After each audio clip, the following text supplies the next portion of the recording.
Well, a very good morning, everybody, and welcome to Lords, day one of this county championship match in Division 2 between Middlesex and Sussex. It's a scorcher, and the heat is on for these two teams as well. Middlesex defeated by Worcestershire at Merchant Taylor's School last week, and also, draw at Trent Bridge there before, a defeat by, indeed, Derbyshire at Chesterfield before that one as well. So in need of a win, really, as the top of Division 2 Titans. Up the bottom of Division 2 is where Sussex are looking up from. Second bottom, one win all season. They've got two trialists in for this game. News of the toss is that Middlesex have won it, and despite the 40 degrees temperatures, they have elected to bowl.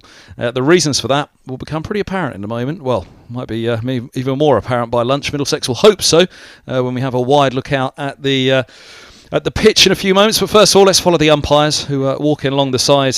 Umpire White and umpire Warren are two for this match and leading them out onto the field. So a very warm welcome to the umpires for, what'll be a difficult 4 days for them as well, particularly today. Everybody's talked about the toss. The umpires knew one way or the other that they would be resigned to it. Opening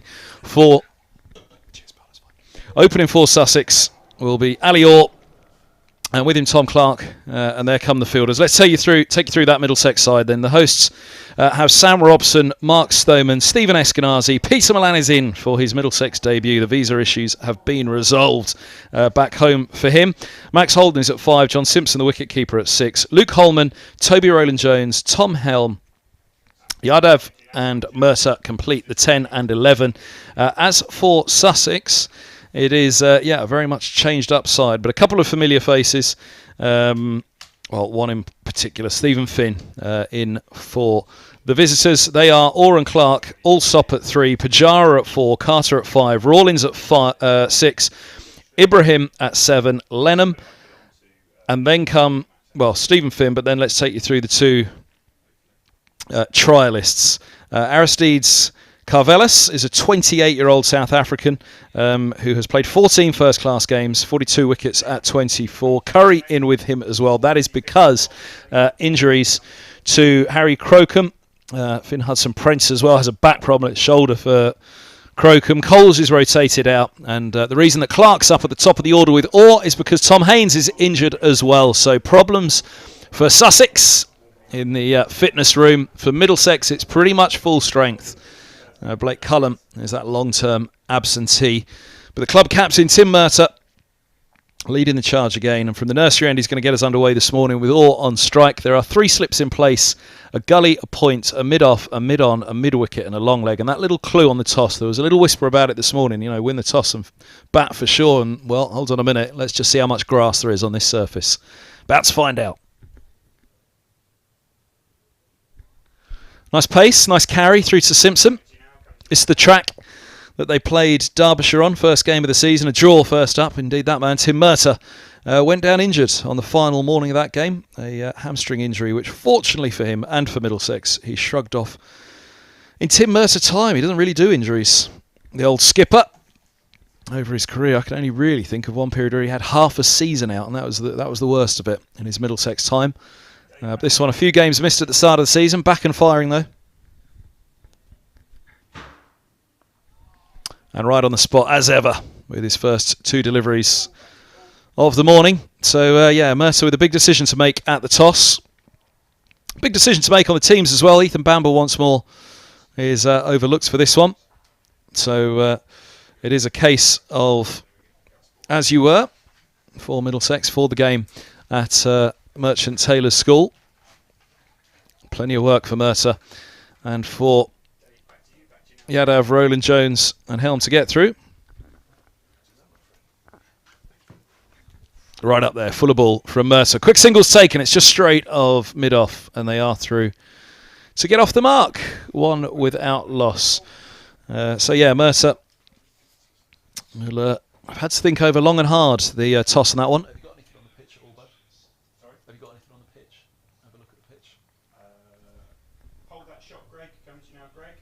So there's the pitch. From there, you can see a little bit of a greenish tinge through the middle of it.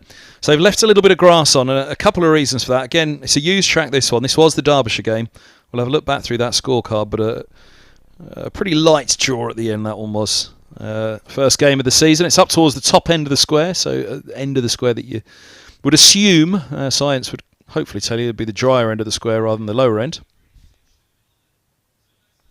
So I'll bowl again. Well played, though, by Clark, and he's off the mark first ball with an angle bat, soft hands, and down to deep backward point it goes. Single taken.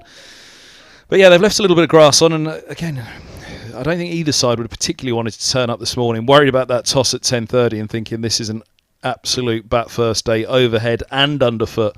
But that little bit of grass covering has made Middlesex think what Sussex would have done. Well, maybe they'll tell us later. Maybe they'll tell us truthfully later. We'll have to wait and see. Might all depend how the day plays out, especially this morning. Good again from Mercer on the spot. Two of this opening over, one to come of it. So yeah, that pitch there, the suspicion is it will seam about a bit this morning. Now for Tim Mercer, there shouldn't be too much swing.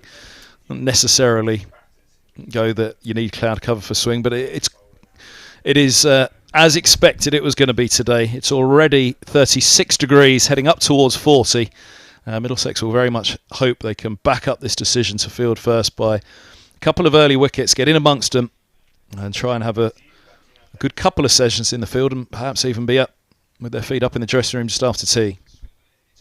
Oh, there's a beaut. Lovely way to finish the opening over, and that's where Mercer wants to remain. So Orr has one, Clark has one, 2 without loss at the end of the opening over, and a lovely ball to finish, just holding its line across the left-hander. You're watching the live stream from Lords, from Middlesex County Cricket Club with myself, Kevin Hand. I'm delighted to say, joining me on the mic this morning, the former Middlesex and England batter, is Roland Butcher alongside me. Roland, always lovely to see you. Even lovelier today when we're set up in an air-conditioned media centre at Lords. Not that tense at Chesterfield where we last were. Kevin, yeah, good morning. It's always a great pleasure to come back here to Lords and of course, to work with yourself. You were absolutely right. Chesterfield was a nice experience, but the tent, as you said, was not as comfortable as this. Could you imagine that tent today? Goodness me. No breeze inland there at Chesterfield. Here's Toby Rowland-Jones to get us underway from the pavilion end. So running down and across that slope. 3 slips and a gully in place, trying to push it across that left-hander.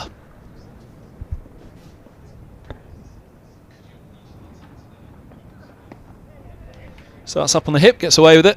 Just deflects away into the onside and no run. Yeah, all the eyes were on the toss this morning at 10:30. Who's going to win it? There was just a little whisper before the toss, though. Hold on a minute. Have a good look at that pitch. There's a bit of grass covering on there, so it's not as straightforward as 40 degrees overhead. Win the toss and bat, which obviously they've gone the other way, Middlesex. I mean, Kevin, I'm a little bit surprised, actually. I mean, with this sort of weather around, I'm not sure whether you want to be up there bowling a full day. I would have certainly batted.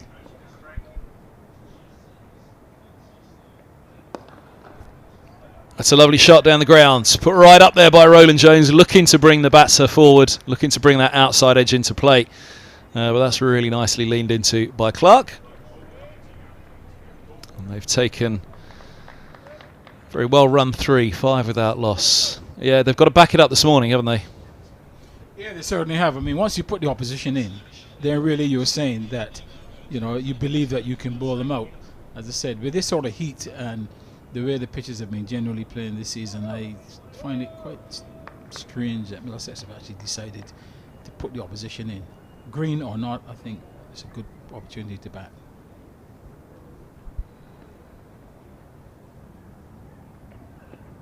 That's lovely from Rowland-Jones. That's the line, that's the length. From the pavilion end, just nipping across, down the slope, away from the left-hander. We'll have another look at it on the replay. Just gone slightly off the surface, enough, with that slope in place, as you'll well know. Yeah, lovely delivery that, just angling away from the left-hander. But, you know, you would expect that sort of thing in the early exchanges with a new ball. That, you know, you will play and miss occasionally.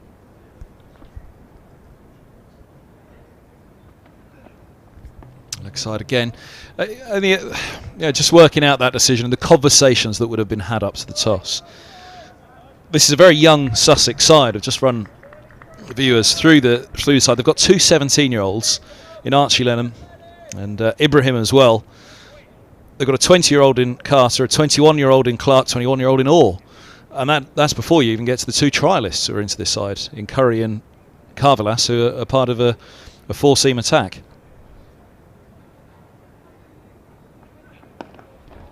Just push back, but Roland Jones gets a hand on it, no run. So in their mind, they'll have obviously had part of the conversation as well. They've got 2 trialists playing today. They've got Stephen Finn, who Middlesex need no introduction to.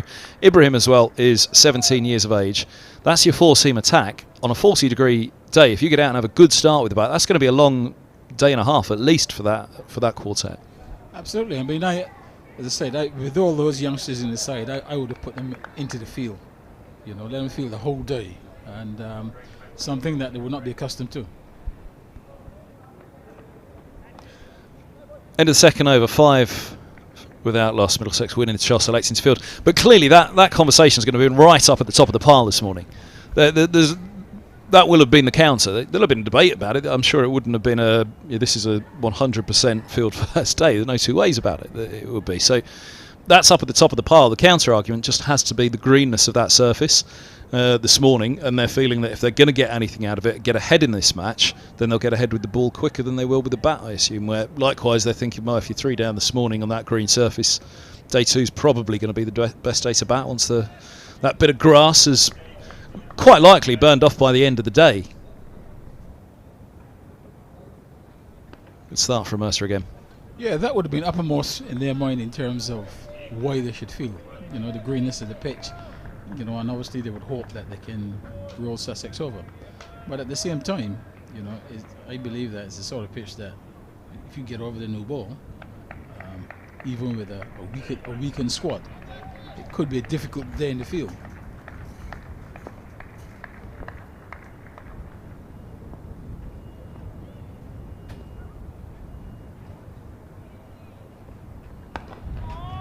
Nice shot. Picks out the mid-off, though, who is the very fast, I must say, across the outfield, Peter Milan, in for his debut. We'll come back to Peter Milan in a moment because, of course, all eyes today, because of the temperatures on the toss and on the decision, Middlesex are maiden on the pitch. On any given day, any given surface, you put a side in, you're looking at 3-4 down by lunch. Yeah, but when you put a side in, you're really backing your attack. If I had Daniel Van der Bijl and Jeff Thompson and Angus Fraser to back that up, I would have no difficulty putting the opposition in on any pitch, especially a pitch with a little bit of greenness in it. This Middlesex attack is not quite like that. It's a hard working attack which actually needs the surface to be doing something, and maybe they've worked out that it is that type of surface. I'm not fully convinced, but we will see as the day progresses.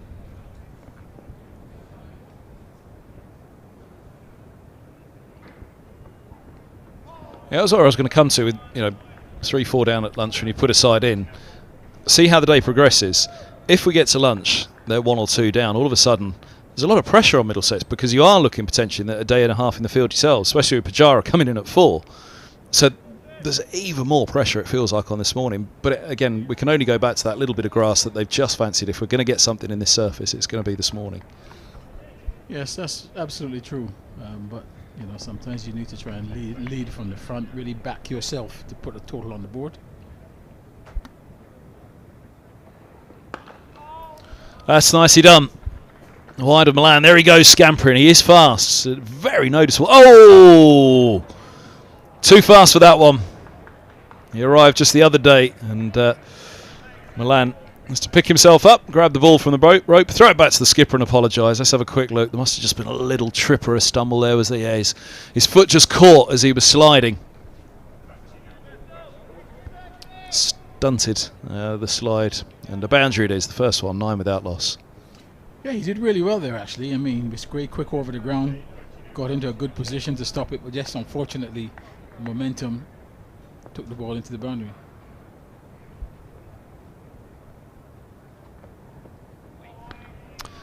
We finished the over again. Not a bad over. That boundary could have been 2, but 4 it was. 9 without loss after 3. And yeah, the makeup of the side for Middlesex, they've got Eskenazi back from Lions duty. They've got Peter Milan in for his debut, finally, from South Africa after visa issues in South Africa, which prevented him from flying over. Usually with Middlesex, you look at them and their stronger hand is the bowling. Actually, for the first time in a while, looking at Robson, Stoneman, Eskenazi and Milan, you look at that top four and think, well, hold on a minute. You've got Eskenazi back from Lions, two guys who've opened for England, and Peter Milan at 4. That's not a bad top 4. Part of it, perhaps, protection of them.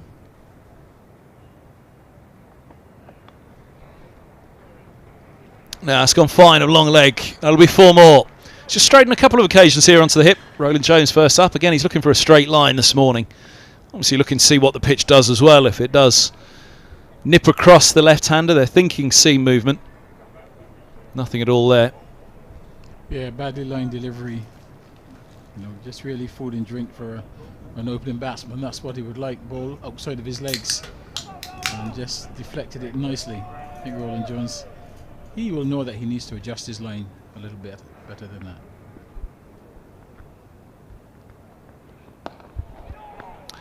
That's where he wants to leave it. Now, that was a nice looking shot from Orr. But first thing, new ball, first morning. They want to find out about this pitch, see if they can back up the decision. That's pretty much where that ball needs to be left.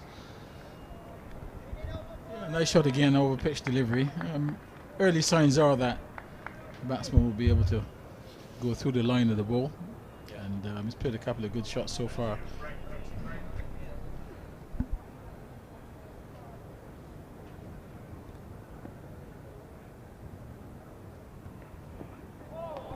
Beautiful. There it is again.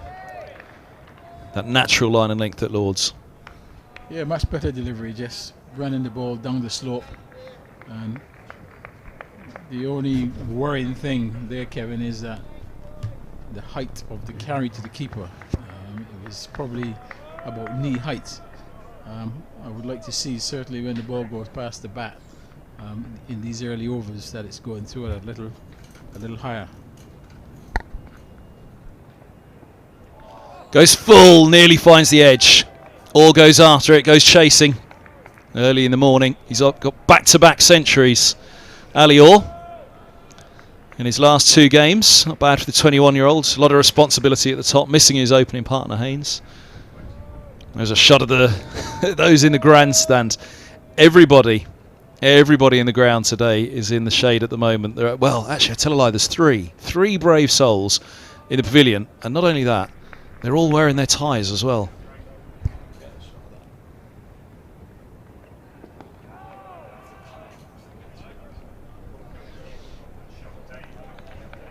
Yeah, there they are. I don't think ties are being enforced today in the pavilion. I'd be amazed if they are. Over the years, it's usually... Oh, they are. Ties are being enforced in the pavilion today. Over the years, there have been days when the temperatures have hit the heights where it's been relaxed and it's been allowed that you don't have to wear ties. You do have to wear ties in the pavilion today. Not only that, they're wearing their ties, and they are the only 3 people in the ground, I think, that are sat in the sun.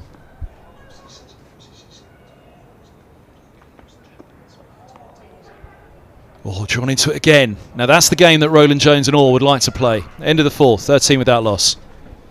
Yeah, driving a miss over the pitch delivery there. And obviously Orr, a player who's in very good touch, having scored back-to-back hundreds, still looking to be aggressive. Had he been a player who's struggling that delivery, perhaps would have been a little bit more watchful and allow it to go through outside the off stump. But a couple of good deliveries, also a couple of good shots. Good start by Sussex so far, having been inserted. Yeah, so no jackets required today, but ties are, just confirming that. Lovely start. It's the over from Mercer.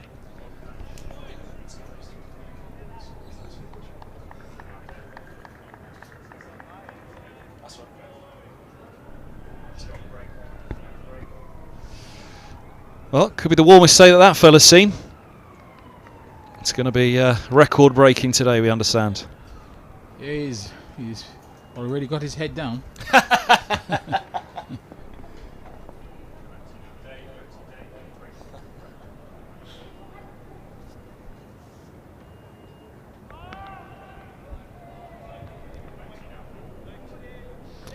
So yeah, just going back to the Sussex openers, as we mentioned, all back-to-back tons in the last 2 games. Clark, 21-year-old as well, pushed up from number 4, where he'd usually be. Allsop in at 3, got a couple of centuries this season so far, and then Pajara at 4. A lot of pressure on them. Delray Rawlins, an exciting batter at 6, Carter at 5, just 20 years of age. Then you're down to Ibrahim at 7, sort of a bit of a tail.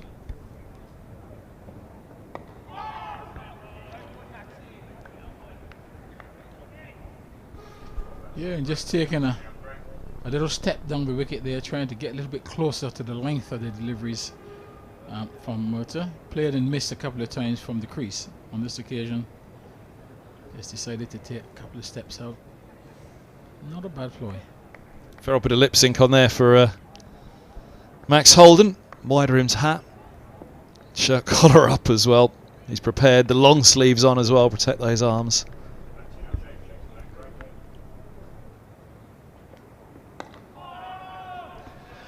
Good game from Murtagh. He's pretty much been there every single ball this morning. As we said, there's not going to be much through the air for Murtagh today. It'll all be about the surface for him, really, and all that skill and experience that he has, especially to 2 openers here at Lord's. He's so good at lining them up. Just needs that little bit of movement back in. Just wondered whether the bowlers would have been in favour of this decision to field. That's an interesting question. I tell you what, the skipper can't have gone against his the rest of his bowling contingent.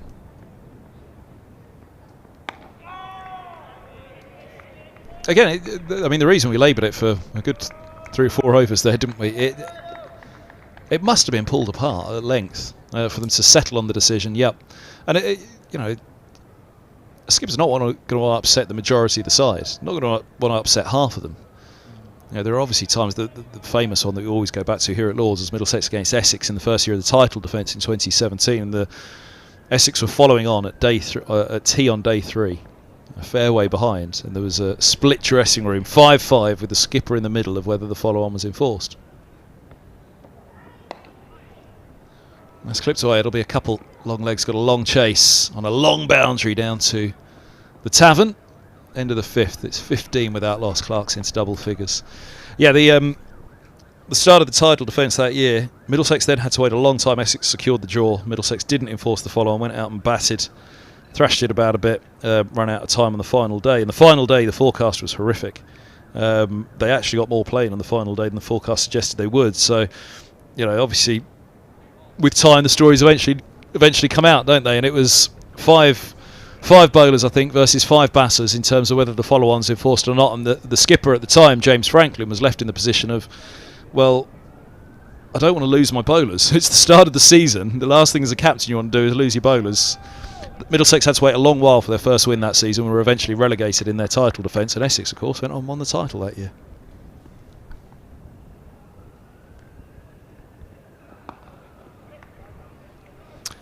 So yeah, I did see a couple of the Middlesex players on the way past this morning, doing the preview video this morning, and just said, "Good luck at the toss." I didn't get a reply to that, I should add. But then I did go and ask a few others. You know, is there any reason why you wouldn't win the toss and bat first today? And they said, just have a look at that colour of the pitch, the grass on it. So we shall see.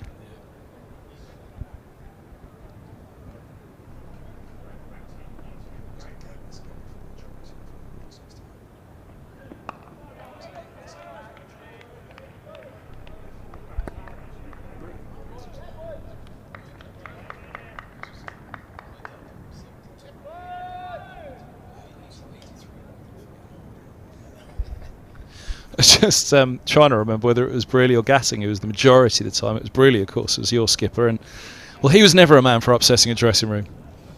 Yeah, well, I mean, this is Brearley had very clear thoughts about how the game should be played, and this, you know, and the strength to be able to push it through as well. Yeah. I mean, obviously, you know, he understood the game. I mean, people underestimate him as a player in terms of his ability, but you know, you look at his record, his first-class record as a batsman. It was good, perhaps not everybody's cup of tea in terms of what an opening batsman should be, but in terms of reliability, he certainly was a reliable opener for Middlesex. as well as a very good captain.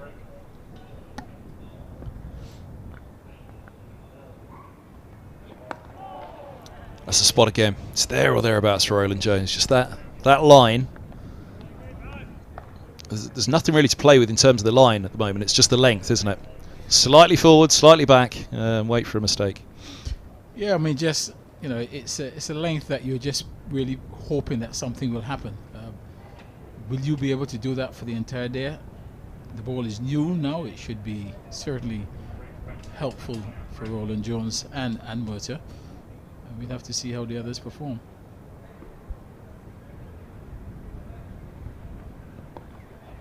Just a little two-leg sides.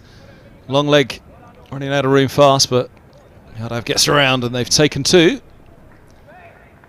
Ball's on to 7. One to come at the 6th. Yeah, good running and strong return from the boundary. Going forward, Kevin, I would like to see.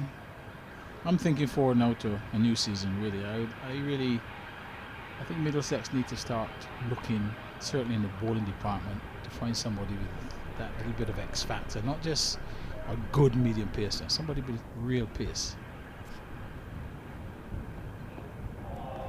Oh, nips away, but starting wide. Down the slope it goes. End of the 6th, 17th without loss. You know, that sort of player would make it so much easier for the likes of Murtagh and Roland Jones if they have got at the other end somebody with express pace who's going to keep the batsman on the defensive all the time. You know, I know it's still in the middle of the season, but you still got to also be looking to the future. So while you're looking to maintain a position this season, I think in the future really Middlesex have to look a little bit further than they're looking at the moment. I may be doing them a disservice, but well, I think Cullen, they're missing Cullen, aren't they, in terms of that X factor and the pace. Nicely bowled, nicely played, soft hands and angle bat again, and they're playing it well, these two, Clark and Orr. 18 without loss. Yardav's the man that's been drafted in with Cullen out injured. I think they were probably light, as you say, in the bowling department. So Yardav's drafted in to try and help that. Not quite the pace of old still, but he'll be the paciest, I'd imagine, of this quartet. Helm gets it through at a fair place. When the rhythm's right, Helm's getting it mid-80s, high mid-80s. But there's the man, Umesh Yadav.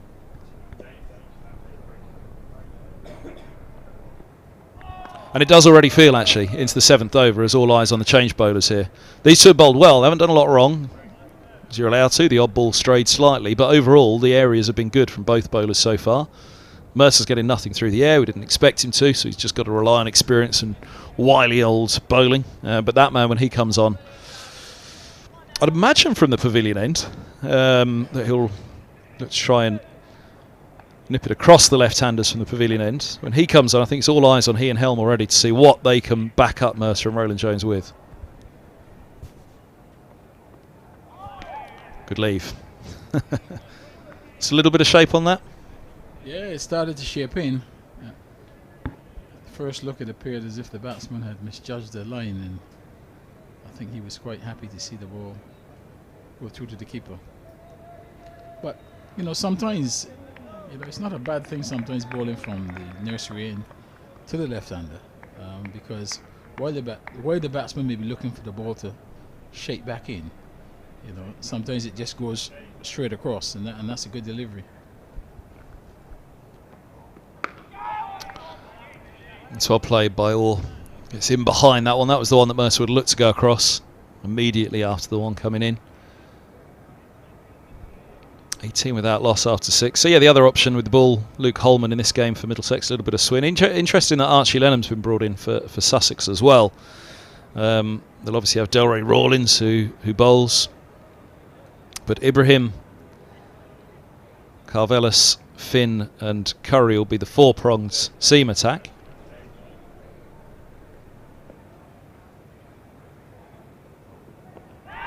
Right up there, is it just pitched outside? No, he's gone! Well, he took a long while, a very, very long time, and I thought the head was about to shake from the umpire, but instead, after a long moment of thought, a bit of poise from the umpire, Took his time, I don't mind that at all, and his decision was that pitched in line. All's gone, LBW to Mertz for 7. Yeah, I think the umpire would have had to take into consideration whether this ball would have continued on its way across the batsman or if it was coming back. Came back. It'd be nice to have a look at that again, whether it was just to check whether it's leg stump or whether.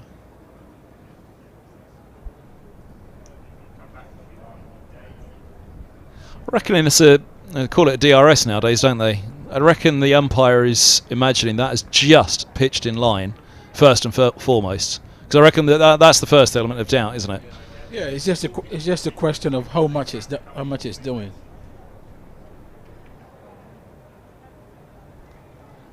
I think it's full enough that it's okay in terms of how much was it doing. It's got the slope in its favour. Go on, go on. I think that could have, for me, could have gone either way. But the umpire doesn't have the view that we've got. We've looked at it 6 times and we're still trying to decide exactly. What's the biggest area of doubt for you? The biggest area of doubt for me was how much the ball is doing, whether it would have gone on to just miss the leg stump. But the umpire, he has to make an instant decision. Are you happy it pitched in line? Yeah, happy it pitched in line, but the movement in is what would have had to be taken into consideration. The umpire doesn't get the views that we get, so he has to make an instant decision. And on this occasion, he took his time, and I think he would have been thinking about the same thing as well. But then he obviously made a decision. That's a huge breakthrough for Middlesex at a crucial moment. Roland Butcher, thanks very much. 18 for 1 is the score. He's taken a wicket at the end of his spell. And a big wicket it was as well.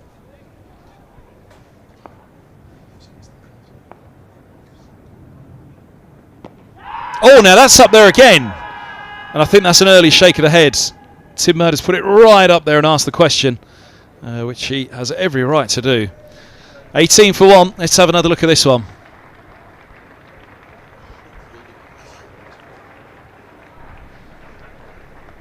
No, just missed that one on the replay. But I fancy again that one was just a little too leg side. But interesting, Murder's gone that little bit fuller to the left-handers and got the reward. 18 for 1. Into the 7th. Clark has 11. Allsop has yet to get off the marker. Thanks to Roland Butcher, former England and Middlesex opener. Joining us up here in the commentary box. You know, so much happened we didn't even get to ask him about an awful lot of things that we promised we would have asked him about or get him back over the 4 days. He's a busy man this summer in the UK. Delighted to say the Director of Communications at Middlesex, Stephen Fletcher, has sat down alongside me, and you've brought a wicket. Morning, Kevin. Not sure I can claim that one. I think we'll give that one to Roland or possibly even the umpire. That's put up there by Roland Jones. Again, that's that line and length to the LBW, but just a little bit too full. The batter's going to be pretty disappointed if they don't lay bat on that. And watchfully played early on, just turned to mid-wicket by Clark. This is a big moment for him, pushed up in the absence of Haynes now, all having gone. They've really got to hope that he can knuckle down and try and protect that number 4, which in this match is Pajaras, so a massive wicket in the prized position.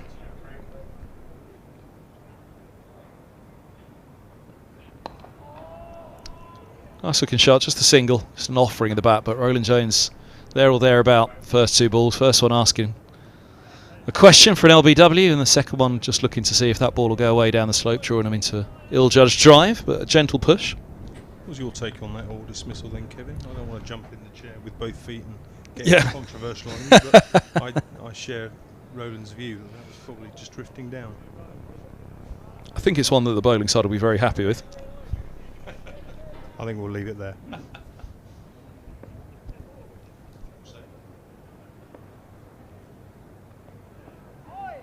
I actually don't think it was a shocker. I really don't. I'd probably had it more out than Roland did, but he's batted out there often enough to know. But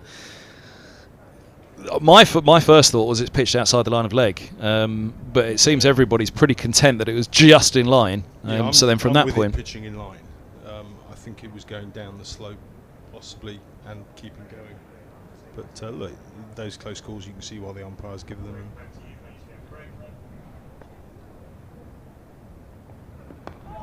You don't mind when it's a close call, and that was. I mean, we're still talking about it now in terms of, well, did it do this, did it do that? You don't mind when it wasn't a shocker, that's all that really. I was surprised he gave it because he took so long. I thought, having taken that long, I think there's going to be a shake of the head. But equally, I like an umpire who takes his time about his decision. I much prefer that. Yeah, couldn't agree with you more.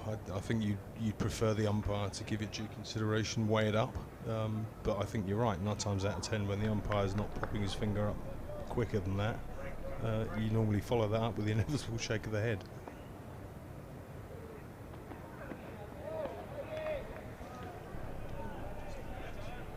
I think for me, Kev, that wicket was absolutely crucial. I mean, winning the toss out there was a few raised eyebrows when we elected to get out there on the field, but fundamentally we've got to make the most of this new ball on a wicket that's presenting itself with a bit of green on top.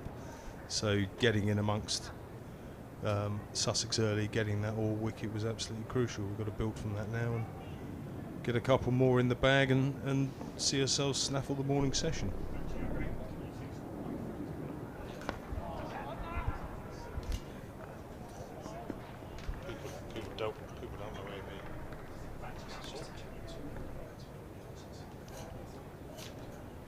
End of the 8th, 20 for 1. So I think the big decision this morning is they're fancying with that little bit of grass. Can they get 2 early wickets and get at Pajara early? I think that for me, Roland Butcher was going very much with a case of bat first, getting control of the game. But I just fancy if Middlesex can find, especially with Haynes missing up at the top, Orr's in good form, but they've got past him already. Still got Yardov and Helm to come, so pressure on the bowlers to deliver here and pressure on the skipper who has delivered already with 1. If they can get Pajara out there in the 9th, 10th, 11th over, they've given themselves every chance of trying to get through him early, and that of course is the big wicket.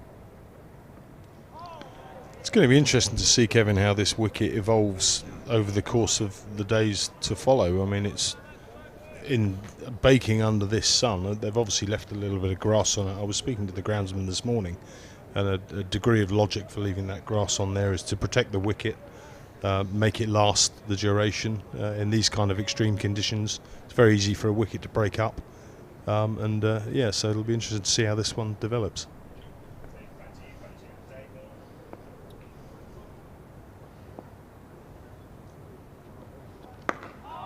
I can only think that's a consideration at the back of Mercer's mind as well at the toss when he's choosing to bowl first. Do we really want to? Do we want to make the most of this on a wicket that's going to give us a little early on with the new ball? Obviously, the downside of that is we're going to need to bat 4th on it.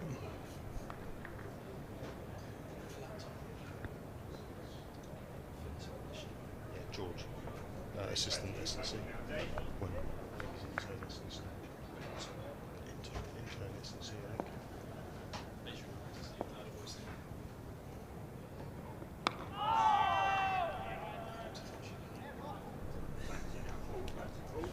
Yeah, just going back to that first game of the season against Derbyshire. Drawn game, Middlesex were put in by Derbyshire and racked up 401, 118 from Eskenazi, 80 from De Carey's. Robbie White with 65, he got 250s in that game, White. Derbyshire in reply, all out for 304. Of that though, Masood had 91 at the top. But it was a high scoring game. Middlesex were declared in their second innings 258 for 5. This is the same track, so it's used, so towards the end of the game you might have a look, a little bit of spin. Archie Lenham for Sussex. Middlesex are batting last on this, but I think their big thought on this is they want to bat on this tomorrow. They want the sun to belt down on this track today. That little bit of grass is there. Can they get those early wickets? That's a big question. Other than that, already, I mean, it looks a good surface. It looks a fantastic surface to bat on. You'd imagine that's going to maintain at least for 2 or 3 days. Yeah, you'd think so. I mean, this sun beating down on the wicket's obviously going to have an impact, but I think, like you say, tomorrow could be the day to bat on it. Just got to make sure we make the most of today and get in amongst them. I mean, you can overcomplicate things, but again, I said to Roland that more often than not, in fact, certainly since Gus took over as director of cricket in 2009, since then, Middlesex's strongest hand has always been with the ball. Yep. Always. But this week you've got Robson, Stoneman, Eskenazi and Milan as a top 4 all of a sudden, and John Simpson's in the form of his life at 6 and Max Holden's not exactly doing badly at 5. All of a sudden you're looking at a pretty good top order that you think, well, if Middlesex can go well with the ball this morning, then under 9th, 20 for 1. If they can go well with the ball this morning, then day 2, best day to bat, you're also kind of protecting that very big top 4 that they've got in this game from a little bit of grass this morning. I'm thinking from that sense, can they boss the game tomorrow rather than boss the game from day 1, which is the old adage, isn't it? Which would have been said many times in those dressing rooms up there. Get in and boss the game from the top with the bat. But I think Middlesex have gone the other way on this one. Boss the game on day 2 with the bat if they can. Yeah, I mean, it's very easy to look up at the conditions and think, yep, you've got to have a bat there. Clear skies. I think had you done so and Sussex extract anything from the green on that wicket, you're then on the back foot from ball 1.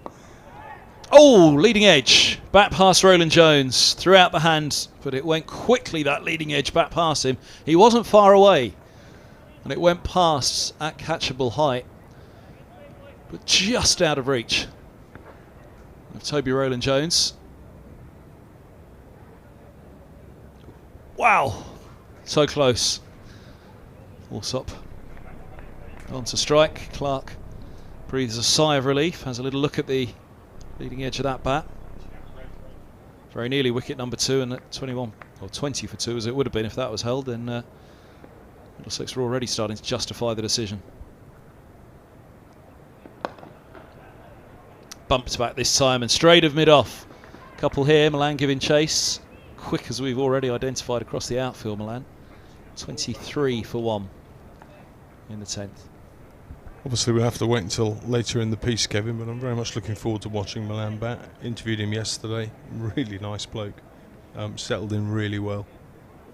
Mightily frustrated with the visa situation in South Africa, I'd imagine. He and Middlesex. Yeah, I mean, I think he came across as frustrated on camera. Came across as even more frustrated off camera. It's just been a horrid time just waiting at home in Cape Town for clearance to come through. Nice line there for Roland Jones on the off stump. Just push back to mid-off.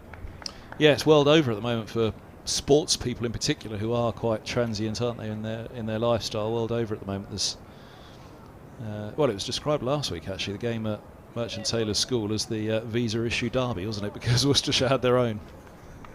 Yeah, I mean, speaking to Peter, he's been kept aware of the situation from the very first moment he applied, and the situation in Ukraine has just put an enormous amount of pressure on a backlog of visas. And when you're looking for a work visa, that's falling some way down the list of priorities. That's a lovely shot. Roland Jones is there or thereabouts today, but they've been driving him quite nicely so far. Allsop's first boundary, 27 for 1.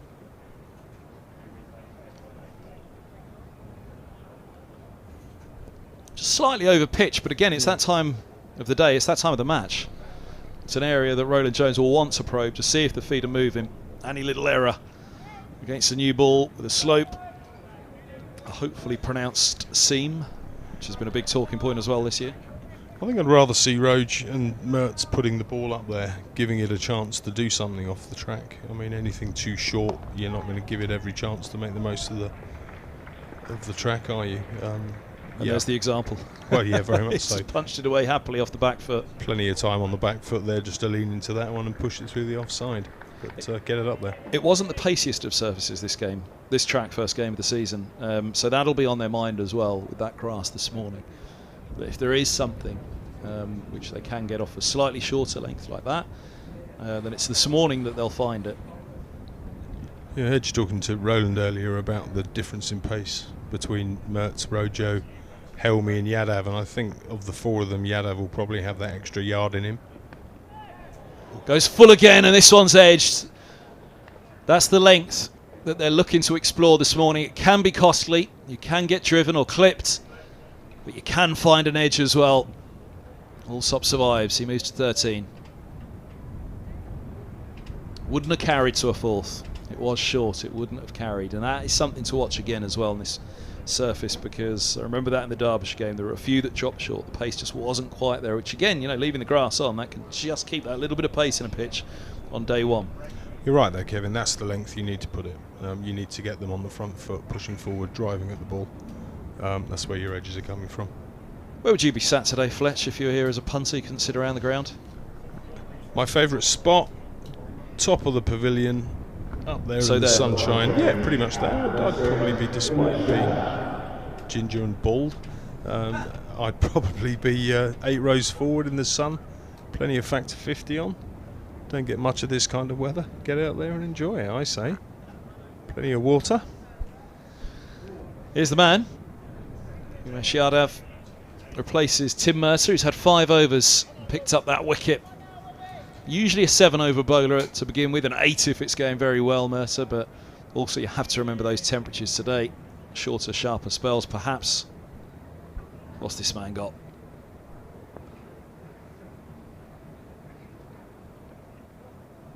Oh dear, now that's loose. First up from Clark. Have a look.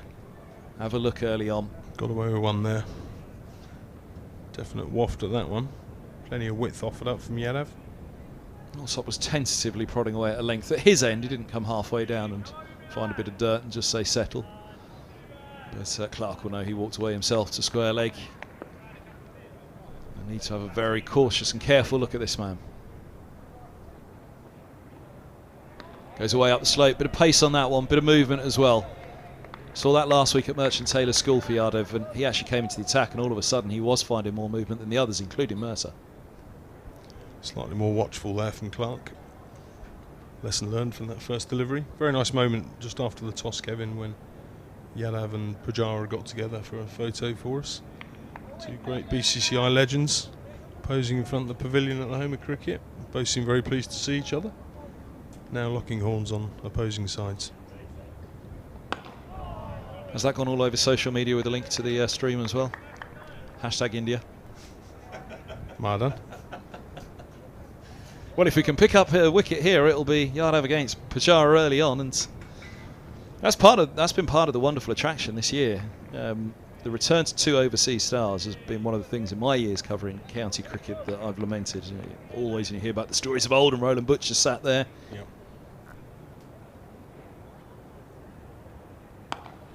The big names that used to come in, they are still occasionally available, the big names, not quite as much as old, but having 2 top quality overseas, which is a direct replacement really for the change to the coal pack ruling. That for me is a huge difference. The fact that we could have Yadav to Pajara imminently is a huge boost for the players they're playing alongside out there as well, but the spectators.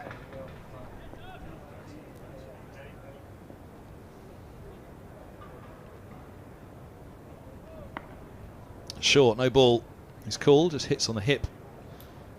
And we'll signalled up to the old scorer's box. Yeah, for everybody involved. We'll sit here with excitement and watch the Indian pair go at each other if they come up against each other in a moment.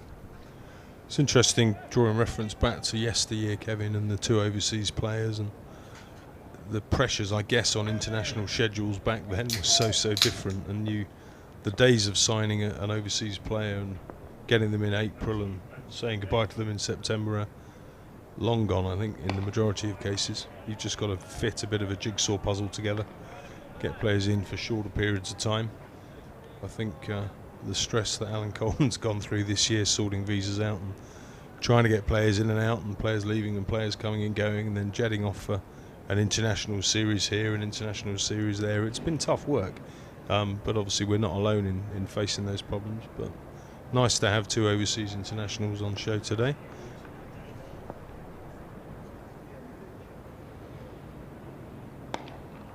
It's funny, I was talking to the lads this morning, I've got Sky Sports News here today doing some filming on the hottest day of the year, and they were after a couple of player interviews before play started. I was chatting to the squad just after their team meeting finished, and chatting to a few of the lads, and Lukey Holman was blowing his cheeks out saying, "Jeez, it's hot."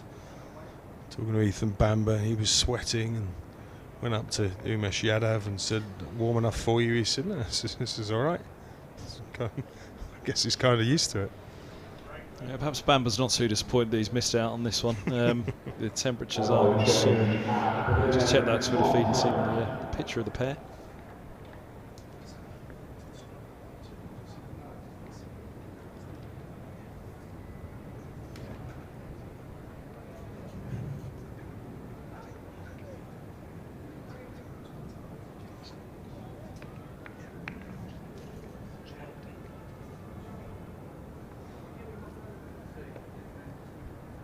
Introduction of Helm from the pavilion end. Yeah, Roland Jones bowled well, didn't do much wrong. Again, there were 1 or 2 balls off, but then that's allowed from both ends. But this will be an interesting spell. I wondered how they go with the deployment of Helm and Yardov, whether they'd ask Helm with that natural slate. Mike Selvey was talking about it a lot last week at Merchant Taylor School, that the angle of approach for Helm takes the ball away naturally from the right-hander into the left-hander from the nursery end. Here the other way, that natural line of length of his, that natural shape that he gets is bringing it into the left-hander. Can he get one to go across him down the slope? We'll have to wait and see. But 35 for 1. I guess Yardov would have been asked as well, what do you prefer? Overseas star name. I'm sure he will have been given the choice over the years here at Lords, wherever he preferred it. What did you make of Yadav at Merchant Taylor's, Kevin? You obviously saw him make his debut down there. Yeah, it was exciting to watch, wasn't it? Yeah. Yeah, when he did push the odd one through, rolling back the ears, it nipped through, and again, it was the movement that he got at that pace as well. Yeah, he's always been known for getting movement both ways, and he's always got that short ball in his armoury that he's kind of famed for as well, and we saw that a few times at Merchant Taylor's, putting Worcester batters on the back foot and getting good pace and carry through when he's pushed it up there. He certainly looked to have a yard or two on anyone else on show at Merchant Taylor's, and I was quite looking forward to seeing him here today. Bit of grass on the deck.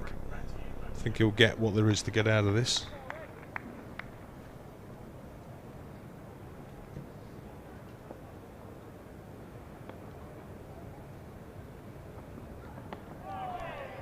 It's a good line of length again from Helm. He's the way to holding it. Backward points, gun position. Gun fielder now holding. He's worked extremely hard on his fielding and rewarded with the backward point position. 35 for 1 it is. Yeah, I think, like I say, the quartet from Middlesex, I mean, it's an amazing position to be in to leave Ethan Bamber out, isn't it? Which is where they find themselves. You know, the sad thing for Bamber is if Cullen hadn't have gone down injured, there would have been a big call as to whether to bring in an overseas bowler or not. But with Cullen being injured, it's an obvious replacement. Yeah, I was talking to Richard Johnson yesterday on a kind of regular catch-up, and had a good chat with him about selection and the fact that you've only got 11 places available in any one side. And with Ethan missing out again, obviously Martin Anderson's been utilised as a 4th and 5th seamer this season as well, and Martin missing out on this one. It's a nice problem to have, I guess, as a first-team coach, but it's probably also one of the hardest parts of your job, is letting players down and telling them they're not playing. When Ethan, you look at his stats, and I can see you've got them up there now, you could question what he's done wrong. I think the answer to that is nothing. It's just the choice of picking the side that you think will do the best job for you on any one game. And Jono's very quick to point out every time I talk to him that they're taking it one game at a time. It's about picking the side that you want to pick to win that game. End of the 12th, 35 for 1. Yeah, those stats, well, actually, the stats probably back up the decision for Middlesex. Roland Jones is top with 41 wickets at 19. Helm is second on, this is being the Middlesex list. 18 wickets at 22. Shaheen Shah Afridi, who was in for the first 3 games of the season, 14 wickets at 25. Then Mercer, 16 wickets at 34. You'd have just the second game for him. He picked up 2 wickets at 35.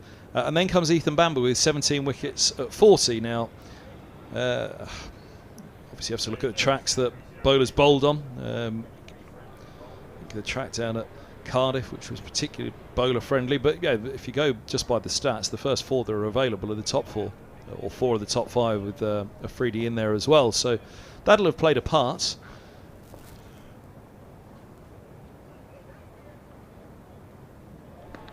I think there's another question, Kevin, as well, is if you play Ethan, who you're leaving out. Are you going to, I mean, like for like, are you going to drop Murta out the side?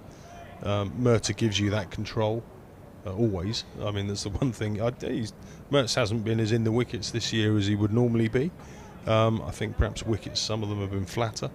He hasn't perhaps got quite as much assistance as he normally get. But And this is only his 7th match out of 10 now. yeah. He lost an innings on that first match of the season with the injury on that final day against Derbyshire, and then further 3 matches thereafter. So, yeah, the wickets column with Mercer, I wouldn't be worried about this year. 16 wickets in 6 games. You know, he missed out on a good one down at Cardiff, didn't he? It was a bowler's surface where he'd have been in amongst them there. So, the games he missed this year, he then came back for end of May, wasn't it? And then the June fixtures.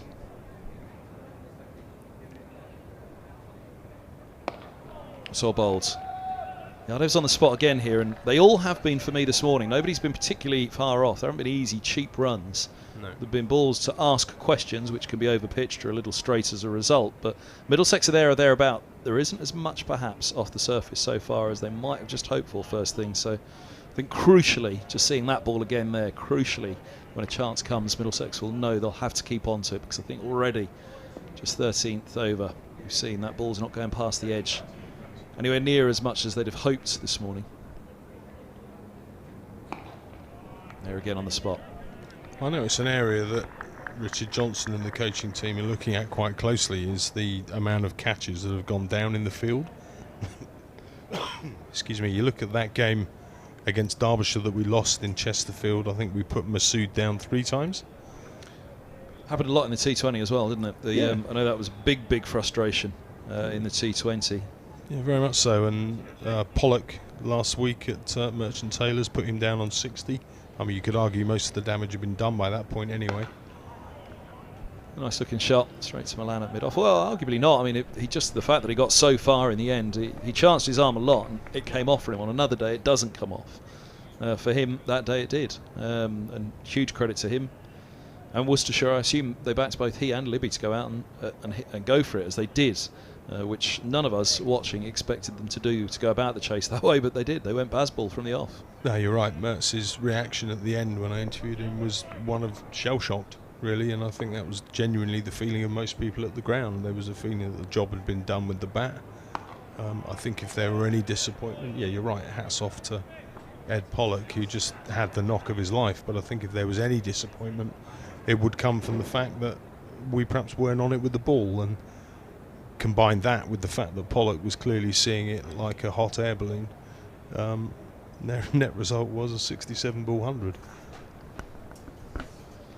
So look at the season for that pair, Clark and Allsop. They've got past Orr, who, as we'd identified earlier, was key at the top in the absence of Haynes in particular. Orr, who's averaging 53 this year with a couple of centuries and 350s, those 2 centuries coming in the last 2 matches as well. Clark's averaging 47. Similarly, 2 centuries, 350s in 15 innings now. 1,200 runs.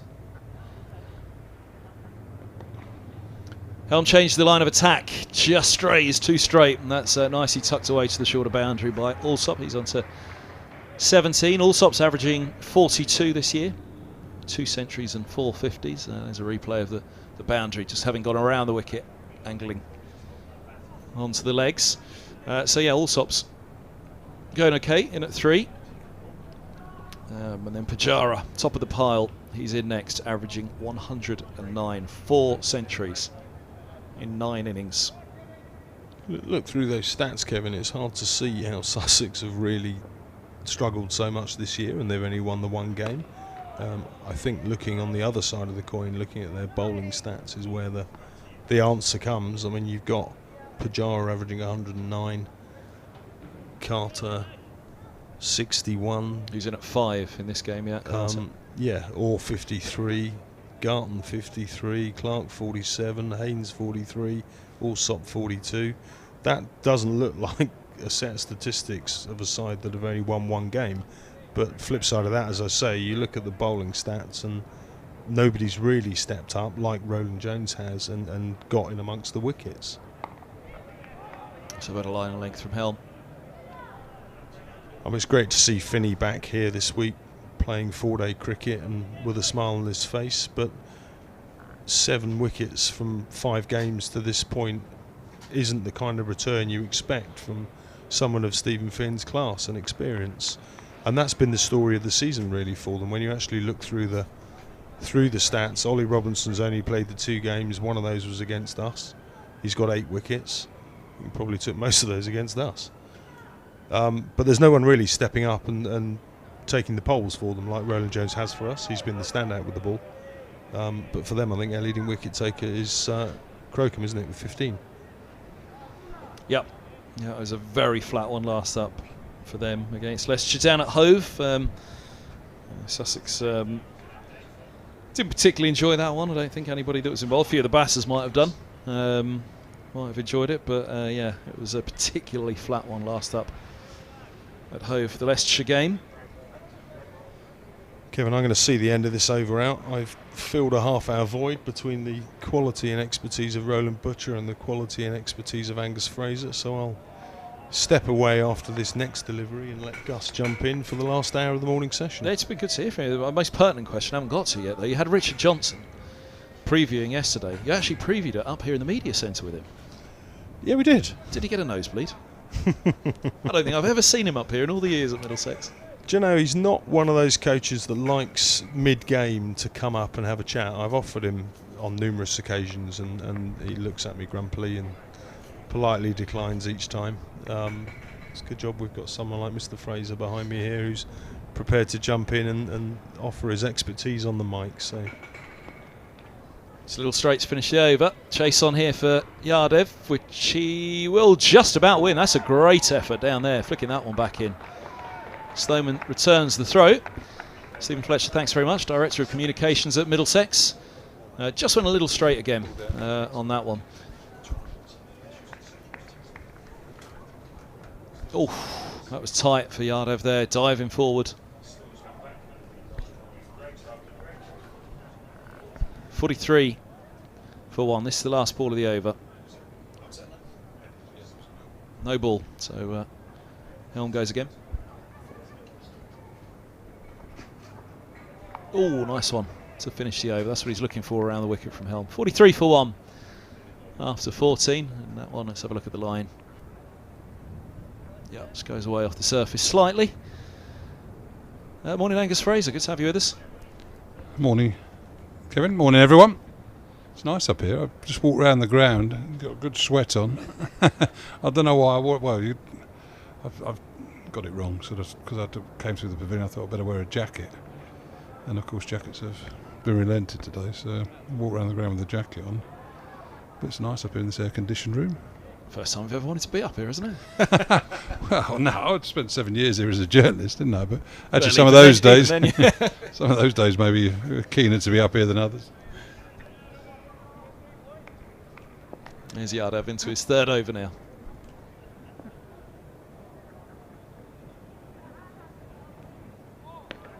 Around the wicket, straight away for him in this over. I haven't watched any of the streamings. Has it done much, the ball this morning? No, it hasn't. No, it hasn't really. That last ball from Helm there was probably the most any ball's done all morning, to be honest, and that wasn't a great deal, was it? It was just with the slope.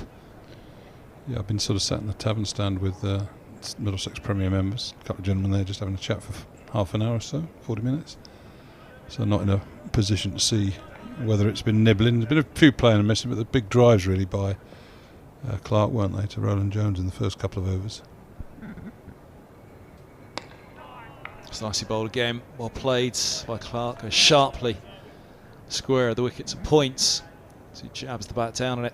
I think Middlesex have bowled well. I think they've had it there or thereabouts in the area that they want to have it this morning, to find what movement there is. Nothing through the air as you wouldn't particularly expected. Wouldn't particularly have thought this morning on a morning like this.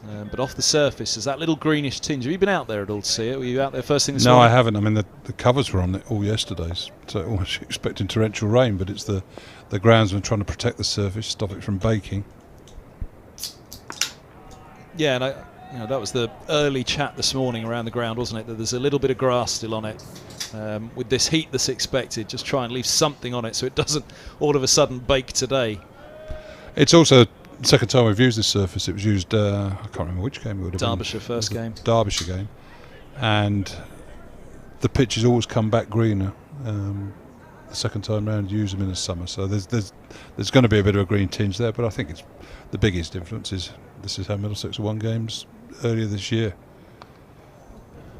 That's clipped away, just went a little straight. Nicely tucked away by Clark. Yeah, a little stray there from Umesh Yadav. Just thumped back off the steps as well. That'll have done a nice bit of damage. Been a good appeal, I think, if he'd have missed it. I mean, probably sliding down the leg side with the angle from around the wicket, but it was sort of inside edge from around middle stump. Yeah, LBW is the 1 wicket's fall so far. Alistair all for 7. LBW to Mercer. Roland Butcher wasn't convinced, but then he was a batter, wasn't he? What, with the toss? No, with the LBW. Oh, I see. Oh, nor the toss either, actually. He wasn't convinced with either. What about the first ball to Allsop? There was a big appeal for that. I don't know whether he got a bet Sorry, on it. yes, Ended yes, up going of to course. mid-on. Yeah. No, that didn't look right.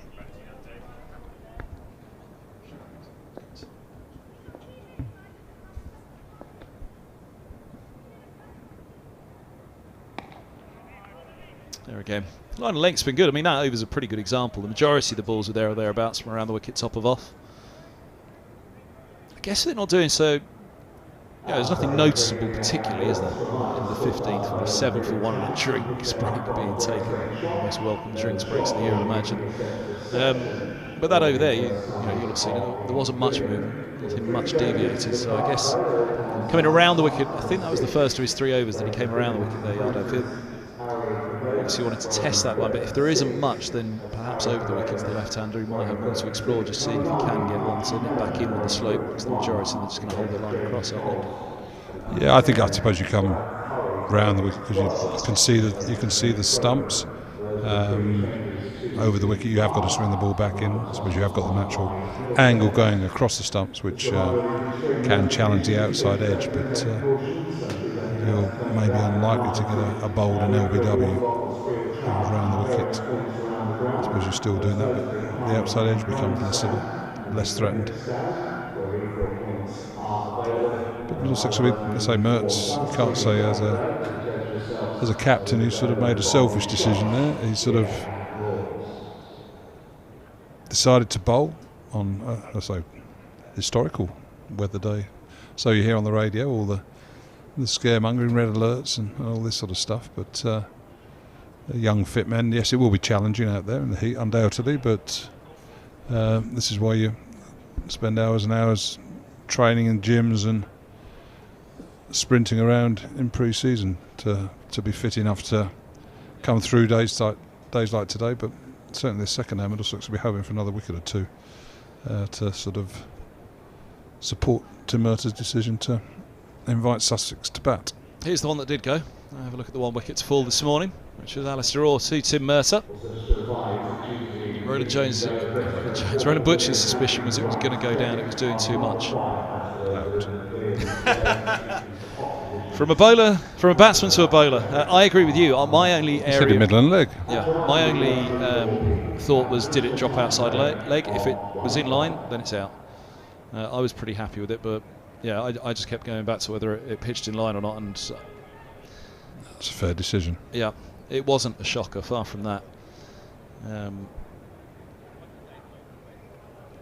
Yeah, I had no issue with it going on. At very worst, even if it did do a lot back down the slope, it's still clipping leg.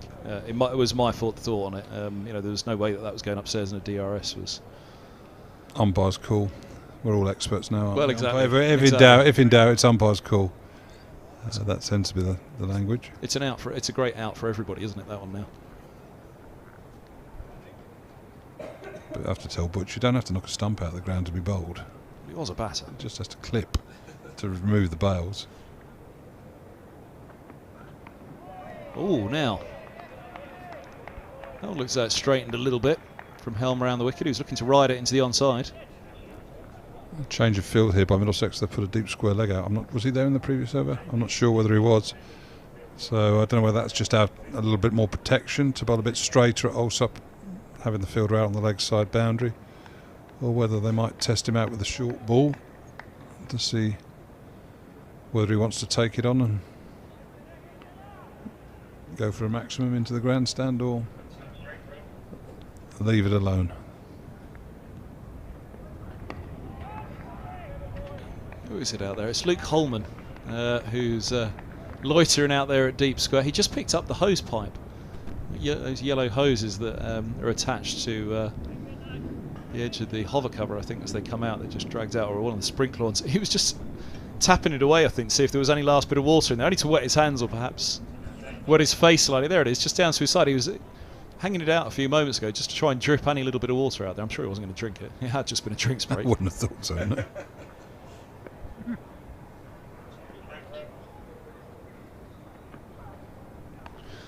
Yeah, Helm's, I mean, as you say, is it defensive, is it aggressive, putting him back there? Helm has just strayed one or two since he's come around the wicket, just a little too straight, but again, with not a great deal of movement off the surface in the pitch for Helm, I guess that means the line does have to be just that fraction straighter, doesn't it? They've got the 5-4 field. Yeah, I mean, so you've got the slope moving the way. Middle of the crease, Tom Helm is not sort of particularly wide. Angling in, slope offering a little bit away. You've just got to persist on a decent length and find the edge like that, but hopefully it goes to hands rather than running away to third man. It's not going to reach the boundary.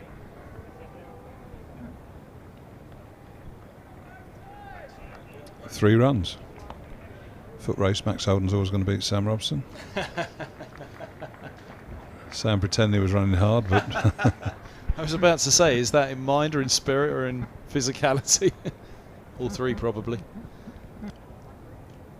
Yeah, he's just touched on it a few moments ago before he sat down. He's worked incredibly hard, Holden, on his fielding, hasn't he? His fielding has improved dramatically in the last couple of seasons.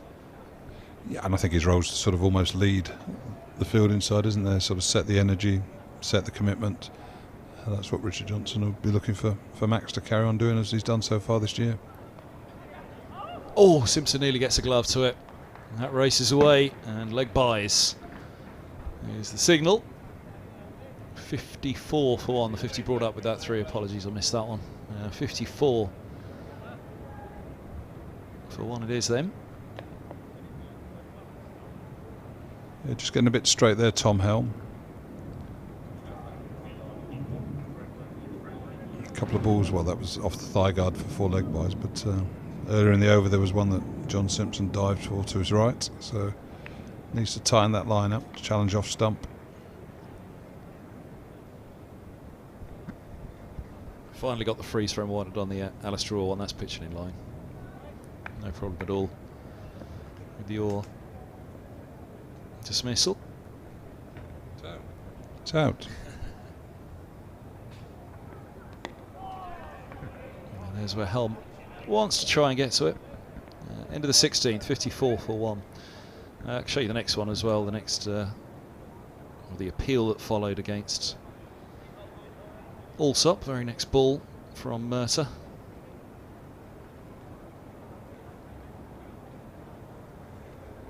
Which would have been huge to take 2 and 2. And that would have been part of the decision this morning as well. So just line up this replay. Here's the first ball to Tom Allsop, which is the last ball of the 7th over. We're just having a quick look at it. I think he hit it.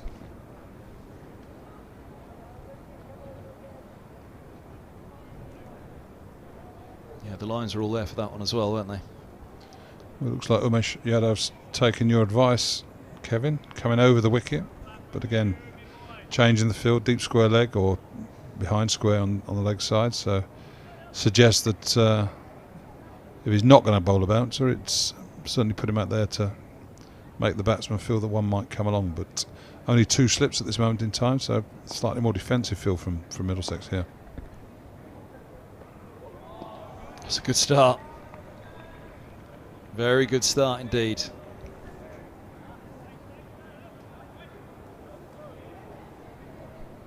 I just fancy to Allsop. Do they fancy the shorter delivery to Allsop maybe the way to go? Because as you say, the position as it is at the moment. I'll have a look at this one again first. Well, so there's 2 leaves is a good leave and a bad leave. It was a good leave, Mr. Stumps. Have a look at the field after this delivery. There's the bouncer, and yeah, it just gets the feeling of how fine deep backward square leg is there. That it is more an aggressive move against Allsop, as Helm was as well. He's just slightly out of shot to the right there. I don't know if we can pan across to old Father Time in the score box. You'll see that there's 2 backward a square. So 2 slips, backward point, cover, mid off, mid on, mid wicket, and then you'll just about now see him creep into shot. There you go, having a chat with the 12th man, deep backward square leg, long leg in position as well. That one's up towards the ribs. Once more, just falls away into the onside and they pick up a single.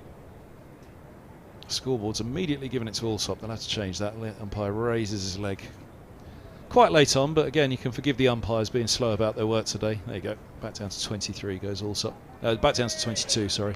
55 for 1. So just looking at the Middlesex app to sort of the analyst, what's put up. He's got it a couple of times when driving. He's also been dropped a few times in the slips with balls challenged at the top of off. That's Allsop. This season averaged less from round the wicket than over the wicket, so hence the tactic. Scored most of his runs on the leg side. Strong against anything too full. Scores heavily through straight mid on. Top of off. Yeah. Occasional bouncer. As we were at Merchant Taylor's last week.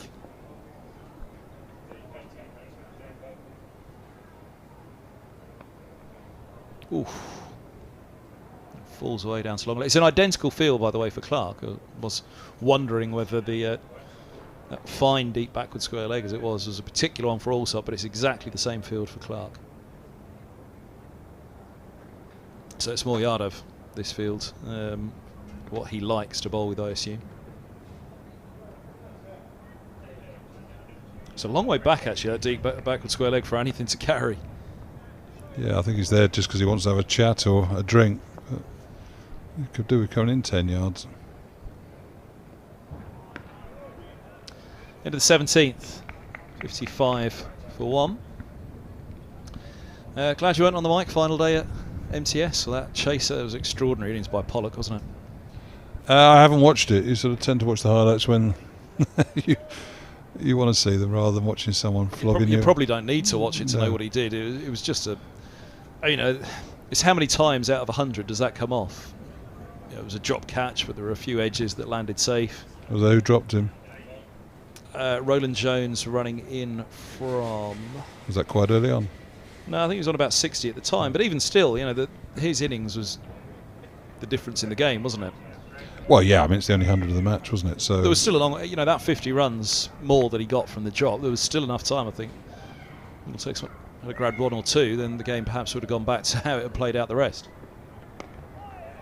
I suppose you look at it and they shouldn't have got those runs. I think the previous day I was saying if it had a 2 in front of it, you'd be happy. I mean, to suddenly get high 230s, it's a total you'd expect to defend on a pitch that's doing a bit. So feedback I got was, yes, he struck the ball very well, but we did bowl it in the area where he's particularly strong, and we didn't bowl well enough. No, they didn't. They were loose. I said it all the way through. There was no hiding from it. I don't think they hit the top of off enough, which is what brought us back to this, because we were just saying here, Allsop and Clark hit the top of off. I was there or thereabouts again with that one, but yeah, that was pretty much the similar story of the 4th innings. They were just... Well, all right, it's a fast outfield at Merchant Taylor's School. Batsmen got full value for their runs, but even on the previous day, I think on the commentary there, you said they're scoring too freely here. We should be making them work harder for the runs, and I suppose if that's what you're doing when you're in a bit more control, when it gets a bit more frantic, which it can sometimes do with a player like that in the second innings, you bowl even more ordinary deliveries. It's good from Helm again. Testing the parameters of the first 3 deliveries of where he wants to be. One that little bit wider, that one that little bit straighter. Also watchful. There's one of the places to be, back of the Warner stand. As that pans out, you'll see the Pelham restaurant up the top, which is a truly spectacular view looking out up there. I couldn't quite comprehend quite how good it was, and everybody was telling me until you go up there and see it yourself.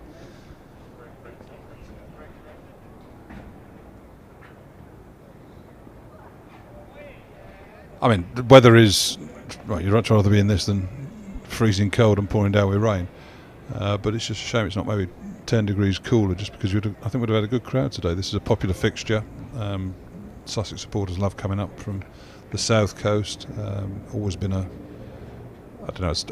good game for Middlesex. This you'd probably had 3,000 or 4,000 people here today. Had it not been touching 40 degrees or whatever it's going to get to. Must be close to it already, wasn't it? It was 36 last I looked.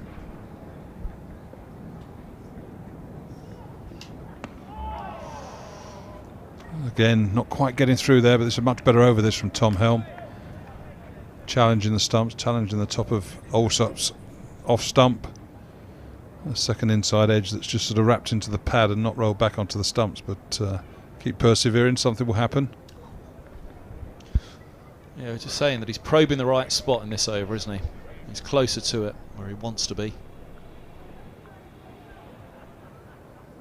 I touched on it earlier as well. Yeah, it's a big call that Bamba's been left out again, but at the moment, actually, Bamba's 6th in line in the averages this year, with the current 4 seamers in the match, and Freedy the top 5.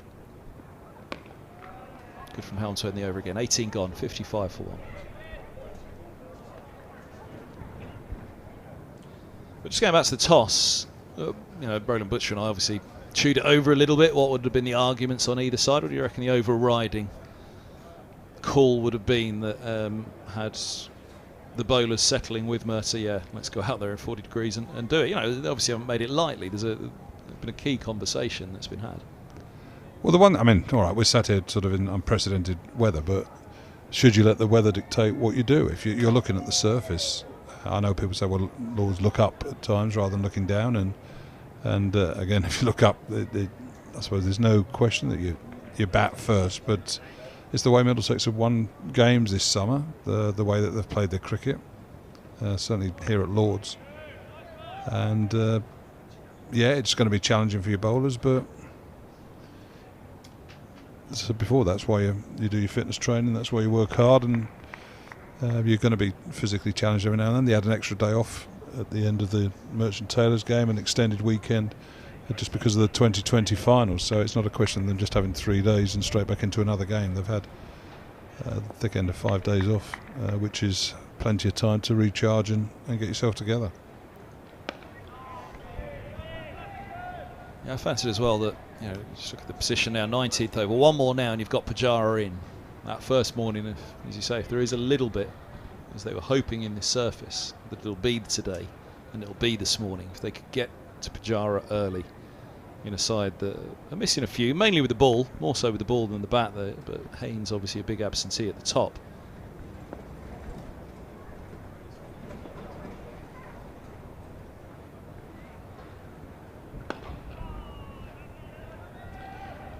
We said it'd be interesting to hear at the end of the day, what would you have done? And whoever's interviewed for Sussex at the close of day one, what would you have done this morning? But whether they tell us the truth about what they'd have done, you have to wait and see.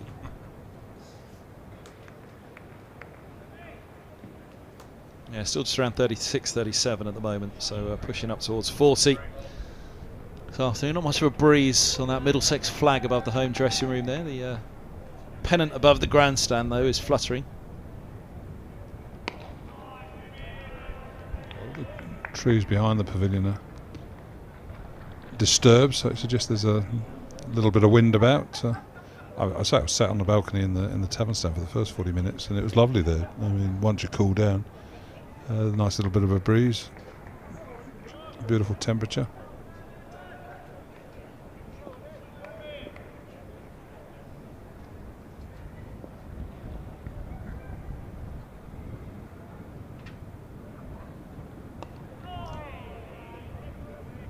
Those two set back, protecting really. Helm and Roland Jones, a deep backward square and long leg.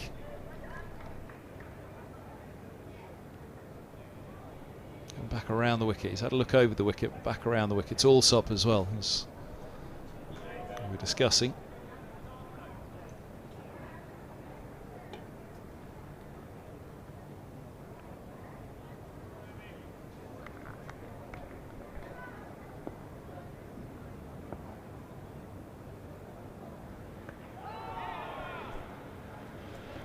Tucked up, a little movement at the hand from Allsop, but moving you'd expect with the slope. Yeah, not much of a peel, maybe just a little bit high, going over leg stump. Gets through his overs quite quickly, Umesh, doesn't he? So Tom Helm, I don't know whether they'll be grateful for that or not. Down there at fine leg. It looked like they got some ice towels down there to bowlers putting around their necks between overs to try and cool down. Always with the same spinner bowling the other. I used to bowl in tandem with Philip Tufnell a lot of the time, especially sort of afternoon sessions and things like that. So captain sort of get your two premier bowlers on. So, but Tuffers went through his overs quite quickly at times. You sort of think, oh, I haven't even got my breath back yet. Well, it's only taken, what has it taken? Hour and 19 overs. Middlesex complaining about the ball. To Murtagh in their ear. Is he having any joy there? It looks like he might be. Yeah. Not a bad move for a Middlesex. Worth the change at this stage, you'd fancy. Has he just called for a short leg as well? What has he just called in as well? He's called just saying to someone to bring the balls out. Oh, just bring the balls. Yeah, not a bad move at all after 19 overs. There's Hudson Prentice running the drinks for Sussex. It's a difficult one, isn't it? I listened to the TV commentary when they were talking about the England-India Test match and the constant ball changes there and when it's tactical and the fact that batsmen, almost by batting well, ball hitting the bat, maybe occasionally hitting the advertising boards, the ball does soften, and that's a consequence of them doing their job well. If a bowler can continually sort of change the ball and get a ball out there that is a bit more helpful to him, is that right or wrong, really? That does look quite aged for 19 overs, doesn't it? Well, it's going to be a dry, abrasive pitch, isn't it? I mean, there might be some reverse swing just looking at that as the game wears on. As the pitch sort of scuffs up a bit with the traffic that goes down, it plays with the spikes. But yeah, I mean, whilst it looks green, you can see the ends of the surface that are quite sandy in colour, which suggests there's not a lot of moisture out there. It tends to be quite dark out there. When there's a bit of moisture there, you sort of see the bowlers' landing marks, and there's a sort of darkness to the soil. But the fact that it's sandy there suggests this is a dry surface, which again means it's going to scuff the ball up. Which perhaps later in the match brings Lemon versus Holman into play. What's Lemon now? 17-year-old versus 21-year-old. Spinning the ball later in the game.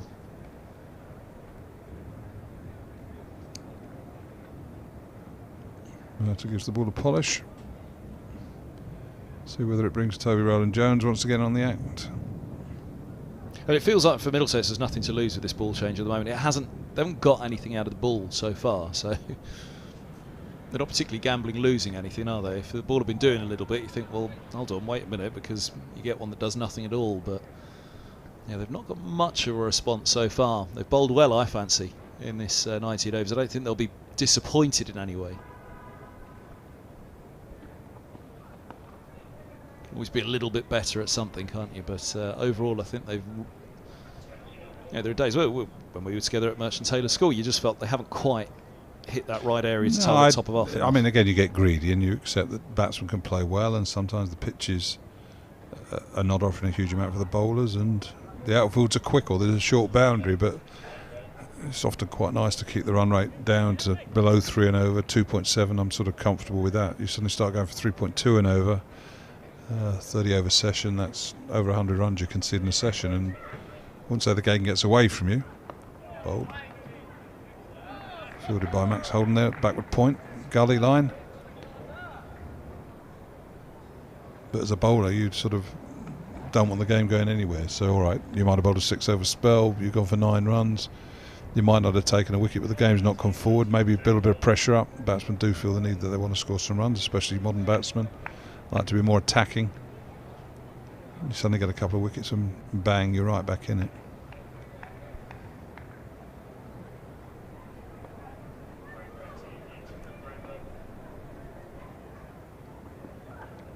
Oh, that's good. Just takes the bottom edge. Allsop trying to leave it alone. For a moment, I thought that was carrying to Sam Robson there at second slip, but fell quite a way short.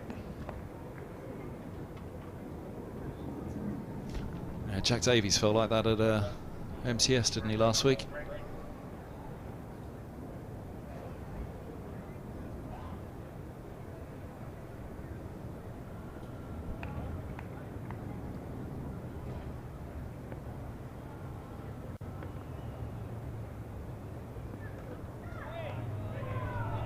There or thereabouts again from Helm, just a little wide, making the leave easy enough. But again, that's been my overriding feeling into the 20th over now. I don't feel like Middlesex have been that far off the spot that they consistently need to be on this surface. So I don't think they'll be beating themselves up at all at the moment. No, and again, I suppose this year's been different. There's been more runs scored, which is better cricket. But the last few years we've been playing on sort of fast games of cricket where 250 is a good score, and you stick a side in and you expect to be bowling them out before. A little appeal there from Sam Robson, but obviously clip the pad, or if anything you're expecting to bowl the opposition out if you stick them in by tea time, and that's unrealistic really. That if that's the nature of the surface, then it's not a good surface. But if you're bowling side out by the end of the day, you bowl them out for 270, something like that, then that's a good day's work. And all right, 57 for 1, change a ball. People will be questioning whether Middlesex have made the right decision, but you don't have to bowl a side out for 150. If it's a good service, you get 270 and you back your batsman to go out there and put a big score and then put the opposition under pressure in the third innings.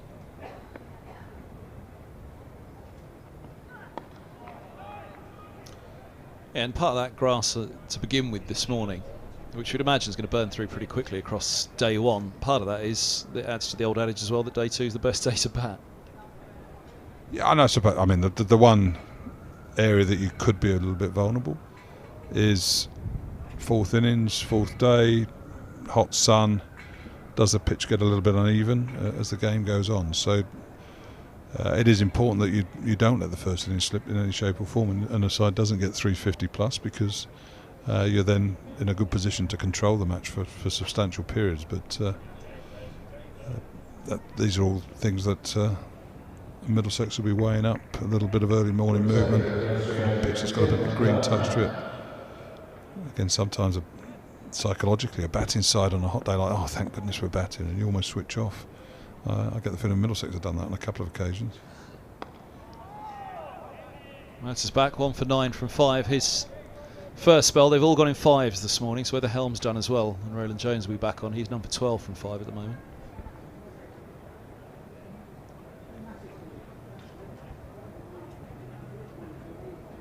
Holden in the background there, weighing things up himself. Youngster holding the 5th position at the moment. Weiss and Davies, the two dropping out for Milan and Eskenazi. The return of Eskenazi and the arrival of Milan for this one.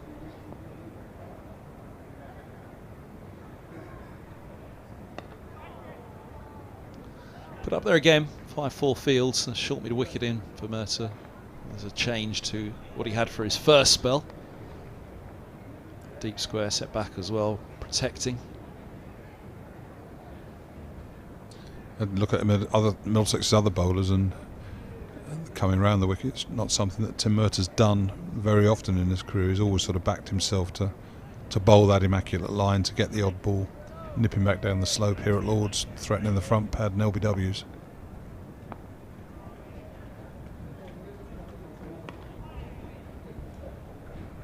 There's the two in the deep again. Roland Jones getting there. Mercer's pace is more around. Oh, now. Close. Well. Roland Jones throwing it. Sorry. Commentating there without picking the microphone. So that would have been close, that. Roland Jones realising that Clark wasn't as keen on the two as Allsop, through to the bowler's end.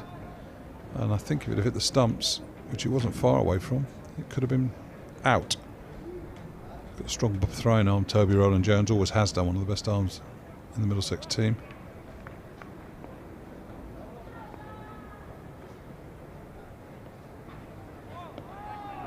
Stephen Mercer again. Yeah, that would have been a calamitous way to hand across the second wicket after what's been a good 20 overs for Sussex so far. Just making a judgment on that too by the size of the boundary. It was to the left hand of Roland Jones. I was just about to say when he returned the throw there, not really expecting it to be as tight as it was, that he's more at a deep mid wicket than that fine long leg, and that more a reflection, I guess, on the change of pace, but also the line of attack for Mercer, who's over the wicket, to Yadev, who was right arm around.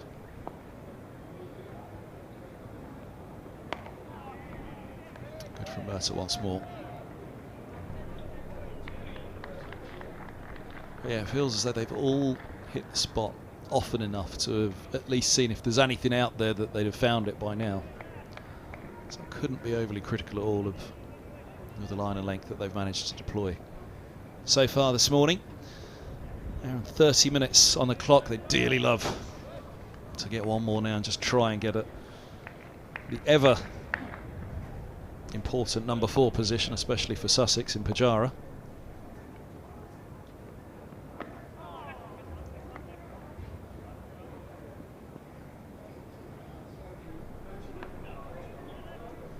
It's the end of the 21st. Single more for Allsop, 61 for 1. Tim Mercer working in 5s. So a double change again. There was a double change after 10 overs this morning. Mercer and Roland Jones taking the new ball, being replaced by Yadav and Helm. Yadav and Helm just finished their 10 overs between them. And Toby Roland Jones back into the attack. Beat the bat a few times. Certainly left-hander Clark in his opening couple of overs, then went for I think 13, didn't he, in his last over. Driven down the ground and then an edge down to third man for 4. So he'll be looking to improve those figures. 5 overs, none for 24 as we sit here now. Immediately around the wicket, which is unusual for Roland Jones. He really does it persist for quite a while over the wickets, the lefties, over the years, if memory serves, from the pavilion end. Very wide on the crease, first ball.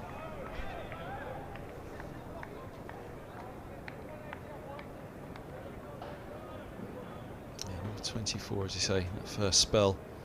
But immediately around the wicket to Allsop. Reminiscent of one of the bowlers in the Sussex side, Stephen Finn. Always very early to go around the wicket to a left-hander, wasn't he? He enjoyed his angle of attack around the wicket.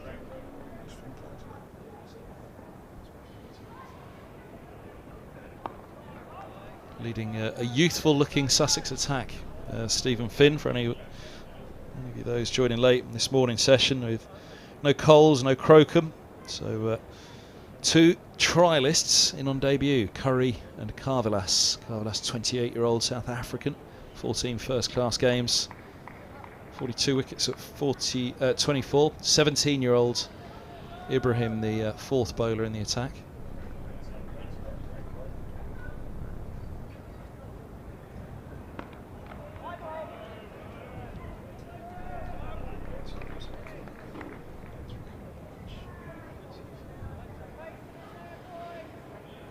Well, yeah, it was felt when Sussex named the 14-man squad for this that they were very much as cover. The 2 trialists, as they were announced, but as it is, both into the side here.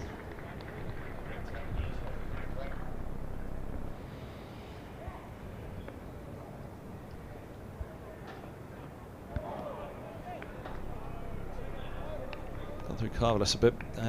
Bradley Curry's 24 in November. Scotland, Dorset, Somerset second 11 as well.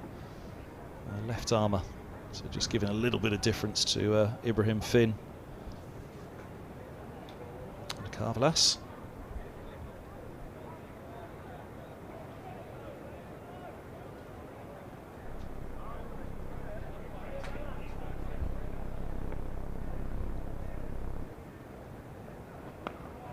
Carvilas indeed did play on the young C's, the young cricketers here, the MCC young cricketers. So had a stint with Kent's second 11.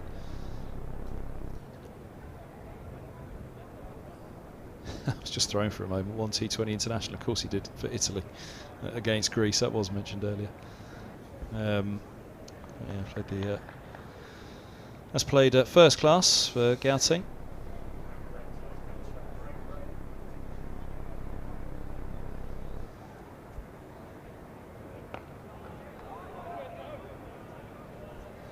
Of the opening over of Roland Jones's return, his first maiden, number 24 from 6. Yeah, much better over there from Roland Jones.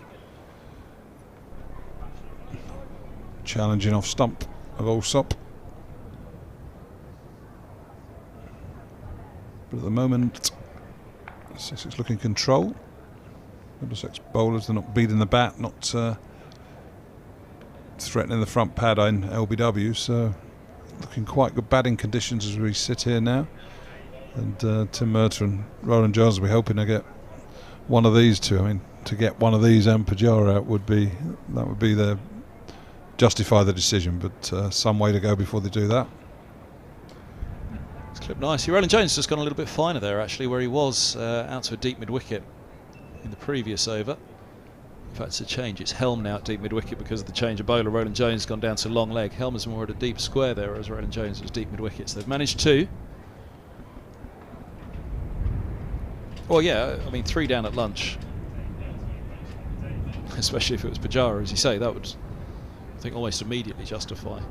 It would do. The Middlesex hasten to say some way of doing that, but things can happen quickly.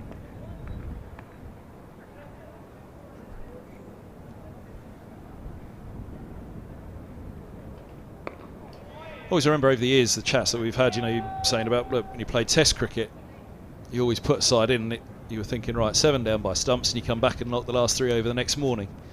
You kind of touched on it a few moments ago. Everybody now wants an opposition out by T if you're putting them in.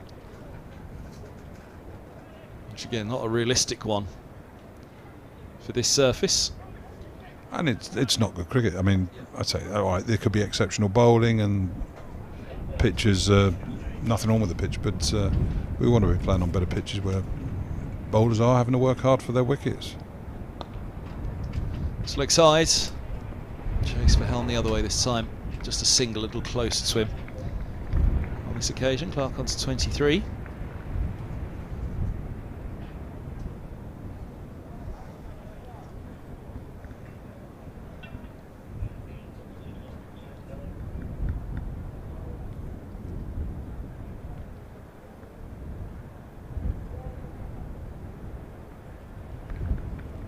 Looking at the lines that Murtagh's bowling has been clipped through the leg side a few times, so he's bowling straight. He's looking for that mistake by the batsman, looking for LBWs.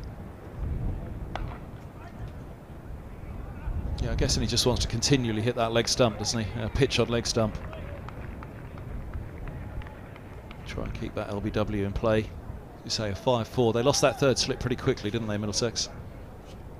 So again, as you say, the ball hasn't gone past the bat much. Reflection of that.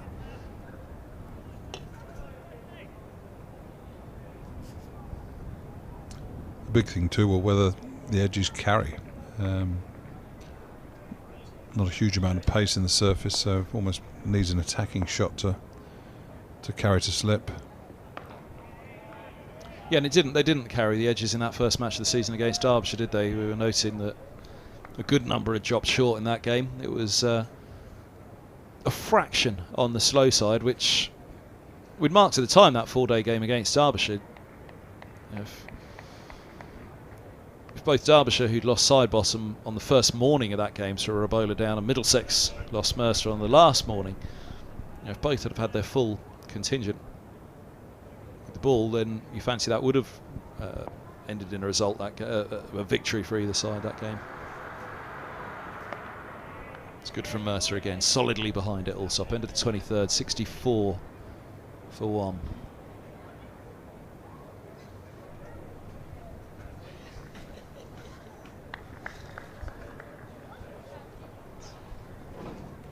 It's a bit worrying. David Nash has just walked into the box here. He's a busy man nowadays. Where does he find the time to come along to a cricket ground? Busier than he ever was in his cricket career, isn't he? Yeah, I don't know how to answer with that one, to be honest. What's he doing? I don't know. What isn't he doing every time I speak to him? But then I suppose that was also his cricket career, mainly off the field. What's he up to now, Nash? One of the game's pests, would that be fair to say? Well, he's got his business, hasn't he? That's done very well.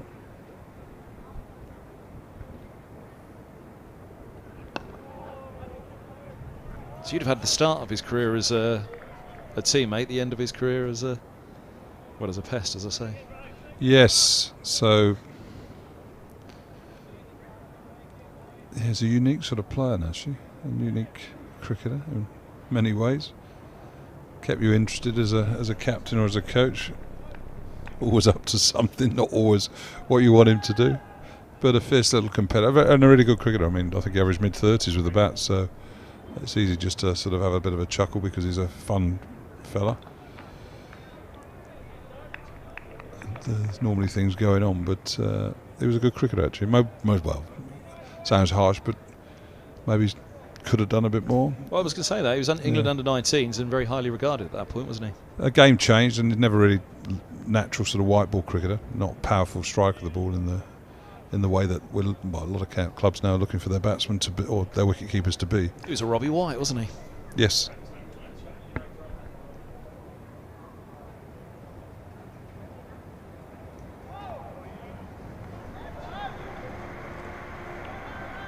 I'm doing Robbie White a disservice there, but I'm not, because you say he was a good. Yeah, I think Robbie's got a bit more power than Nashi. Oh yeah, in that sense I'm doing him a disservice, but in terms of the cricketer, Nash was a good, highly regarded. It was just Ben Scott was an outstanding clubsman as well. That was the other thing. John Embry was the coach when I first started doing it, and he said, look, Scott's the best clubsman in the country, there's no two ways about it. And Scott was the man who had the gloves for the 2008-2020 victory.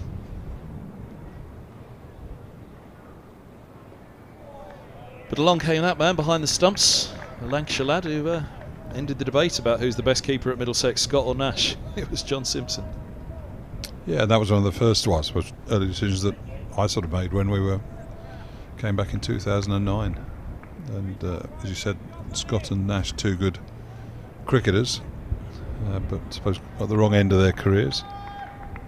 And you've got someone like John Simpson, who always been a good gloveman and a sort of very capable batsman too.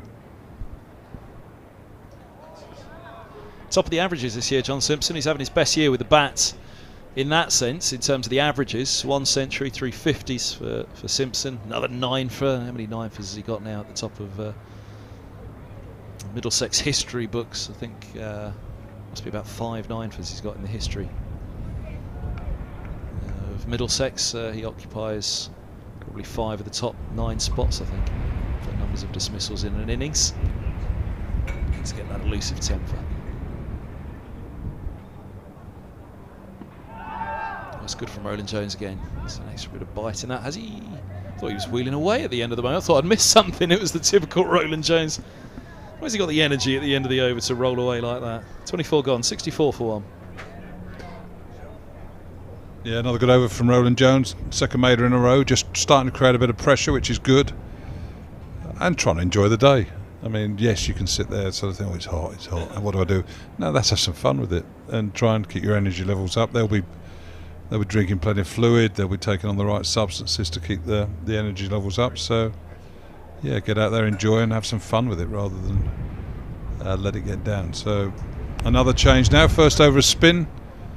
Luke Holman. I don't know who's dyed his hair again. The ends of it are a bit blonder than maybe they were a week ago. I'm not sure. I haven't seen him for a while. The old 80s hairdos are coming back in, aren't they?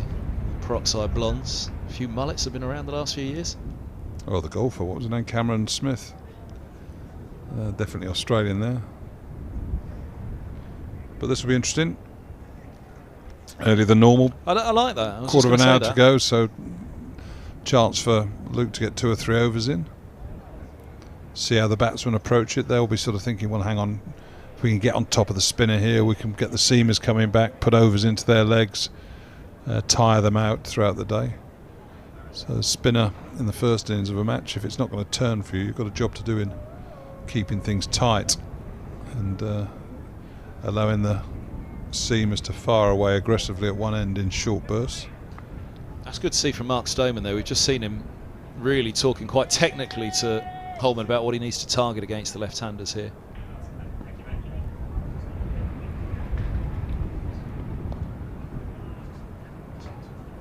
A single first ball, but it really was going through quite a chat with Holman.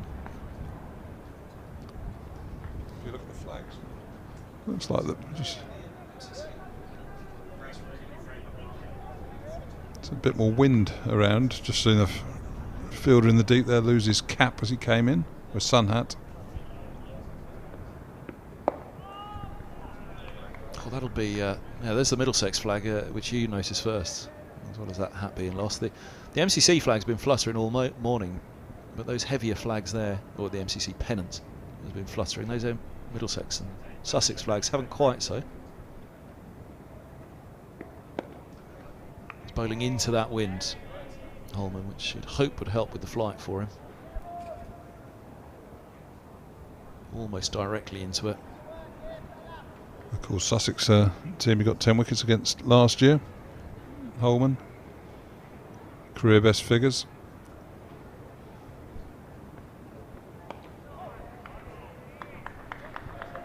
It was a wonderful few days. The record score 6-7-6. Record opening stand, beating Langer and Gassing, except by Stoneman and Robson. I was going to say, actually, watching Stoneman there with Holman, his arrival very much reminds me of, well, when you managed to get Chris Rogers in. The influence he seemed to have, and just that little upturn, that uptake. I mean, Middlesex were desperate at the time for that kind of player at the top of the order in Chris Rogers, and goodness me, did he lead by example over and over again on the field. It's nice from Holman. Into the over, 65 for 1. Decent start from Luke. Enjoyed that. 1 run in the over. He's got a few overs to bowl today. But you see there the flags on the pavilion. Suggests there's it's a warm wind, that's for sure. I always remember one of the hottest days, or some of the hottest days that I've experienced in Australia. It's a northerlies coming off the desert, so they're really sort of hot, dry winds. And it's windy out, sort of quite strong wind as well at times, sort of blustery, sort of kicking up dust and stuff like that, but it's high 30s, early 40s, and it's a really challenging couple of days there. I remember once playing for Western Suburbs. I think it was my first weekend with Western Suburbs, and bowling quite well, getting some wickets, but standing at fine leg in 37 degrees heat, shivering with a jumper on, just because it just completely sort of messes around with all your you're sort of, you're dehydrated and things like that. So it's something in Australia they're used to playing in. That's why you sort of think, well, what's going on here? Everybody's going crazy about the weather. I mean, if you didn't play in high 30s, early 40s in Australia, you wouldn't play every week. You'd be off half the time, because they're the sort of conditions that you get there. Peter Milan, he sort of, yesterday we'd sort of met him, he sort of said, oh, it's just like an all day in Pal, this, and yet everybody in England's going mad about it all. I was just looking down the Middlesex order: Robson, Eskenazi, Milan.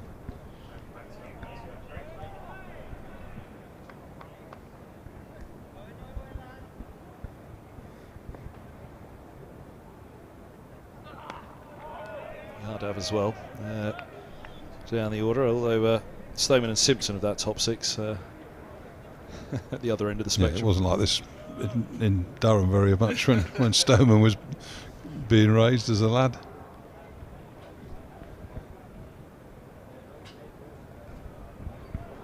Just a good little period for this for Middlesex. Run rates come down to 2.5 and over. Sussex not going anywhere. Who's going to blink first? A loose shot against Roland Jones has been a nice tight line from the pavilion end. Well, they did go very full this morning. As I say, I wasn't critical at all, because they had to give the ball the chance just to see what there was, see what was happening, test the feet as well, see if the feet are moving first thing. But they've got a really good control going now. It hasn't conceded a run in 3 overs now, has he? In fact, in this spell, wasn't it? 24? He hasn't. He's very much a rhythm bowler. Even looking at the way that he bowled at Merchant Taylors, he didn't look like he had his rhythm right, certainly in the first innings. Didn't see him bowl in the second innings, but he sort of seems to be coming together now. He's pitching the ball, he looks in control. There's a good delivery there, beating the outside edge.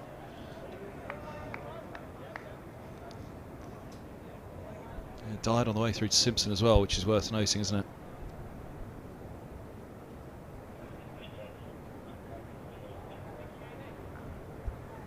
Bend your back, Toby. Says I have gone in the back at the moment. Have you? Yeah, yesterday. What have you done? I don't know, yesterday I was sort of moving something around in my office and felt that little twinge. You think, I don't like the feeling of that.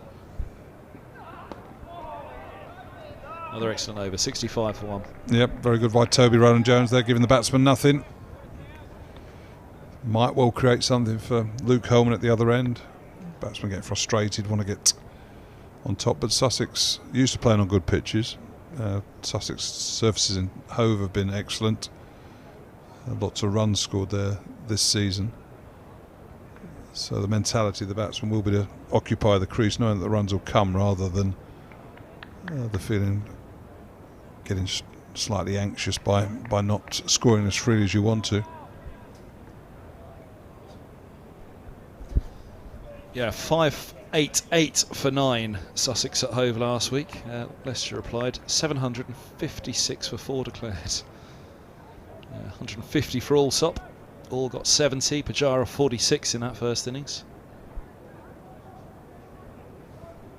Haynes retired injured on 24. That's why Clark's gone up from 5 as he was then when he got 12. Carter 75, Rawlins 75. Coles was in last week, got 59. Got a short leg in just before lunch. Sam Robson under the lid, is it? Or his backward sort of leg slip rather than short leg.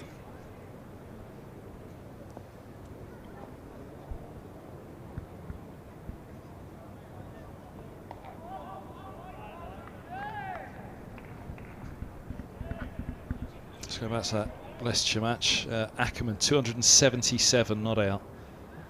375 balls for 54 minutes. Mulder 235 unbeaten as well in that. 7-5-6 for 4.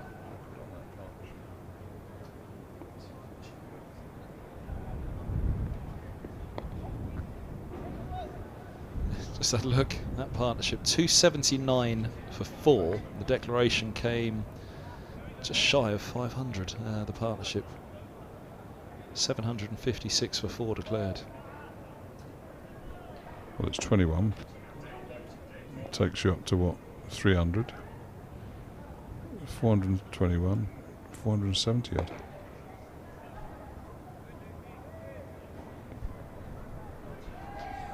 The bowlers were flagging there. I just said, look, yeah, I mean, Finn survives from last week. Rawlins, 0 for 223. That's not going to do your career record much good, is it? Yeah, no Archie Lenham last week, so Rawlins doing the majority of the work.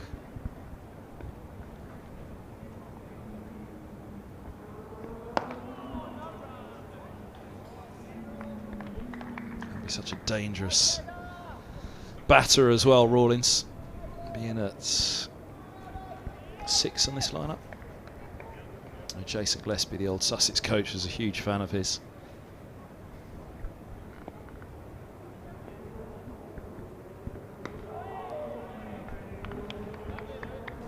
She had a lovely chat from a Sussex perspective with David Visa the other day. He's with Namibia at the moment. Headed off home yesterday, I think, after playing up in Scotland. World Cup to come later in the year for Namibia and Visa.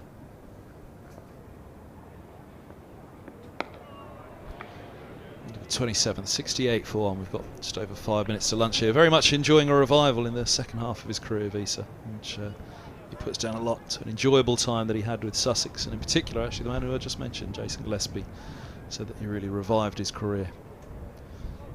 Enjoying, a wonderful twilight to his career now, Visa, with Bat and ball. In fact, he had a great day here a couple of years ago in the Blast for Sussex, didn't he, when he turned a match which Middlesex looked well on top of with an early collapse by the Sharks. Thumped the ball to all parts. It's a no ball, wasn't it? For caught bouncer, Harris. contentious bouncer. Yeah. Only competition in the world, isn't it? Where that's, Gloved it through to the keeper, but it was given as a no ball. Was it keeper? I think it was the short fine leg, wasn't it? He turned Yeah, it, it kind could of have been, swatted it around the corner. Change of bowling. Yadav's replaced Roland Jones after his 3 maidens. Given in the pavilion end. Yadav's call to go nursery end first up. I'm not sure. Would he have played here before? Has he played test matches here? I think he probably has done.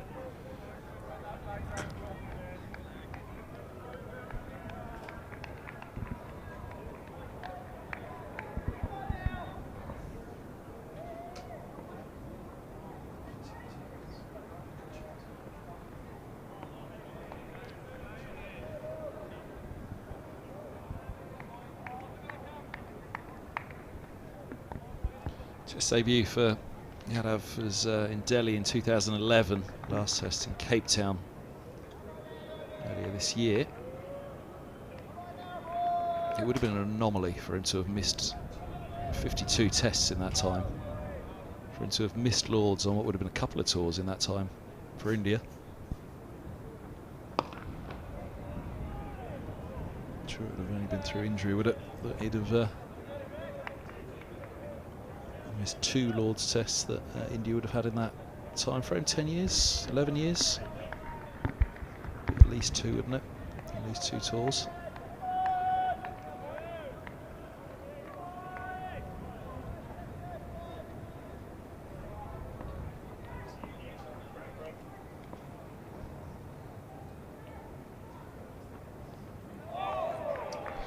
It's just a little bit more there for Yadav, isn't there?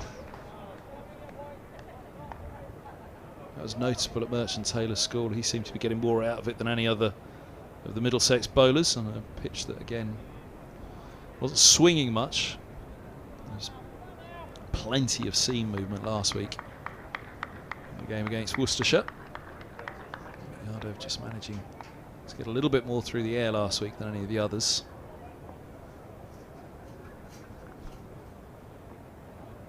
Oh, that's a lovely ball. First one in a while that beats the bat in that fashion, I'd say. Nice line of length, just angled across. Just nips away off the surface.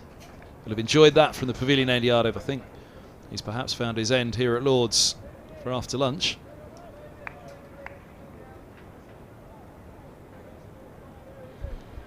Just looking at Yadav's record.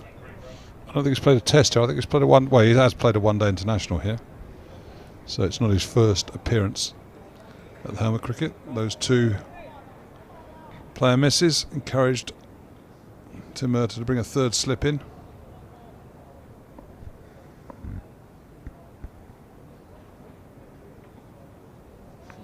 Just goes a little bit wider last ball. 68 for 1, end of the 28th. One more until lunch.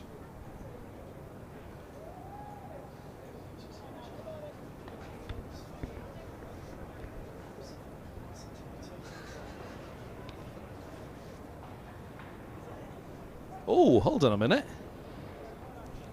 Clock are they going off here at Lord's? Obviously one that says 1 o'clock.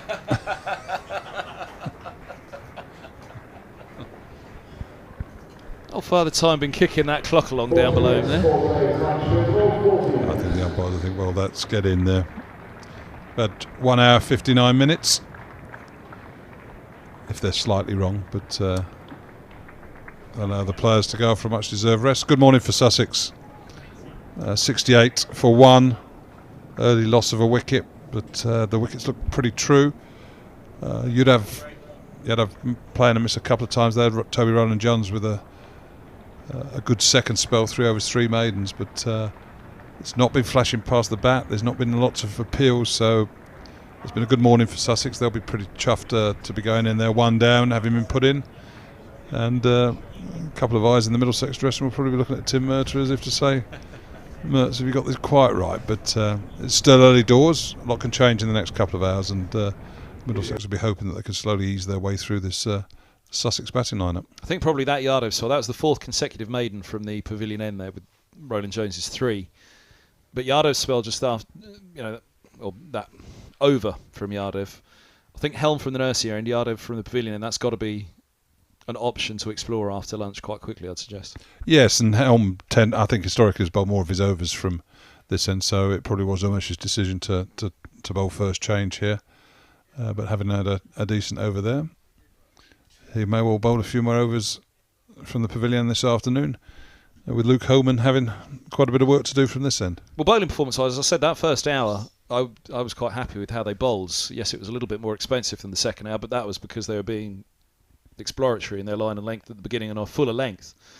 In the second hour, they bowled quite tightly there, and they've explored everything, is the point, in the 2 hours this morning. But what they've settled on in the second hour is rack up those maidens. That's where you're going to take the wickets. Yeah, and we've seen the run rate come down. It was about 3 and over. It's now 2.43, so that's very much under control. And I suppose the one thing that does, when you do get a couple of wickets, the game's not going away from you. And equally, the batting side are a bit more circumspect in the way that they go about it. So you stay in control. But let's say Sussex have not got Pajaras in next, obviously a hugely experienced and wonderful batsman.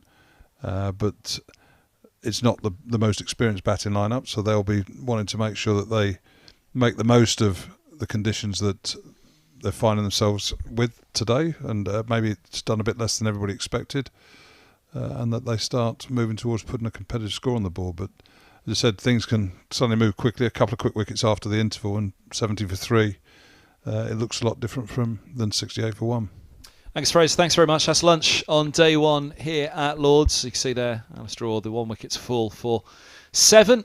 Tim Murtagh picking him up. LBW had a big appeal against Tom Alsop, the very next delivery. But, tough morning, but Middlesex was stuck at it. Interesting afternoon ahead. Join us back on the live stream, which is sponsored in association with eToro. You can click on that QR code, or scan indeed that QR code in the top left corner to find out more. Lunch on day 1 from myself, Kevin Hand and Angus Fraser. I'll say goodbye to you for a moment with the score on 68 for 1.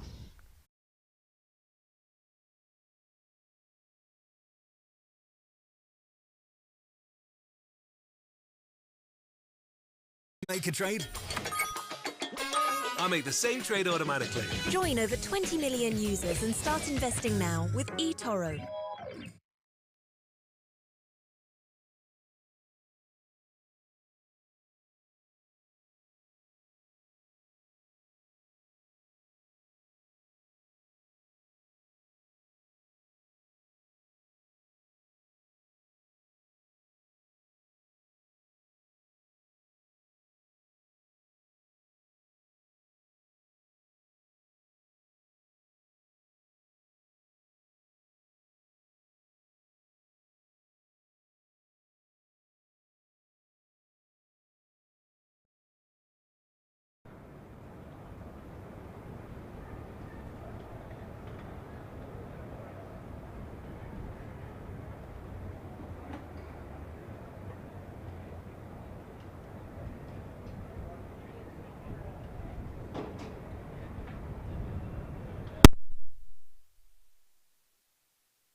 Short join the first of the 2 balls, reminding Middlesex fans to see them the shot located behind the pavilion. That's adjacent to Pajaras Gardens that provide exclusive clothing, leisure wear gifts and accessories club members, along with Middlesex Cricket Kit, and that will be open until 5 o'clock today. Our main retail shop, you can find around the Lord's MCC and 2 merchandise, including replica kit, gift souvenirs and leisure wear. The Grace Gate shop is open until 6 o'clock. And a full range can be viewed online, Lords via store.lords.org, MCC via mccstore.lords.org, where international shipping is available.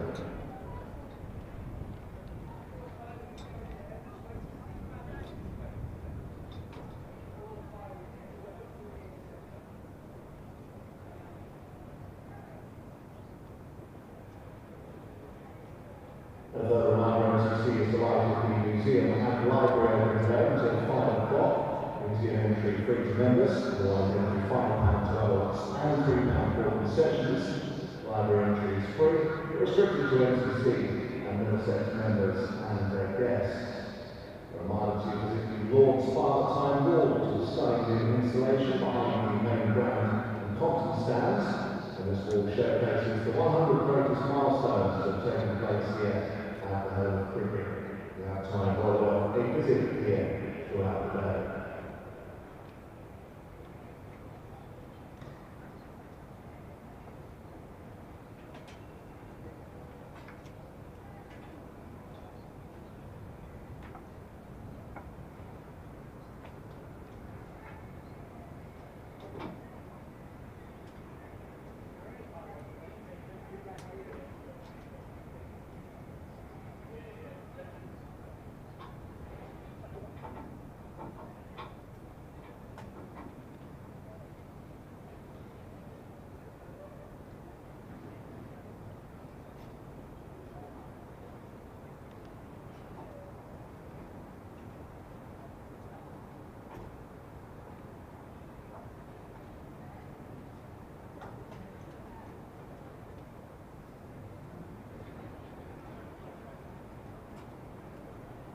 Reminder everyone, welcome here at home cricket. Multi-face rooms are open throughout the match, located in the pavilion basement, just opposite the main members shop, and also the area stands. And those attending with small children, their entertainment facilities are available here around the ground.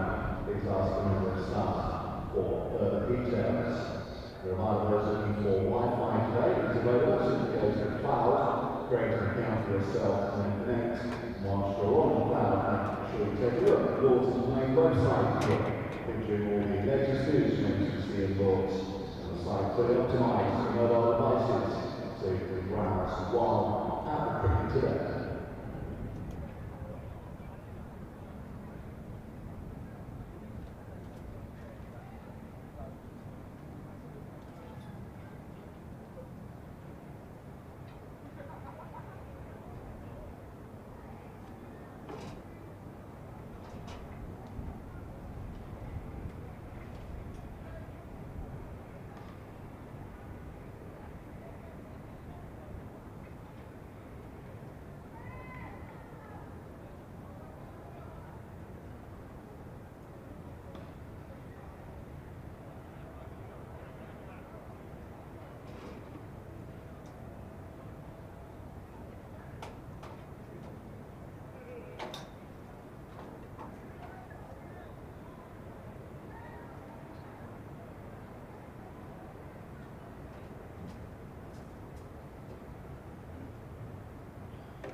Pajaras by Middlesex Cricket, carry out the reception, which opened at 4 o'clock today. We found in the main area in the shop just behind the pavilion, it's adjacent to Pajaras Gardens, and for any inquiries on membership, the details on how to join Middlesex.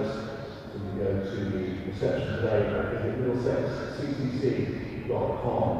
A reminder there will be a forum taking place in the Middlesex room after play tomorrow. To ensure that you do have a Middlesex membership card with you to gain entry. That's a forum for Middlesex members, which will take place after conclusion of day 2 of this match.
Recent scores from the other matches taking place around the country today. First day of the LB Championship Games, latest round. Down at Cheltenham, the festival starting there today. Hampshire visitors to Gloucestershire. Hampshire batting first, having won the toss, are 86 without loss at lunch. Taunton, where Somerset play Yorkshire. Somerset batting first and are 99 for 2. Tom Abel is 21 not out at break. Clear wickets at Kew Oval, where Essex are playing with Surrey. Essex batting first, having won the toss, are 91 for 6 at the lunch interval. So Essex 91 for 6 batting first. Kent against Warwickshire at Edgbaston. Warwickshire on the toss and put Kent in here. It looks decision well justified. Kent 96 for 5. Jordan Cox is currently unbeaten on 39. All 5 wickets going to Oliver Allen Bilby. As Kent recovering to 96 for 5 at the interval. Northampton and Northamptonshire playing Lancashire. Northampton on the toss decided to bat. They reached 71 for 2 at lunch. At a derby where the local match between Nottinghamshire and Derbyshire, Notts are batting first and they reached 115 for 1 at lunch. And C. Panini is 65 not out.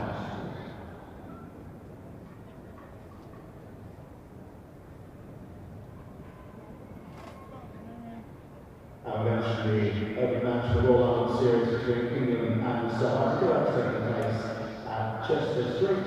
And South Africa having won the toss decided to bat after 6 overs, 34 without loss. Malone 14, the clock on 18.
eToro lets me copy the trading activity of other traders.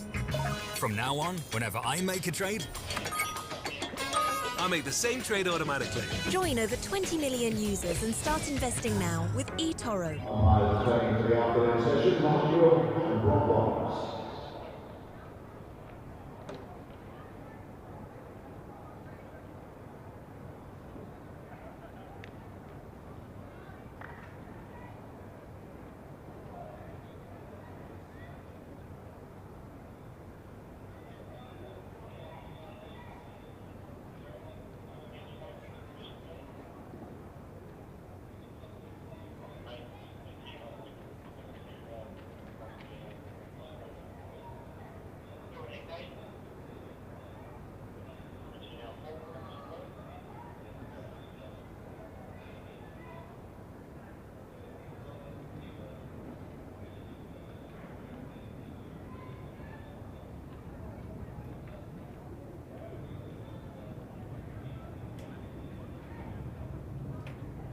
Tim Mercer leading out Middlesex.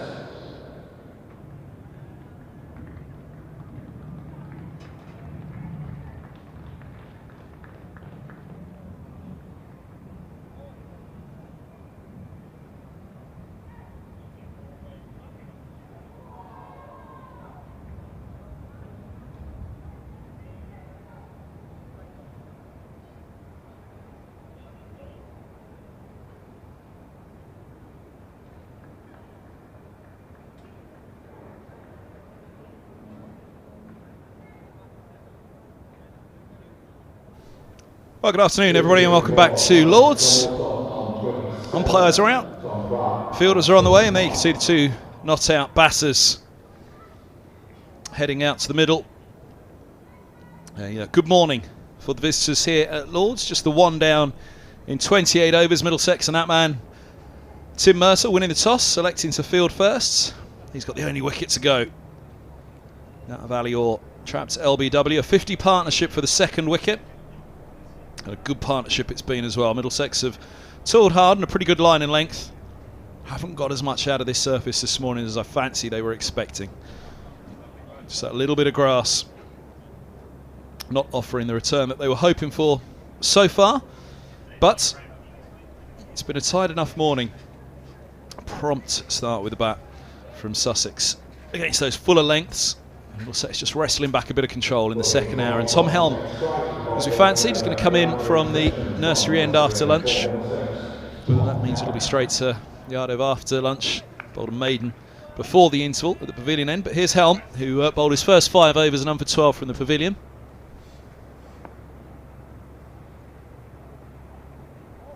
And a little bit of shape away up the slope. First ball after the interval for Tom Helm. Yeah, Allsop 27, Clark 25, an almighty appeal against Allsop first ball from Mercer. Clark batted quite nicely. There's a leading edge back up the track just past Roland Jones, the outstretched right hand of the Middlesex seamer. A couple of edges here and there, nothing to hand though. Not a great deal of ball passing bat, nor edges either.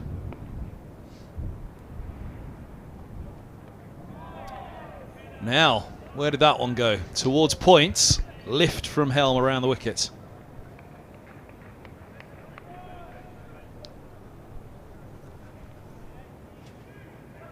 Angus Fraser's back alongside me after lunch. Yeah, good start. There's by Tom Helm. Aggressive. Again, a bowler in the early 2 or 3 matches that Middlesex played made a difference on flat surfaces, the extra height, the extra pace. It was a good short ball there. Unlucky. It could have gone anywhere. It could have easily lobbed up to the slips or back to the bowler, but also fortunate there. But Edge and gone! No, down.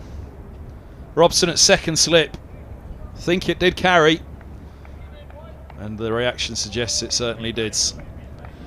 Well, it has, and that's a catch you've got to take on a pitch like this, on a day like this. Excellent start by Tom Helm, thoroughly deserved that. Genuine edge, straight in, straight out. Important drop. It was a no ball as well, so in some ways. You're saying, well, I'm glad he didn't waste the catch, but good signs by Tom Helm here in the first over after lunch.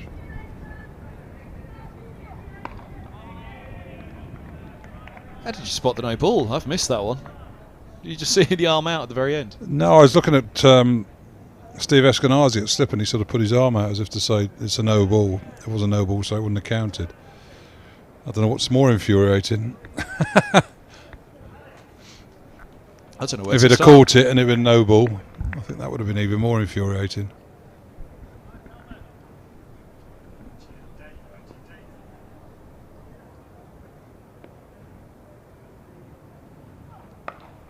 Good ball again from Helm. Kick away of the ball there past mid-wicket. Probably reveals a little bit of frustration. I guess in terms of frustration levels for Robson, he can kind of put it away quickly and forget about it because it was a drop off a no ball, and that can be quite important, can't it? For the field immediately to reset.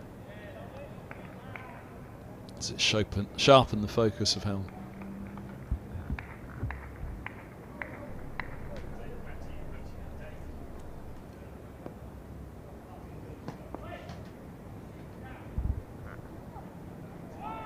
Very good once more. Yeah, Helm just coming around the pit, coming around the wicket here to left-handers. The natural slope of the ground means that the ball's going to come into the left-handed batsman. But you're seeing there, Tom Helm got that to hold its line, move up the slope. So the dynamics of this bowling at the moment are good for a potential catch that slips. Just two things he's got to do. One, he's got to keep his big foot behind the line, and then Robson's got to catch the damn thing.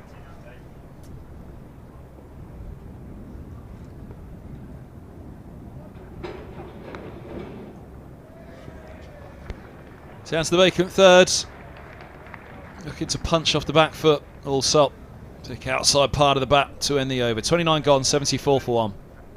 Yeah, so end of a frustrating over. No ball, drop catch. Quite a good shot there by Tom Allsop. On top of the ball, never in the air really. But it's always frustrating conceding runs to third man. Even though it was a pretty controlled stroke by the left-hander. There's something along the lines of 2 wrongs don't make a right, but I suppose getting the bad luck out of the way or the annoyance out of the way in one delivery. Well, I suppose it's 2 mistakes, so it's a poor bit of cricket by Middlesex when you come down to it, and especially trying to grab hold of this day, trying to get themselves back playing decent cricket, having had a lean period in the Championship on the back of a disappointing sort of finish to the T20s too. You want to get in there playing decent cricket. You want to be doing things right and making the most of all the little opportunities that you get. So you take some comfort from the fact that it was a no ball that was dropped, but equally that's 2 off bits of cricket in one delivery rather than thinking you're fortunate.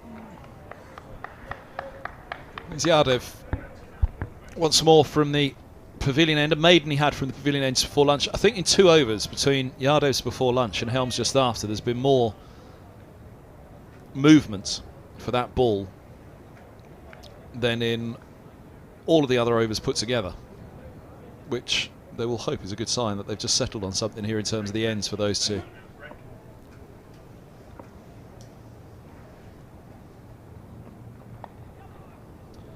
It's a little too straight. Single down to Helm at long leg. But same again at Merchant Taylor School, that it was Yardev that found that little bit more than the rest of the Middlesex bowlers. Didn't find too much, good line and length, but didn't find too much movement from the nursery end in his first spell.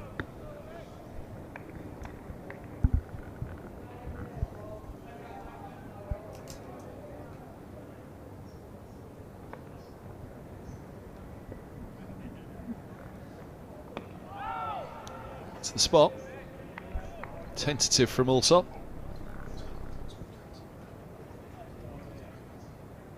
Allsop.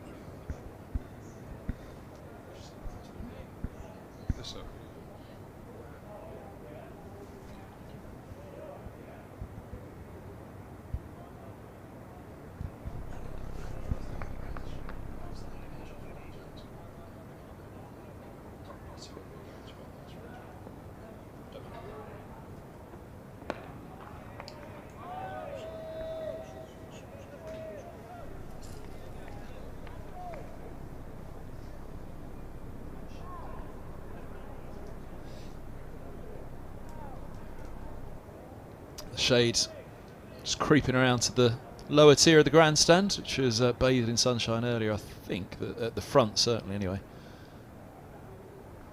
It's immediately overhead now, the sun, isn't it? Whereas before it was just slightly peaking at the lower part. You're looking at me.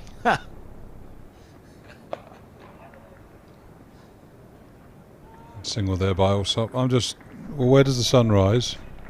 Over our left shoulder. In the east, which is behind us. Yeah. And it sets in the west, which is behind the pavilion. So it works its way round, doesn't it? So I mean, this is for the rest of the day, the pavilion will be in shade. Yeah. So the morning there was a little bit of sunshine on that lower tier, wasn't there? Yeah, there would have been. Yeah. It would have been coming over the grandstand, not the grandstand, the man stand. I'd be doubting myself. That sideways glance of yours.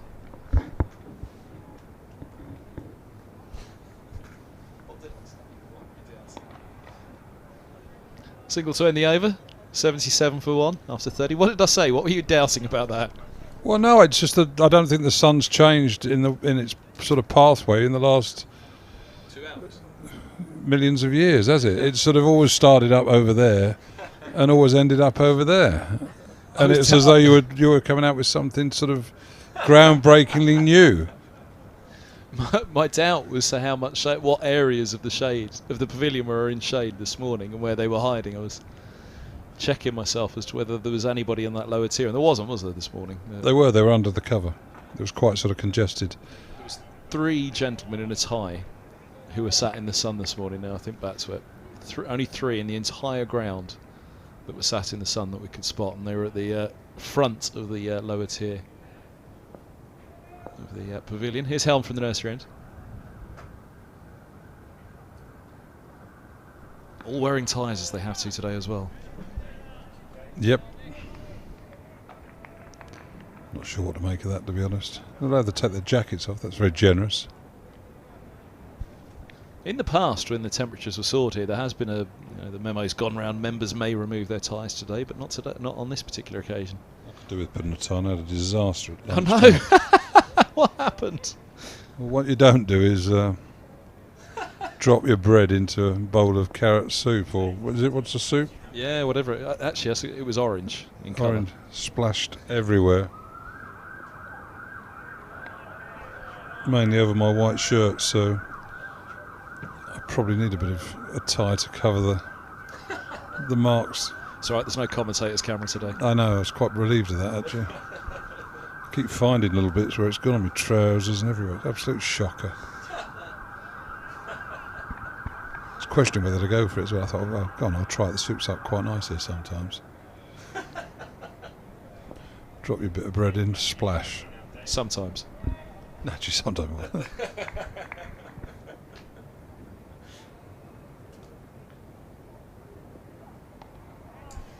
That's nicely turned around the corner by Clark. There was a bit of whip about it. He's going to pick up a couple here. Well run. There's a deep old boundary out there to deep backward square.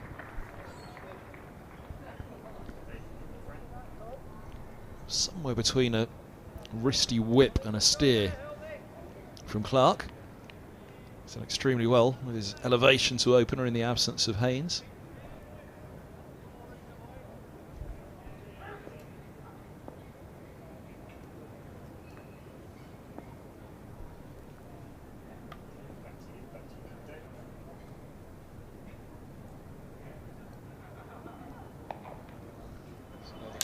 Well, that's really timed by Clark. On to 33, 83 for. Not too much wrong with that from Helm. No, it wasn't a bad ball. Another good shot, same area. Allsop hit one there in the previous over. Just giving himself, staying slightly leg side of the ball. Just allowing himself to punch it using the pace of the bowling. Helm's generating some good pace here. But using the pace of the ball, and just goes to the right of Max Holden on the gully line for 4 runs. Sort of shot that can be edged though through to the slips.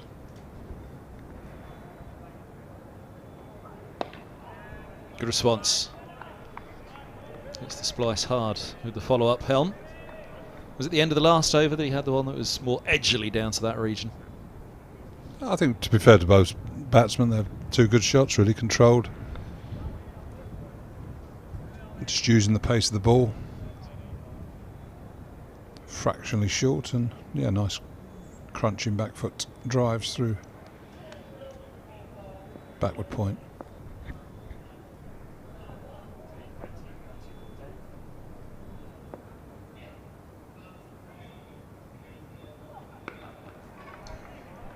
Good spot again to end the over. 31 gone, 83 for 1, so 6 off that Helm over.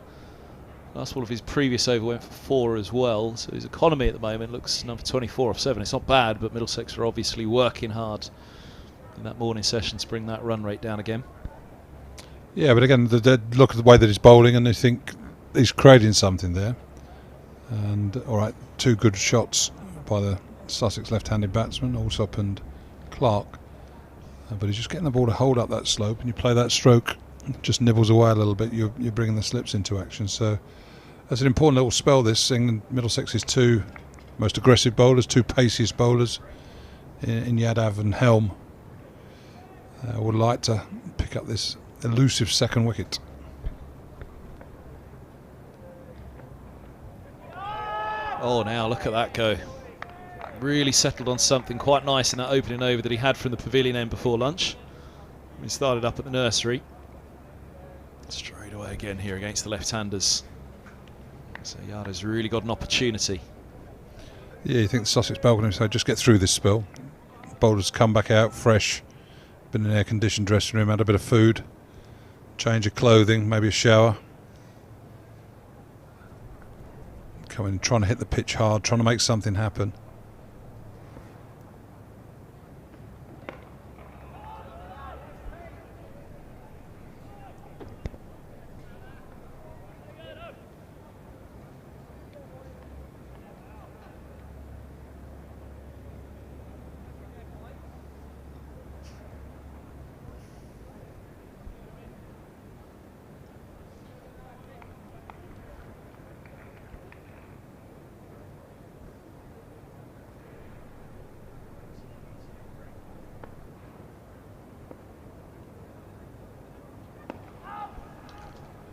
It's clipped nicely. Nice with the chase, it'll be a couple.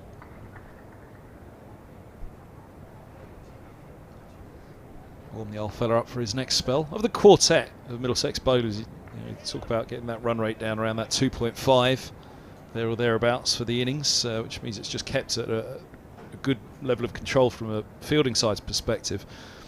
One of the bowlers is always going to be that little bit more expensive, and he's given the right to be a bit more of a strike bowler or to try something a little bit different, create things as Helm has from the nursery end here. Well, I think I mean the Middlesex attack, you've got 2 bowlers like that. You've got Yadav and Helm, haven't you? Obviously Yadav, highly experienced international bowler, had a lot of success there. Probably played in conditions like this on a number of occasions, so it'd be nice to sort of think that he'll come in and a little point of difference and make something happen. And Helm, and again Roland Jones, it maybe fits into the 5 over spell, 8 runs, maybe sort of working on the frustrations of the batsman rather than unlucky again. 3rd or 4th time there that Alsop's got an inside edge and almost his back leg has saved the ball from going onto the stumps.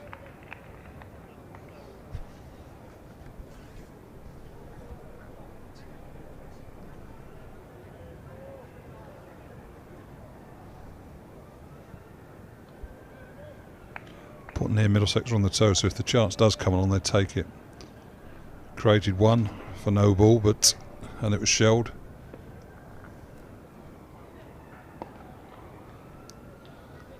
Single swing the over, another good one from Yadov's 86 for 1 after 32. Yeah, that talk about a bowler going at 2.5 and over, or a bowling attack going at 2.5. One's given that little bit more freedom to be that little bit more expensive. Is that Helm? So that is Helm in this attack, isn't it? Yadov's obviously going 13 off his 8 now. Yeah, and I think if we look at the morning session, most of the plays, well, certainly a number of the plays in this, a higher proportion were aggressive shots at the start. So you've almost got to run that little risk by putting it out there sometimes, hoping that the flash outside off stump is not controlled and it finds the edge. So yeah, but then you want the ability to have a good hour as well. Middlesex have created a little bit of space so they can go searching a little bit by bowling tightly in the opening 2 hours.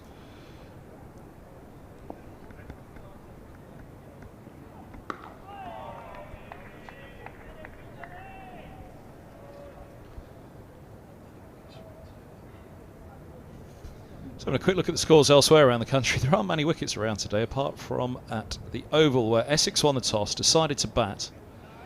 They're 107 for 6. Worrell's got 3, Roach has got 2. 1 for Jamie Overton. Adam Rossington with 20 to his name.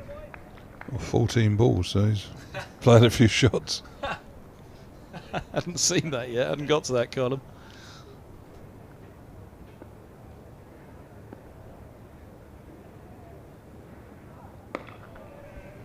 Yeah, Surrey on a roll, aren't they? Playing some really good cricket. So highlighted with the game up at Scarborough, both sides getting 500 runs, then bowling out Yorkshire relatively cheaply and knocking them off quickly. So they've got a good side, haven't they? Look at that bowling attack: Roach, Worrell, Overton. Not quite an innings victory at Scarborough, though, is it? Only the really good sides can do that.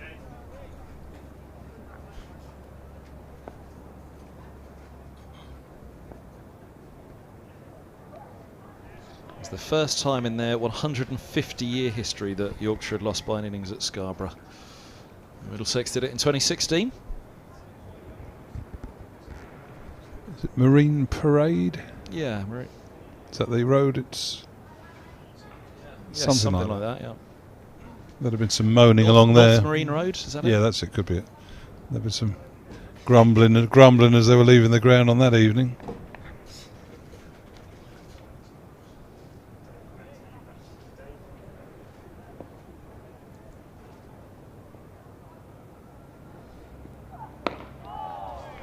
Dumped out in the first semi-final on finals day as well, aren't they?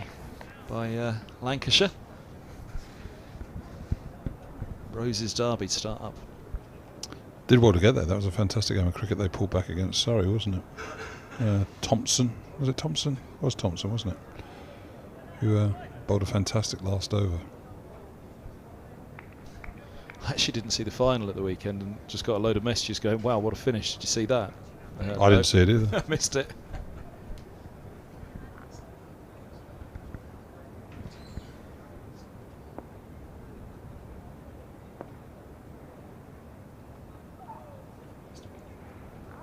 That one go. No ball called as well.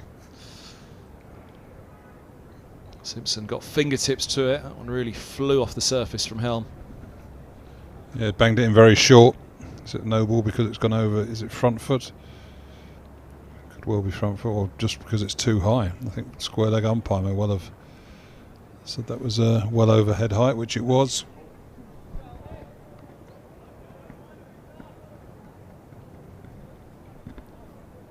Extra's up to 17 now, so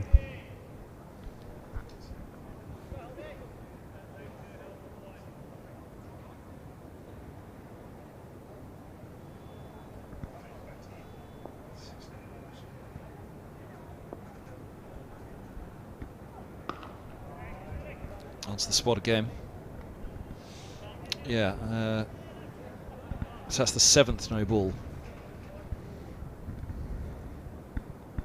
Be frustrating Richard Johnson, I'm sure.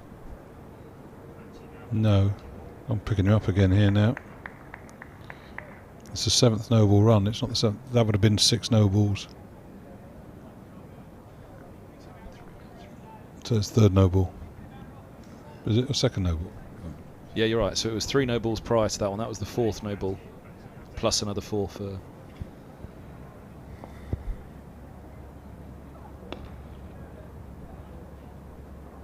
Single to deep square. Yeah, sorry, scorecards reading 6 no balls and 5 leg byes before the addition of that. The extras were 11 and now 17. So that's the 4th no ball, but no balls are now 12 because the 4 byes that went over John Stevenson's head go down as no balls. So that's akin to going for a 6, so expensive delivery there from Helm. So the sport would have been a good over until then.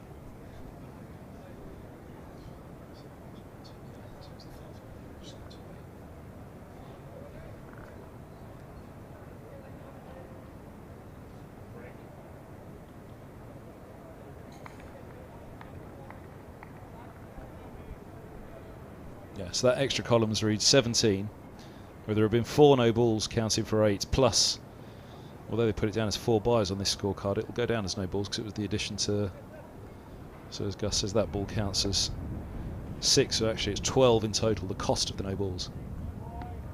There's another one, overstepping from around the wicket. Yardove now, 19th extra, in 95 for 1. In the 34th over now as it begins. Those other extras on that column of 5 leg byes, which an acceptable one.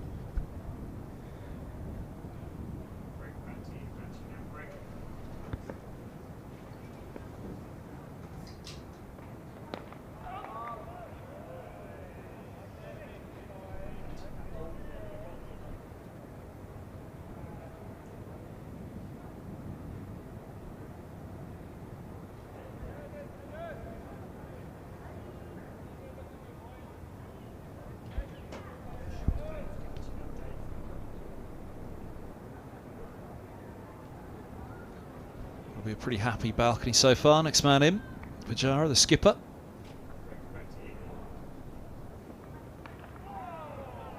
Ooh. Squirts away to backward point.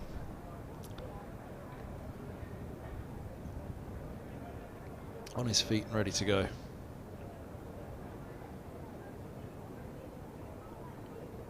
These two just hit the 50 partnership just before lunch. Doing a wonderful job of protecting the number 4.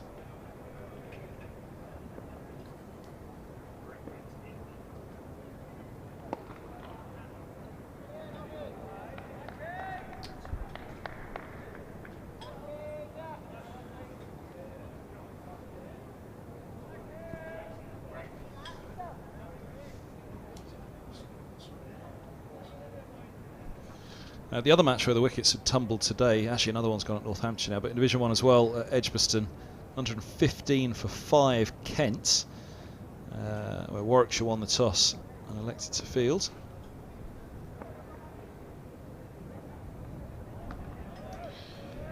That's a bit of a recovery. Cox 48, Billings 22. They were 43 for 5, but 115 for 5 now.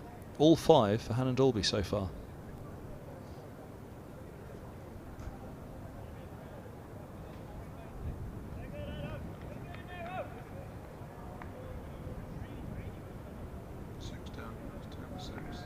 Oh, Cox has gone. Court Burgess bowls Hannon Dalby for 48. 6 for 25. Now that's cut away fine for 4. His toes all top to that one. He moves on to 40. 99 for 1 Sussex.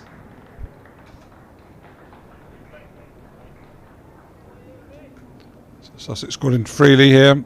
Another boundary through that third man area. Saw at Merchant Taylor's School last week. Third man was a fielder that was put in place very early on, and a lot of balls did go down there, but we've had 3-4s down to that area since lunchtime. Sussex moving on quite nicely now, 30 runs in 25 minutes since lunch, so Middlesex bowlers given a few balls to hit. Next ball's right onto the spot to end the over from Yardove. Allsops 40, Clark's 33, Sussex 99 for 1. Rain has stopped playing Division 1 at, fancy a guess which part of the country? North, south, east, west? No, actually no, it's coming in from the west, isn't it? I think it's coming in from the west, so I would suggest it's Somerset. Yeah, very good. They're 99 for 2 against Yorkshire at Taunton. Renshaw 43, Lammonby 4. Abel not out now on 21, and Bartlett not out with him on 15 when the rain set in. Wickets for Thompson and Waite. 28 overs bowled this morning.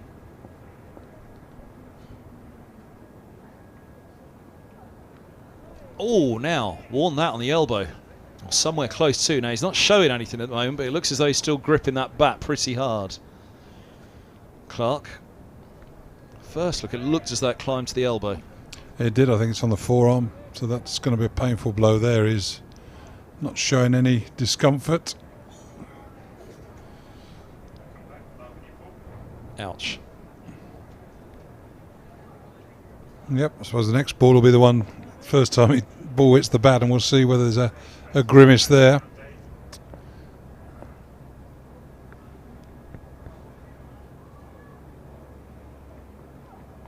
Edged. Oh, and he's taken it. Robson's got a stunner. Dropped one off a no ball earlier and helmed the bowler then. Helmed the bowler now, and Robson holds on. Clark's gone for 33. Struck the ball before. Helm strikes back. 99 for 2. Yeah, stunning catch there by Sam Robson, giving him a bit of grief over a straightforward one he dropped. It was a no ball, so it wouldn't have counted. But and a wicket that Tom Helm deserved. He's created something. Mixed it up, bowled a few short balls.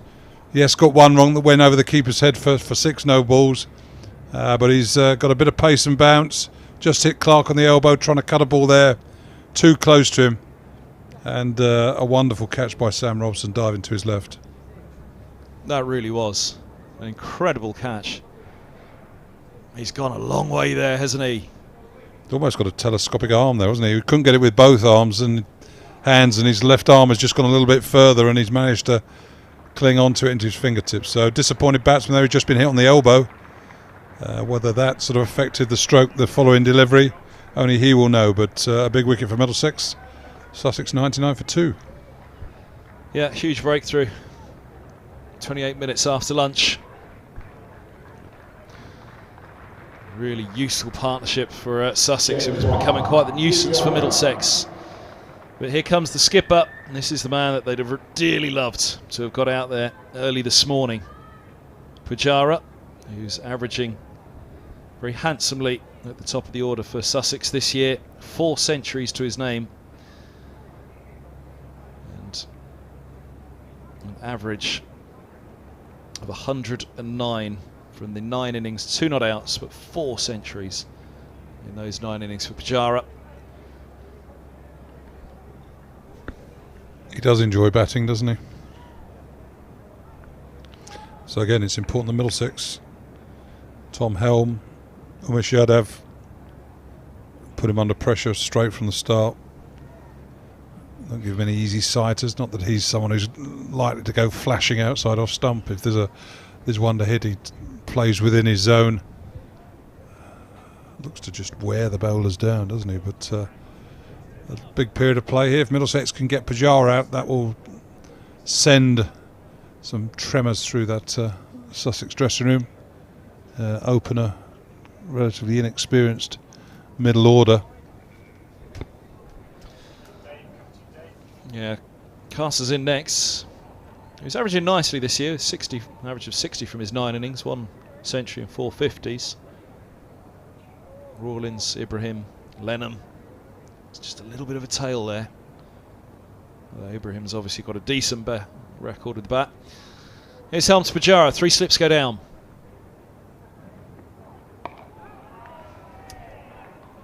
Effortlessly in behind it, Pajara.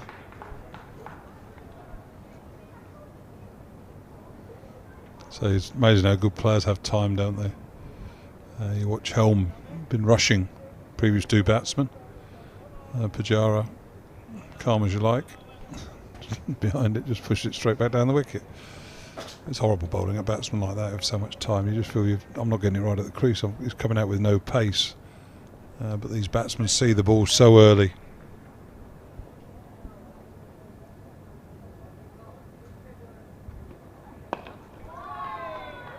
Got a little straight, got away with it to mid-wicket. Yeah, Pajara and Shamsood, watching those 2 bat this year, it's just been incredible. That game at Chesterfield's, Sood's innings there, he obviously scored well on this pitch indeed. He was out in the 90s, first game of the season for Derbyshire.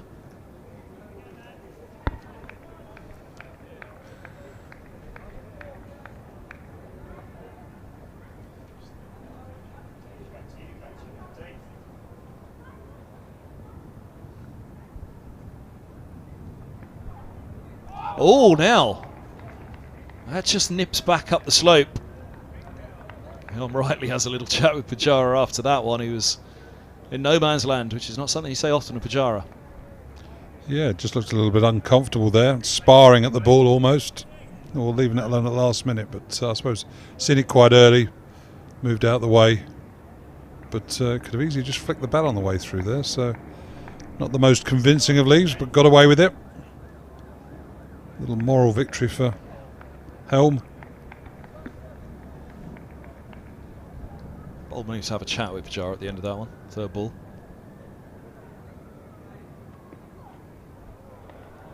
End of the over. They've made the break through Middlesex. Clark gone for 33, caught by Robson at second. A stupendous catch, really. 99 for 2. Yeah, an excellent catch. Really good over there. Again, you're just seeing someone a bit more pace and bounce, just causing the batsman some troubles, trying to force the ball. Always a little risk at times. Need to back it up now. Yeah, I'd have bowling from the pavilion end, hoping to increase his tally of wickets for the club.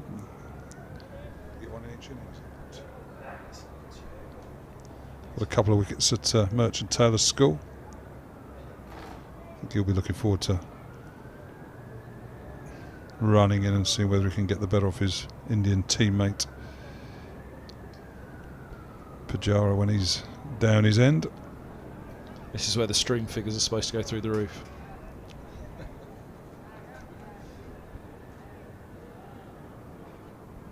He's having a little natter with Pajara after his third ball, the equivalent of winding up Ambrose or Co at the start of their spell. No, I think as a bowler, you just got to let the batsman know you're about. I mean, obviously you can't be abusive or anything like that, but be sort of challenging, confrontational in your body language. Show that you're up for the battle as such, rather than just meekly walking back to your mark. Toby Roden-Jones does that. We could do with it. I suppose it's one of the things that we're not huge presence on the field at times, Middlesex, but so seeing someone sort of looking above batsman in the eye. Full edged along the floor. Just off with the bat really at that one also. Followed it a little. Low off the outside edge. Shoots along to Eskenazi at slip. Was it you last week at MTS that was telling me one of the stories of winding up Ambrose at the start of the spell? Every country I think has a story of winding up an opposition bowler, and it always seems to be Curtly Ambrose. What did you wind him up for? Well, I never wound him up. I was never out there long enough to wind him up.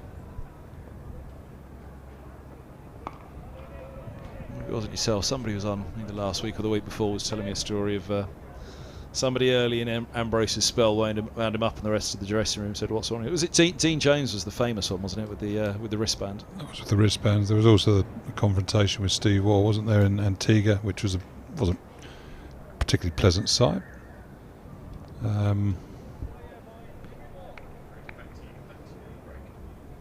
Ambrose sort of got upset if felt someone was disrespecting him or something like that, sort of in the way that he was going about his business.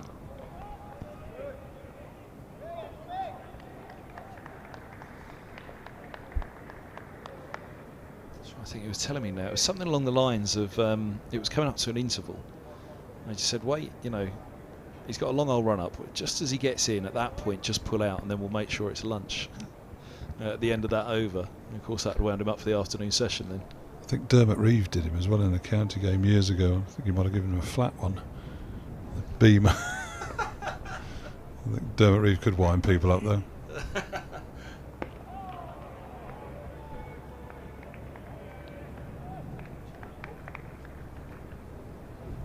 So Yadav and Helm bowled 9 overs each.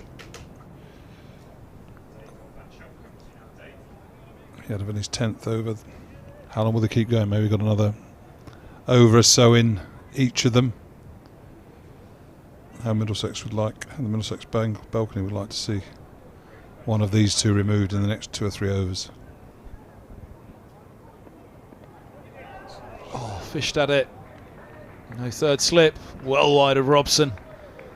Even his telescopic arms aren't getting to that one. That's the 100 up for Sussex. End of the 36. 103 for 2. Yeah, good bit of bowling there by Yadav. Fortune for Allsop. That was a genuine edge. A couple of overs ago, played a controlled stroke to third man for 4 off Tom Helm, but that was a genuine edge and would have been a nice, comfortable height had a third slip been in place. But understand, batsman on 40 odd, pitch not offering a huge amount. Yeah, you can't have fielders everywhere. But again, another little moral victory there for Yadav, but I think he'd rather that was transferred to 1 in the wicket column.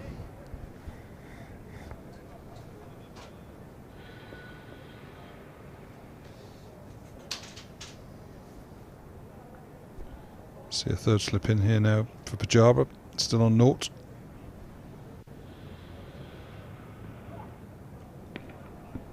Tails back up the slope. Starting wide enough. Yeah, will we be able to see Yadav to Pajara in this spell? So what was it? He had 5 before lunch. Yadav 6, 1 didn't he? Thereafter. Oh yes, He because had there was 1 one at the other end. So he had 6, so he's had 4 in the spell. See Roland Jones threatening to warm up at mid-on, so that might be the end of his spell here.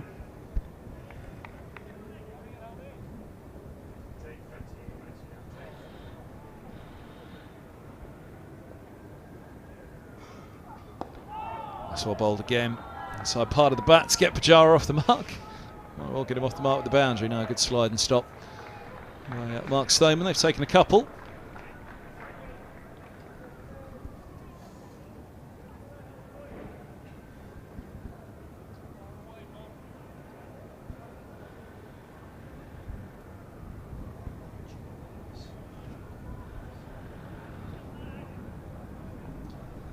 Pajara made 16 in the first innings for his caught hold and bowled Bamba in the match down at Hove, which was 5th of May. Ended 5th of May, I think.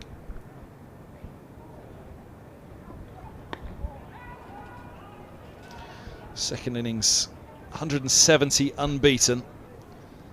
Setting up that target for Middlesex, who won by 7 wickets, 370 for 3, 149 from Robson, 79 from Pete Hanscom. Unbeaten 80 from Max Holden, 44 of just 39 deliveries from Martin Anderson. Very different looking bowling attack as well to the one that's in this game. Robinson, Beard, Crane, Hunt, Garton, Haynes, and a couple of overs of spin from Clark as well.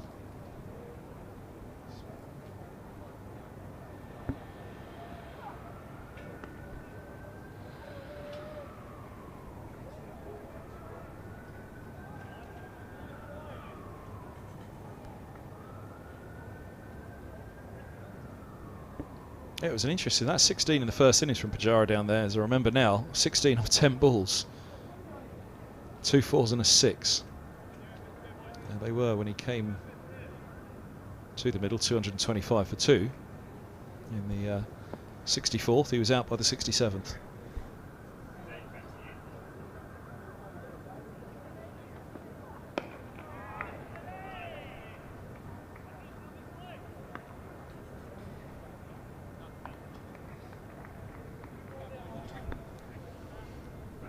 Amazing what difference a wicket makes. Middlesex looking sort of lively in the field. Try and keep the bowler energised. Good over to date by Tom Helm. Only runs conceded, a thick inside edge, just went to square leg for 2. Can he finish the over off with a 6th good delivery?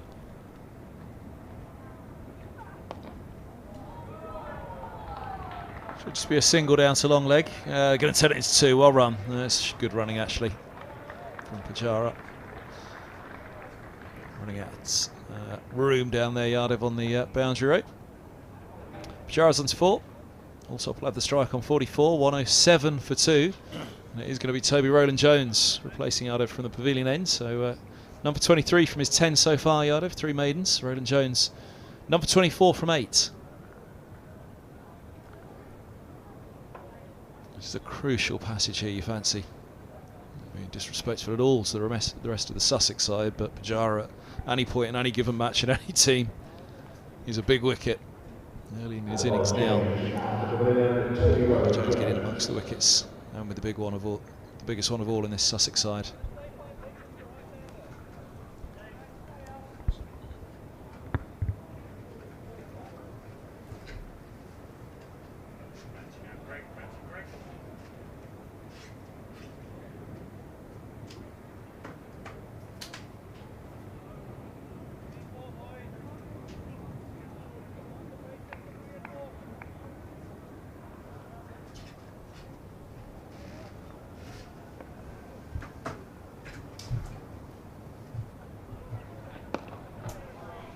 Right up there, first ball.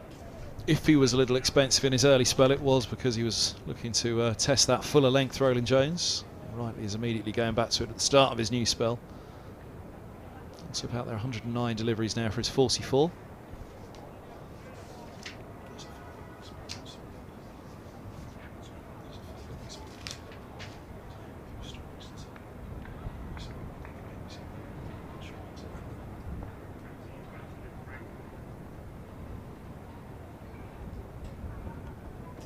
That's clipped away fine, just gone a little straight and punished. Stops on to 48.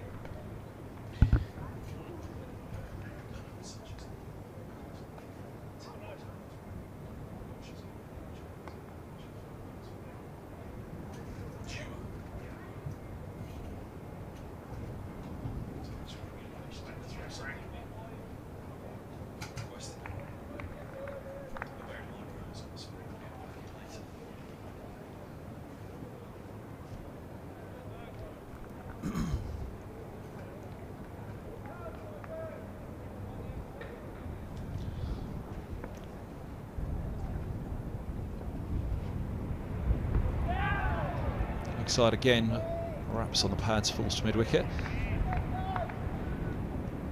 Started quite a straight position behind the umpire there, Roland Jones. I've never noticed him doing that around the wicket before. I have to watch it on this one. A real angle to get into line. It almost looked as though he surprised himself with the position he found himself. Again now, as he's back to the top of the mark, you'd almost thought he was going to be right arm over. A straighter approach this time as he starts. Leg side once more, just a single to long leg. Also ups onto 49, gets Pajaras onto strike for the first time against Roland Jones.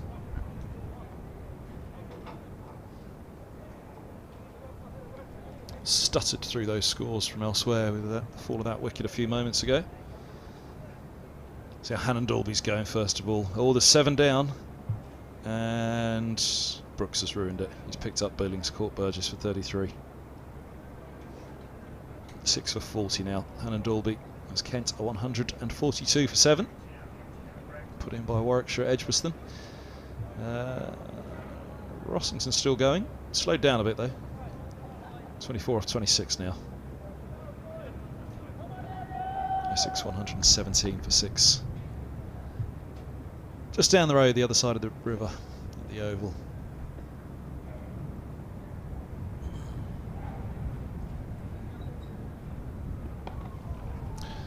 Wow, that was sweetly struck by Pajaras. His first boundary, 116 for 2. It's a little bit of width from Roland Jones. And Pajaras cashes in. Yeah, too short, a little bit of width. Roland Jones not quite got the pace of Tom Helm.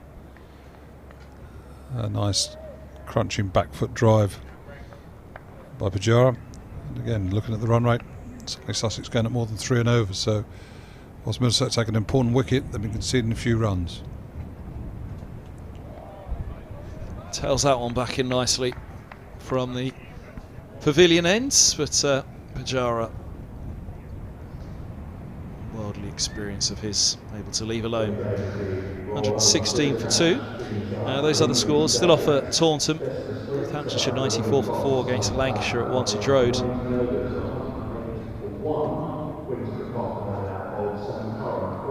Hampshire 117 for 1. Cheltenham.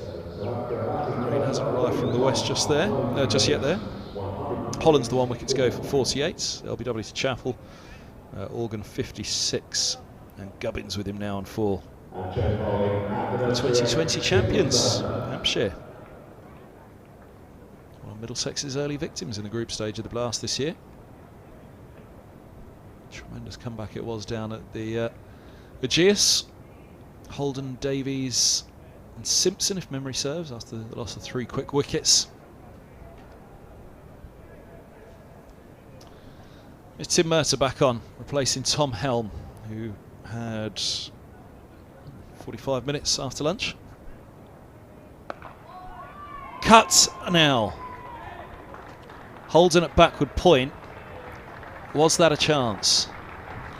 No, I don't think it was. I think it was cut into the ground. Total 50, 141 minutes, Replay now. Oh, correct. and 7 fours. No great disappointment around the field.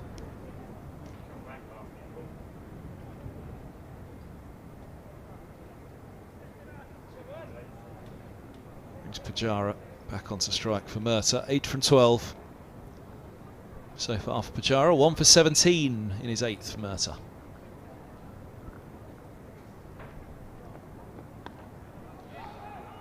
Onto backward point.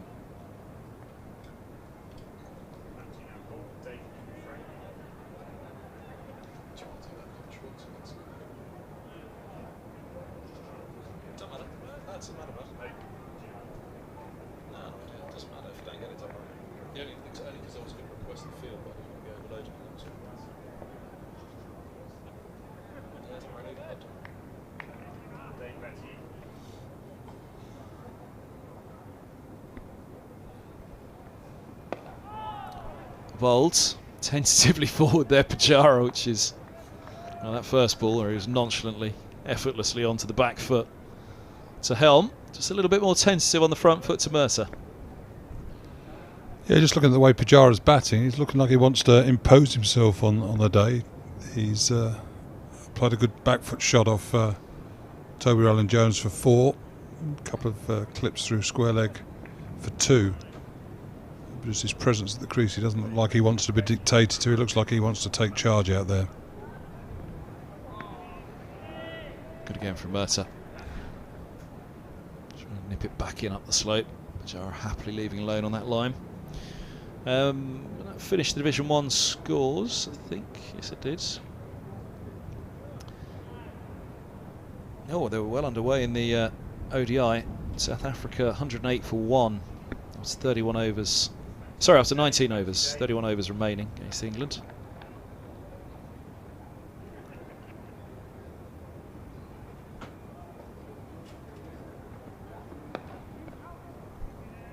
Straight one back in again up the slope from Murtagh once more. Just looking at the field here, I think Murtagh's bowling for an LBW. Split field, 5-4 offside field. Deep square leg.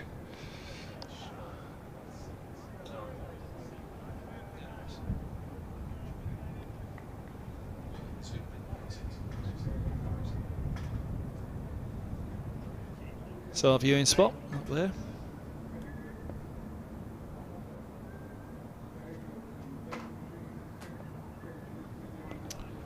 Length ball to end the over. 117 for 2.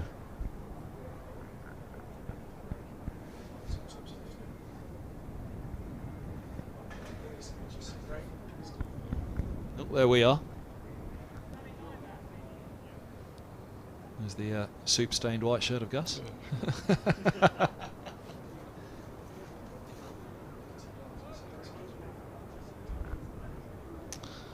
Just see panning out in shot. Roland Butcher sat in the TMS box alongside. Fair old bit of experience there. In shot in the middle, Richard Evans, the voice of Wimbledon for BBC One for all those years. And the BBC comms. Just a reminder, forget that old adage of turn the sound down on the TV and listen to the radio.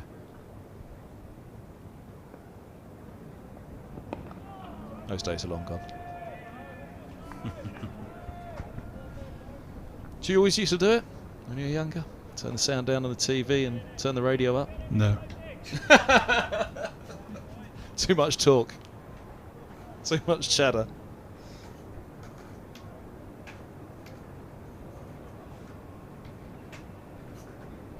Doesn't always line up, does it? Well, it used to back then, though.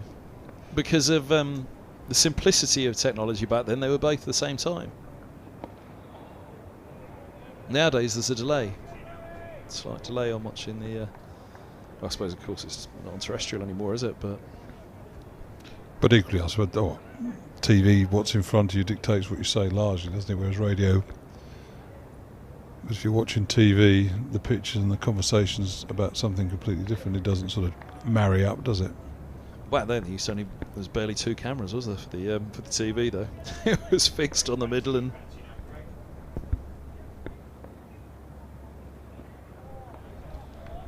It's sort of been interesting, really, how the whole coverage of cricket has changed. I mean, when we started in the mid-80s, most newspapers would have had 400 or 500 word reports, certainly the broadsheets of the Times, the Telegraph, the Guardian, occasionally the Independent, and very little radio or TV coverage, and now it's flipped the other way, hasn't it? So there's excellent sort of streaming online radio coverage, but very little in newspapers. Yeah, I remember you saying that to me a few years ago, that it's funny how it's flipped over, that what used to be the newspaper coverage is now basically, instead of that, you have radio coverage instead. But almost the TV and radio would seem to be glamorous then. If your game was televised or it was on radio, it meant that it was an important game. And obviously every game now is important.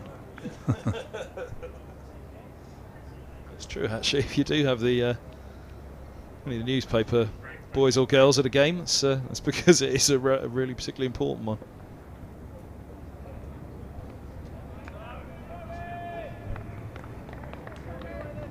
The Oval press box will be pretty busy today, I reckon.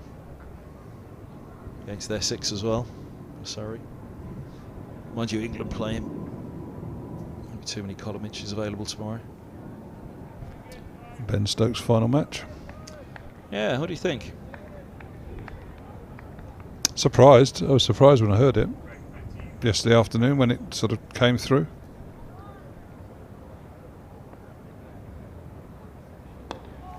Ooh, a bit of hoop on that one back in from Roland Jones. End of the over, 117 for 2. Yeah, it's an interesting decision, but I suppose you can. The one thing you forget is how old is Ben Stokes now? I mean, he's not a youngster anymore, is he? So therefore, and he's had quite a few injuries. And you probably sit there thinking, right, what do I prize myself on most? My Test career. So I want to play as much Test cricket as I can. I'm feeling it a bit. So I want to play Test career, and where is the kudos and the money and the ability to set myself up?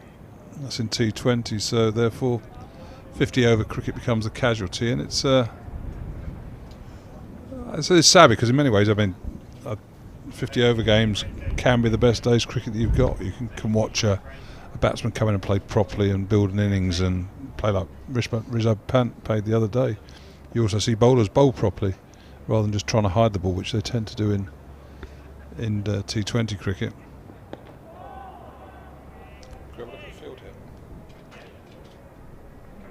Just interesting tactics here by Middlesex. As I said before, 2 slips, backward point, extra cover mid-off, but 2 men on the drive there. There was a deep square leg, but they brought him up. So 2 fielders there on the leg side. Tim Murtagh looking to bowl straight. LBWs, I think, could be a way that he's trying to get Pajara out, because there's not a great deal of movement off the seam, off this surface. So hopefully, hoping that he might clip one carelessly into the hands of those 2 weighted fielders. Inside of the bat again, single down to deep backward square. Pajaras on to 9. Stokes is 31 in answer to your question, which seems extraordinary. He's 31 already. Yeah, and I mean, one thing about Ben Stokes is a wholehearted cricketer, isn't he? So you get everything from him every day. Fully commits, bowls long, tough spells in trying conditions, and I mean, trains exceptionally hard behind the scenes. So it's probably realising that his body's starting to ache a little bit, and you've got to cut back. The schedule is extremely busy. You look at this summer; there's hardly a couple of days without there being an England match. Is there of some description?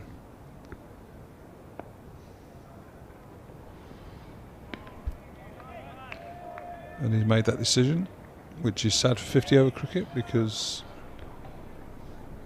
I suppose some people might sort of say, well, it's a slight on 50 over cricket, and people would question its role just because someone like Ben Stokes has made a decision like that. But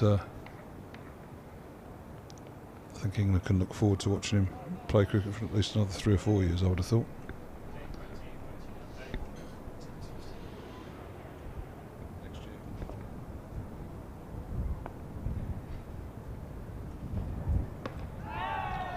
Ups in the pads, just dropping outside leg, I think. But again, I think everybody, it's not just the physical side of playing cricket that is the issue. bit closer than you think. That maybe just pitched outside leg. Did, yeah. It's time away from home. Again, you've got a young family, you want to see your family. I mean, you could, all right, you can say what a great opportunity. It is a great opportunity and a thrill and an honour to play cricket for your country, but equally you can't sort of, in 5 years' time, you can't go back home and sort of turn the clock back 5 years. Your children and your family has moved on, and you want to be part of that. And if you're spending a ridiculous number of years or number of weeks of the year away from your family, it's not something you can buy back. Even with all the money in the world, you can't sort of take years off your children's life and suddenly go back to when they were 8 or 9, when they're 14 or 15. Can you remember what your worst year was? Because it would have been as a journalist by that point, as opposed to your playing days. Your worst year in terms of the amount of time that you spent away from home that year?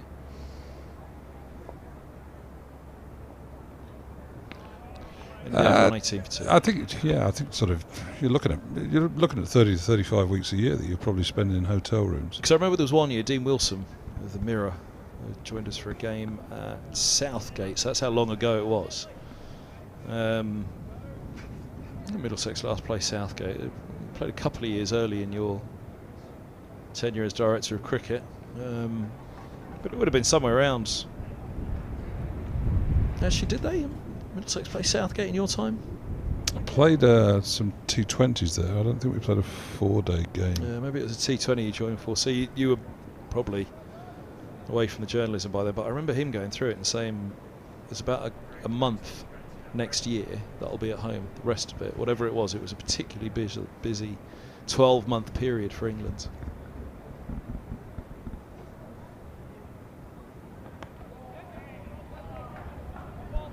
Run fine at the backward point fielder Holden. They'll get a couple here. Pajaras into double figures.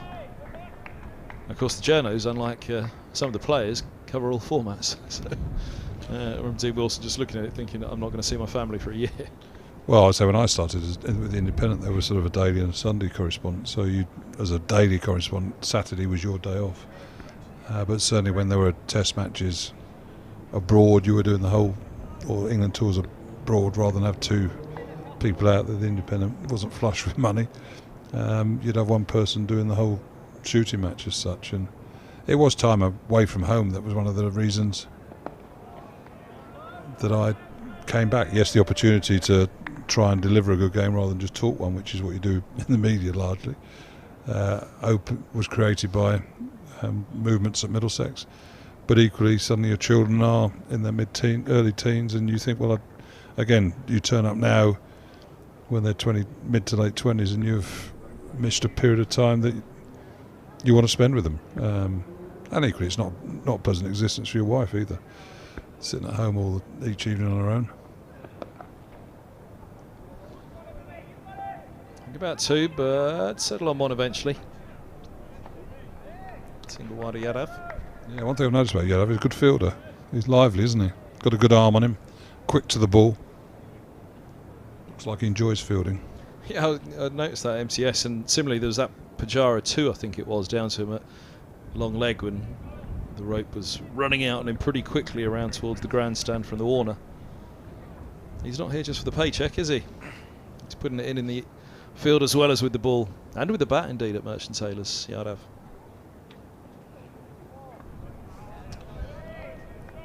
Angling back in, but good leave once more by Allsop. Fine 50. Former Hampshire man.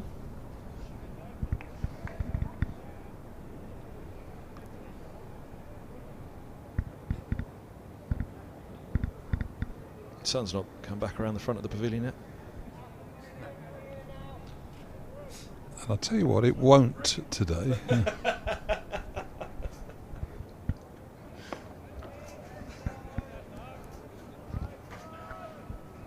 It's actually up here. It'll be a test of the air conditioning when the sun's around front of this later on. Well, there's a funny story, isn't there, about the building of this media centre and the fact that below us, where all the written media work, media journalists being slightly precious at times, sort of all of them are very important, wanted the best seats, so they all rushed to the front 2 rows of the media centre.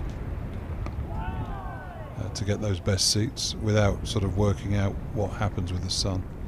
And of course the sun started behind, so it seemed very nice at the early part of the day, and it set in behind the pavilion there, and it was on them, and it was like a greenhouse in the front 2 rows, so they quickly decided that it wasn't the front 2 rows where the written media should be. It should be the back 2 rows, so they turfed electronic media out and put them in the front 2 rows. Yeah, it'll be a test of the aircon this afternoon when that sun comes around in front. It's when you sat in the TMS commentary box over the window open, the aircon's no good at all, so you're at the mercy of the conditions. It becomes a greenhouse. Earlier in the afternoon.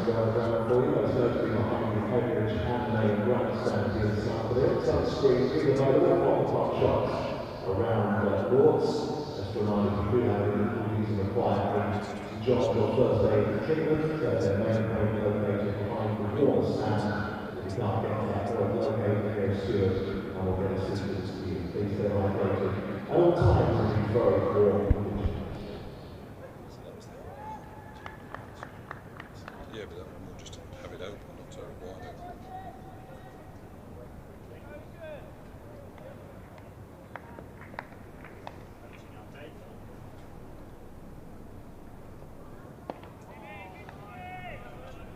Mercer's 10th over, 1 for 18 so far. This session, this innings. Feels like that man could have a very, very big say on how it's regarded, how it shapes up. Just 12 from 23 so far. Still pretty well poised so far. Still 22 overs until tea. 21 after this. If he's still there around that time, Sussex will be feeling pretty good about life.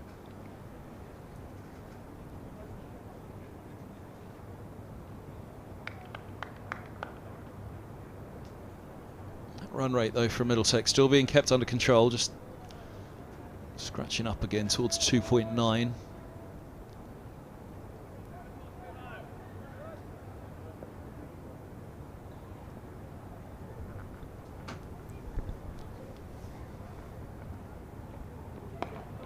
So bowled again by Mercer. That feels like it is really the big challenge now for Middlesex. Just controlling that run rate column. Seeing if they can create pressure that way. Just a little bit more after lunch of the ball beating back from Hellman, Yadav in particular. Now need that control from Mercer and Roland Jones, you feel, through this next little passage. Well, the challenge is going to be breaking this partnership, isn't it? 22 runs at this moment in time.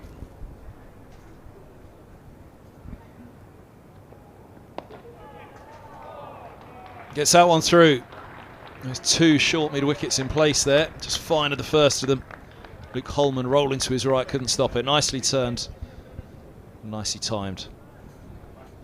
Yeah, Mercer just getting a little bit straight there. Angling into leg stump and crisply struck away. Beautiful roll of the wrists on such a full ball as well, wasn't it?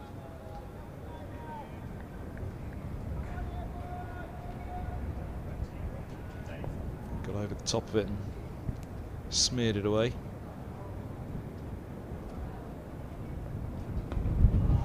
Ooh. They were just a little carried away with the ball before.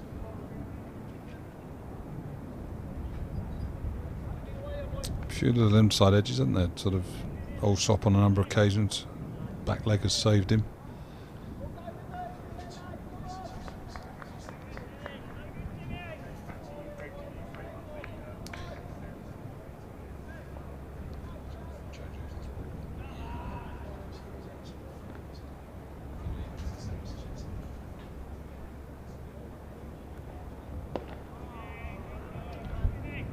Top ball once more, 125 for 2, end of the 43rd. Yeah, I was just going to come actually in that over to, you know, got the 2 slips. You touched on it a minute ago, the fields, 5-4 field, those 2 short mid wickets with 2 slips. There's just a little gully there, isn't there, of play at the moment where Mercer's just going to try and keep that ball and dry up the runs, and see if a mistake can be made or something searched for that's not quite there if the runs are dried up. But it feels like that's the way to do it. Yeah, and I think sort of you fill the straighter positions, the batsman's tend to go a bit squarer when he's clipping, therefore not showing as much of the bat, and it brings an LBW chance in. That's the sort of roundabout way you're going about it. Ooh. Very good from Roland Jones.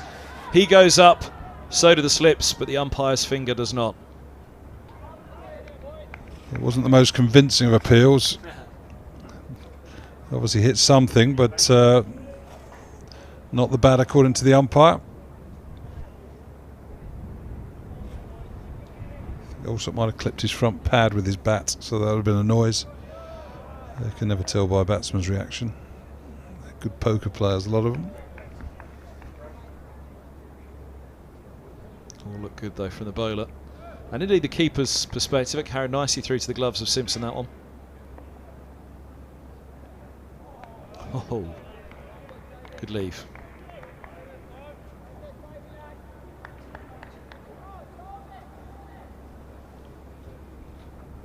You just see Pajaras going, what, 16 off 28?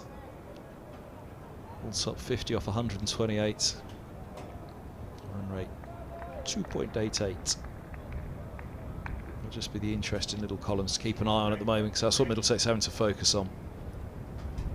Control, discipline.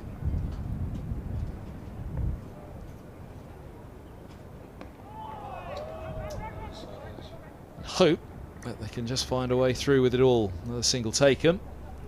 51 for Allsop on 26 for 2. For Sussex, they don't have to think about too much, do they? Just keep batting time and keep Middlesex out there. There's no real need to up that scoring rate at all. They do. Seen off helm, bowling aggressively. Yeah, they've made a couple of mistakes or forced a couple of edges. Again, a little inside edge there that's unfortunately for Middlesex not gone back up to the stumps. So for Sussex, just keep wearing the Middlesex bowlers down.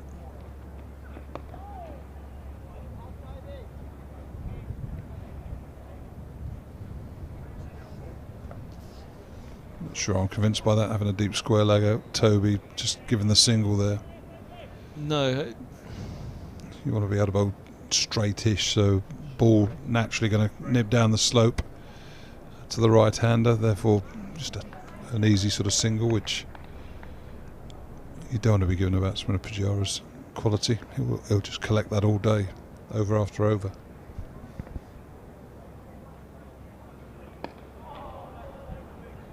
Not quite there for that. Wasn't that full of delivery. Also left searching for it slightly.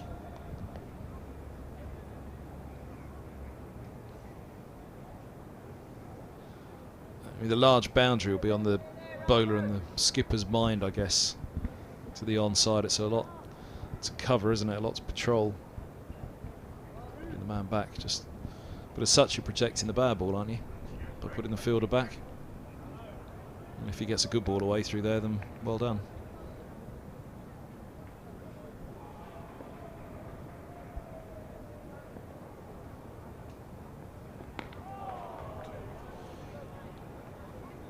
Right on the spot again. Good over. 127 for 2. And a drinks break. Let's have a look at those scores elsewhere. Start with the ODI. South Africa have moved to 132 for 1 in the 24th. Have a closer look at it. Milan has 54. Sam Curran picked up Quinton de Kock for 19.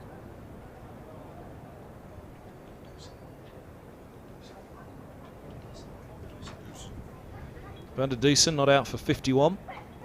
It's 48 balls. A tap for Potts, number 33 from 4 for him.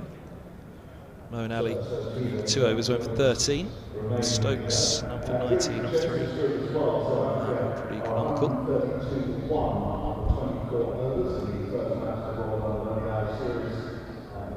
In Division 1, Hampshire 123 for 1 at tea. That's got to be an error, surely. 48 overs gone.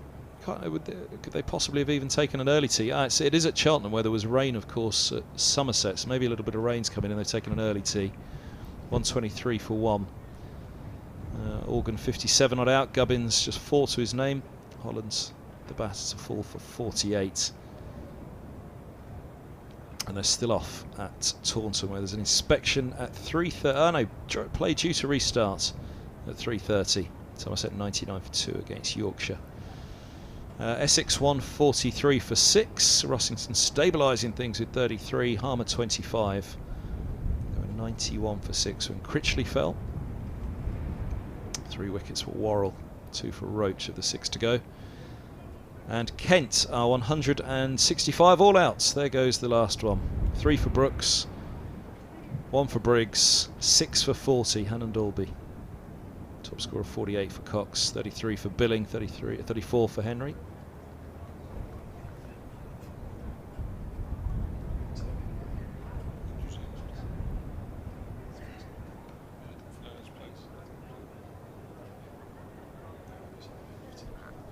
Only other game in Division 2, Nottinghamshire 186 for 1 against Derbyshire. Slater was caught, Guest bowled Dahl.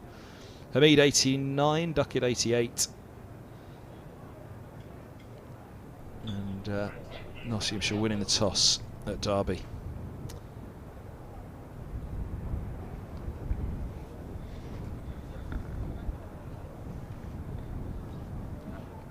Middlesex reconsidering their decision to win the toss, having won the toss and bowling. It's not got away from them, but if they're to achieve one of their goals, which would be to bowl Sussex out somewhere between 250, 300, they're going to need to strike again a couple of times, you feel, before tea.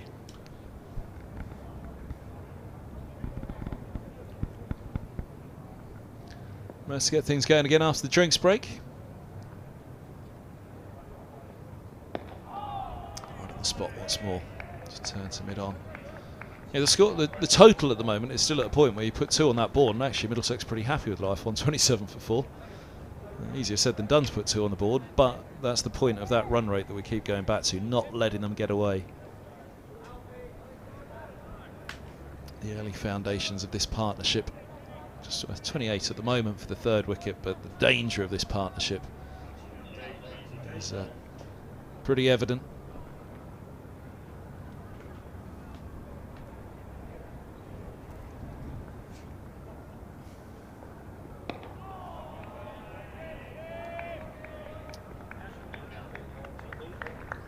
Average is pretty healthy up and down the country this year.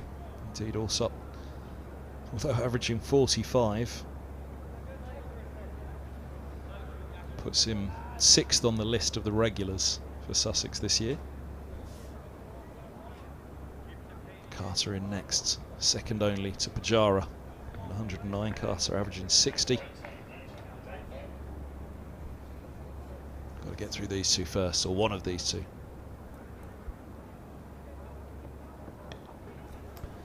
So a little bit straight. Easy stuff for Pajara. Down to the shade. I haven't seen that often here at Lord's, where is that a championship version of a dugout? A couple of benches and an umbrella. Yeah, Nick, the umbrella's probably out the Harris Garden. Murder getting 2 straight there. Easy pickings for Pajara. Show the margin for error not huge on this surface.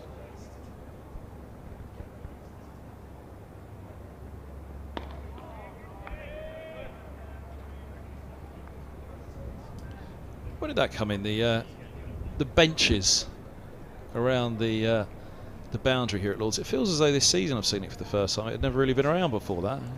Accustomed to the players just sat on their balcony with their feet up rather than on the side of the pitch. No, they've been there for a while. For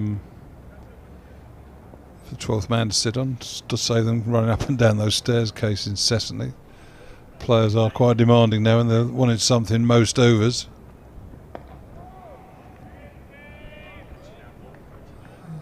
take everything from the dressing room, keep your drinks cold, a couple of eskies. Players can just run on and off with the helmet if it's for a short fielder close to the bat. Martin Anderson, Robbie White doing the duties. White, we've got 2 50s in the first match of the season on this particular track. Don't think he's gone to 50 since. That horrible shoulder injury, of course, down at Hove against Sussex.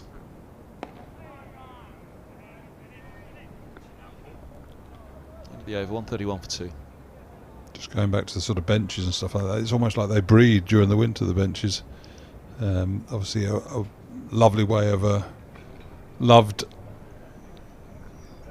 deceased member of a family is sort of recognised by a bench being purchased and laid in the Harris or put down in the Harris or the Coronation Garden behind the pavilion. But the trouble is there's dozens and dozens and dozens of, almost too many, so finding an area to put them all on show. You can see there's a bit of a stockade there, isn't there, behind the Sussex. 3 or 4 benches around there. I think the largest you can get now is 2s, so they've almost decreased the size of them so that one doesn't take up too much room. Nice shot there by Allsop through extra cover. Meshiadov after the ball. Will field it again. Saved a single there. You reserve the spot for your bench yet, Gus?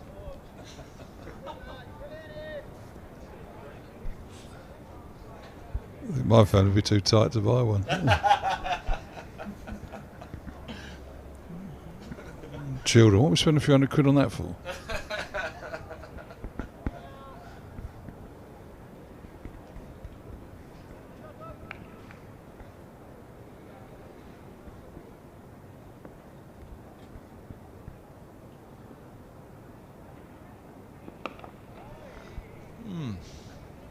Its way up to mid-on. It was a nice drive the previous ball as well, but again not full flowing and full reward for the batter. There haven't been too many crisply struck cover drives today, have there? Allsop again searching there. Drop his wagon wheel in a moment.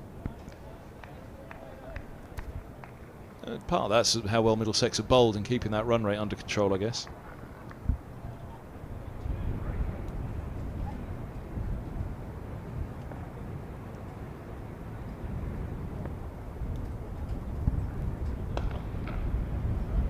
Straight to mid off.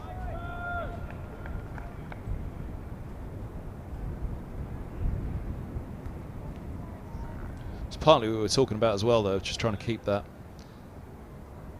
run rate down. Hope that at some point Sussex go looking for something that isn't quite there.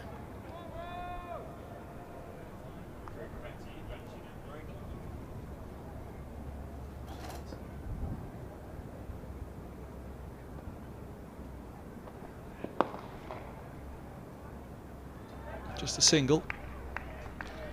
Fielded in there by Tim Merton, mid-on.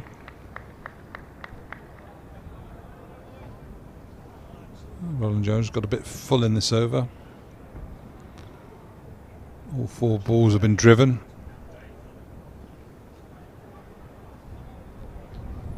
What better way to spend a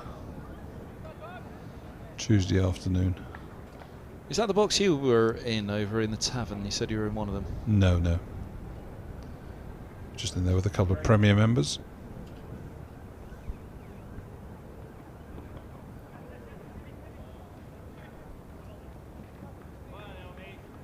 Helm will hold them to 2. Pajaras on to 23.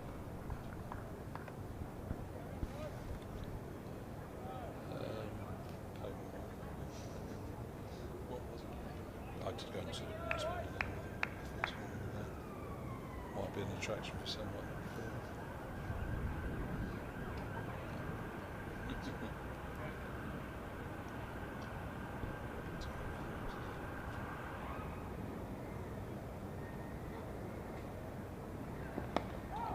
.46 gone, 136 for 2.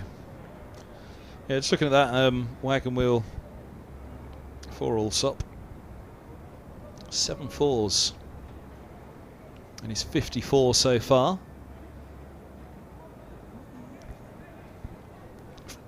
1 to fine leg. 5 behind the wicket. Yeah, 4 to third. 1 down the ground. Clip through square leg as well.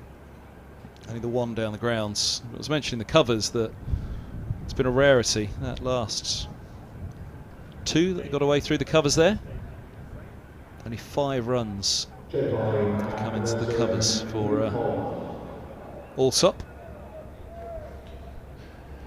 Middlesex resorting to spin again. Luke Holman, a couple of overs before lunch from the nursery end. A longer spell in him here now, replacing Tim Murtagh. Again, a challenge for him will be keeping Pajara under some sort of control, posing a threat, trying to create some indecision in his stroke play. Pajara's wagon wheel early in his innings, only 23 runs, but everything square or backward of, apart from a single into mid-wicket.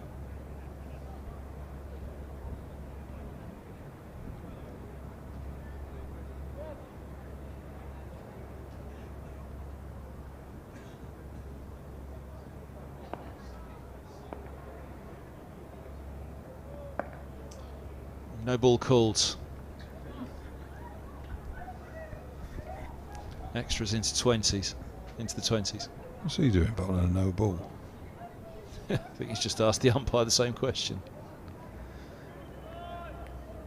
You sure, umpire? We'll blame the heat for today.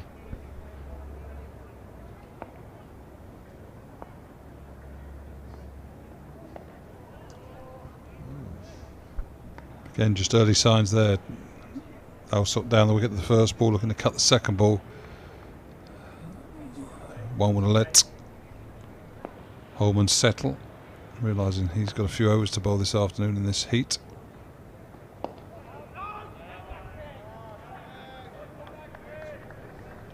That brings him into the game though.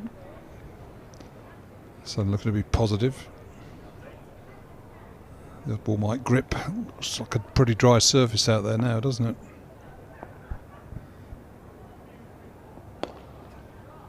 Whipped away. Full toss. Well, chase for Max Holden, I think it is. No, it isn't. He's running to get that one from mid-on, but long old chase, whoever it is. Yeah, poor delivery there by Luke Holman. Peterman Land, sorry, it was that ran to get it.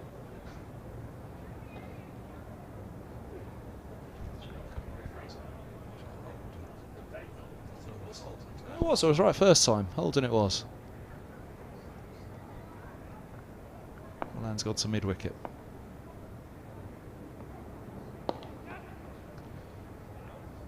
Just a single this time. Run rate up over 3. This is the period where Sussex will want to go a little bit quicker, won't they? They will want to accelerate slightly, not just Holman, but the innings in general. Ball heading towards its 50th over. Afternoon in the heat.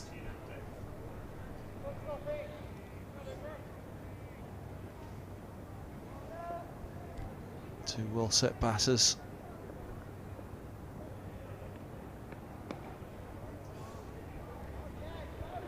Now, this was an interesting matchup down at Hove. Holman and Pajara. He had a tough time of it against Pajara. Spoke to him at the end of the match, an interview or whatever it was, one of the evenings. Once we finished the chat, we were just talking about it. I said, well, you're not going to be bowling to Pajara every week, and equally in bowling to him, you're learning an awful lot.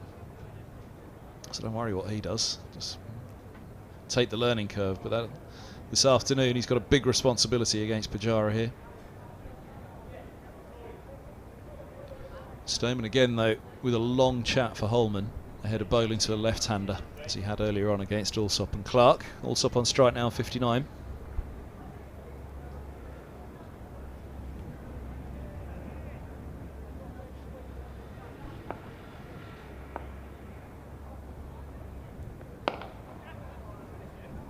Nice use of the feet just for a single. End of the over. Keeps the strike. Alsop on to 60. Sussex 145 for 2. Good over there for Sussex. 8 runs off it. Partnership, as we see on the screen, 46.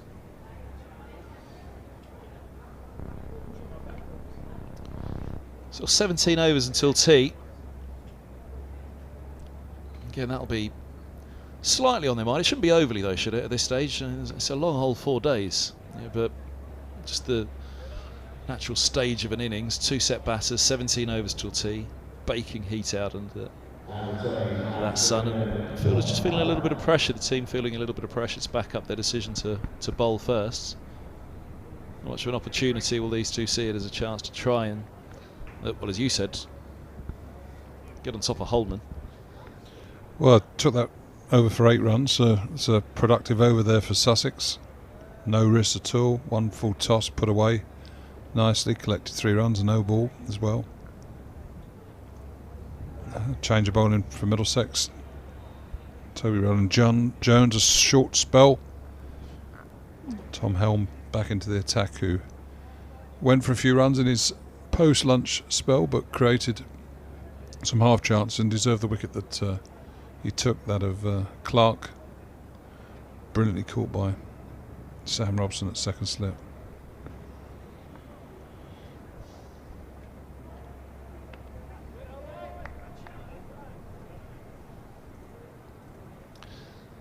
Still a 5-4 field. That's pretty much what we've seen all day, apart from the very early throws of the match, throws of the innings. 2 slips, backward points, cover mid-off, mid-on, mid-wicket, deep square and long leg. Helm around the wicket to the left-handed Allsop.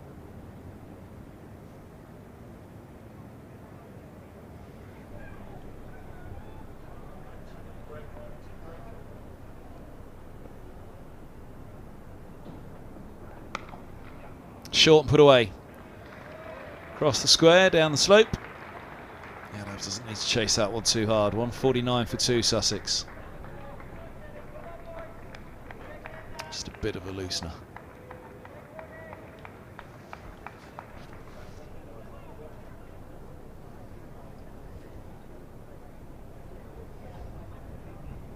.50 partnership as well. For the third wicket, 99 for 2, the fall of Clark. Caught Robson, that catch that Gus just alluded to. Gone for 33, that was a good 50 partnership for the second wicket.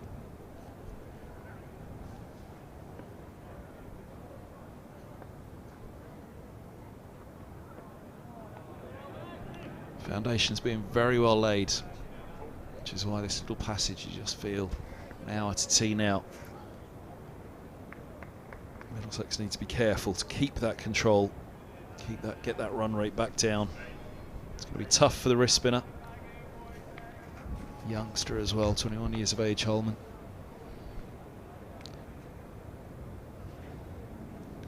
An hour and a half since lunch has been Sussex's.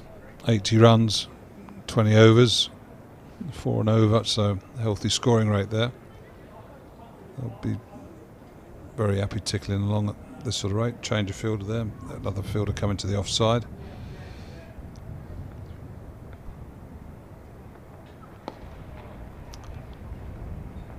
Stop by Mercer.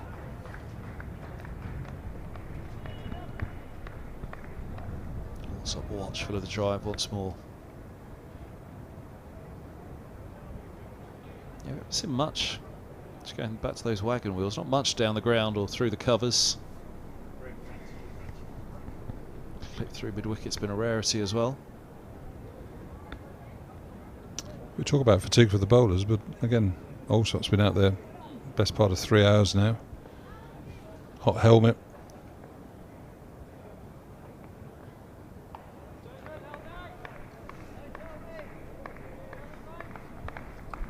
So fatigue may well come into his game at some stage.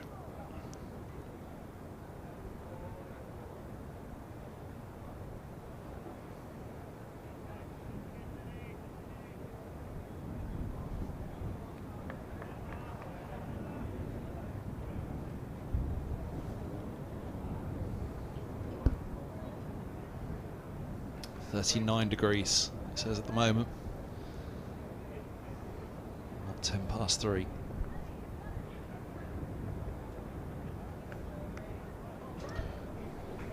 Short one to get out of the over. 149 for 2. Allsop resists. Pajaras will have the strike. Yeah, just mentioning the temperature there, it's quite safe in this air-conditioned room that we're in. That's what made me think of it. It was quite cosy up here. Yeah, it's quite pleasant.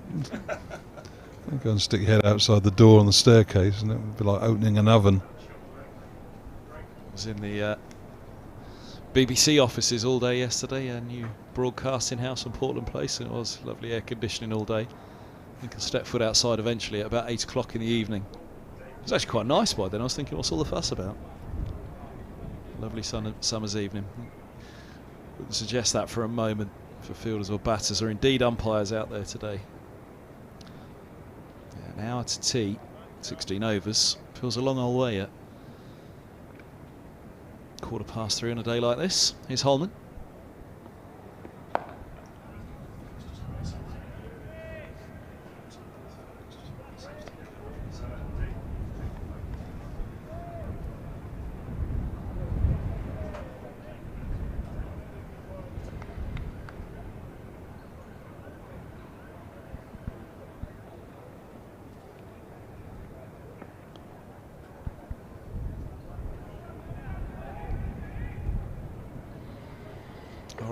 Back for 2, 150 up for Sussex, 151 for 2.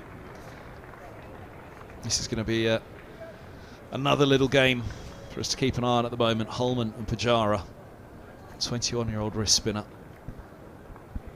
Middlesex need a wicket, but they also need him to keep control of the scoring rate. Wily old Pajara on strike.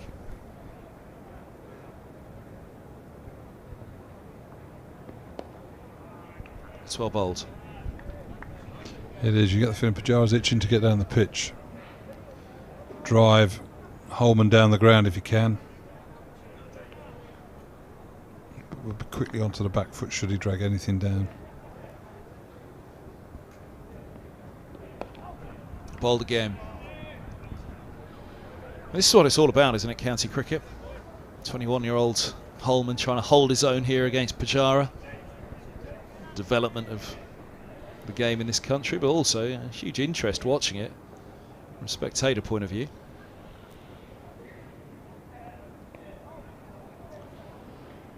Just a single.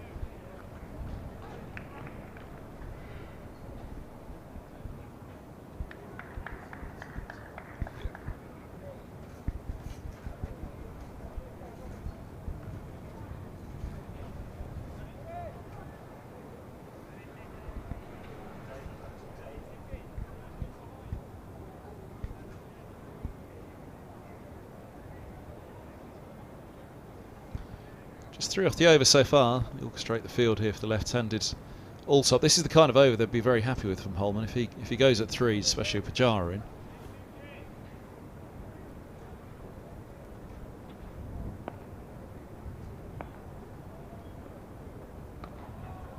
Drops a little short, but only be a single.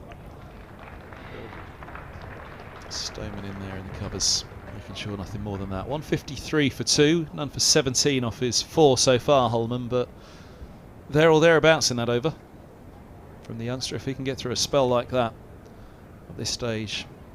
Seamer's rotated at the other up to tee. 15 overs to that interval.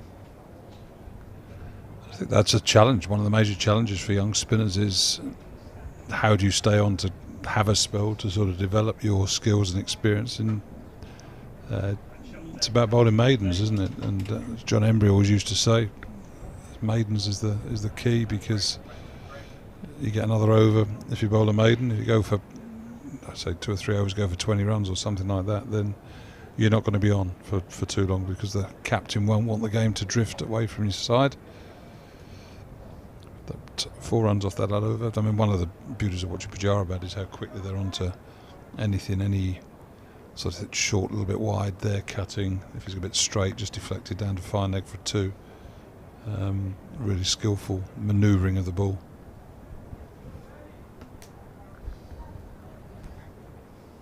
It talks about the economy of Helm. These are an interesting pairing, aren't they? Helm and Holman at the moment. You're saying that Helm, or I was inquiring whether Helm has a little bit more freedom in an enforcer role. Enforcer the right word? Kind of bully roles, try and get in with some shorter stuff. Should be a bit more aggressive against them. Might not be as economical as the other, but equally he's in tandem now with Holman. Does that change his role at all here, Helm? Aware of that scoring rate? I think it was important that we came out after the luncheon interval with a bit of a burst. I suppose there may be a tendency now to slip into a more controlling role from Helm rather than just going for everything. It's nice again. Just see he's hitting the gloves that little bit harder, can't you? Nice carry through to Simpson.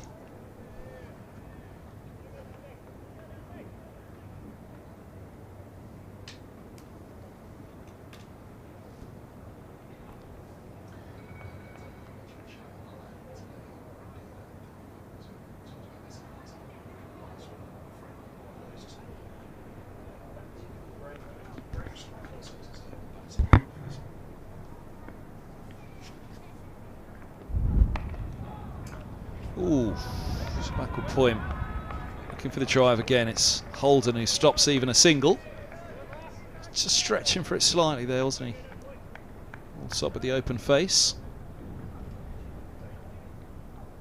Too many edges going through towards that cordon today. Plays and misses. There's Eskenazi back in the side. So, well, it's actually you're looking at that Middlesex batting lineup, talking about Sussex here. Eskenazi's back in at 3 after his Lions call up, missing the defeat last week. Of course, he was one of the match winners at Merchant Taylor's last year in the match against Leicestershire.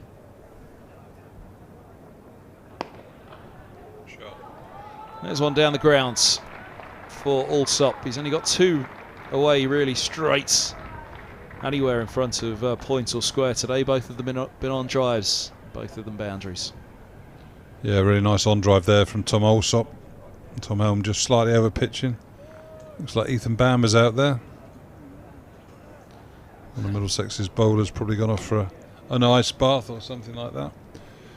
Sure, which is being organised at the back of the pavilion. Skipper, he's gone off for a moment. Can't see Mercer out there. Who'll be in charge then? Rojo? Or indeed the man we just panned on, Eskenazi. Would he have taken over for now? Probably Rowan Jones. Why he took himself off.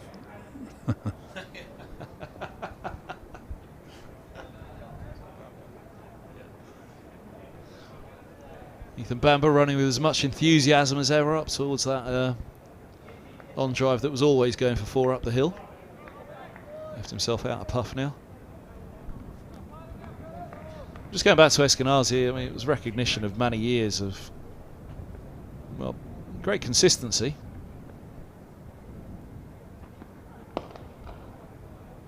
Good stop by Bamber. Tops that one getting away. As is the way with many batters nowadays, it's either you're having a consistent couple of white ball years or a consistent couple of first class years. They don't often tie in together. Had a little bit of a drought the last couple of years in first class, didn't he? But has come back in that form, but had a prolific couple of years in white ball. Eskenazi to get that call up to the Lions team. So Murtaugh's back on, change of clothing.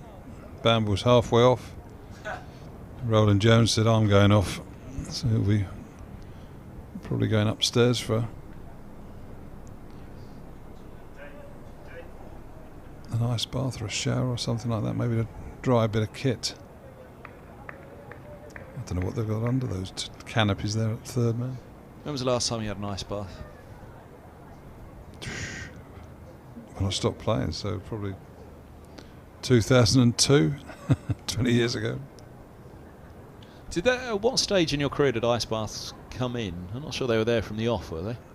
Sort of started towards the back end. I mean, obviously they used to have the saunas and then a cold sort of bath that you went into after a sauna, didn't they? And then some of the spas you went to. But yeah, they started to come in. They actually, I mean, they work, don't they? That's why they're still being used. There's lots of newfangled ideas. Technology being mithered for kit. Oh, we need this. It's absolutely brilliant bit of kit. It's going to be magnificent. You go and buy it. Then 1 year later, where is it? Oh, it's out of date. What do you mean? I mean, it's supposed to be. If it works, it's going to work for more than 6 months.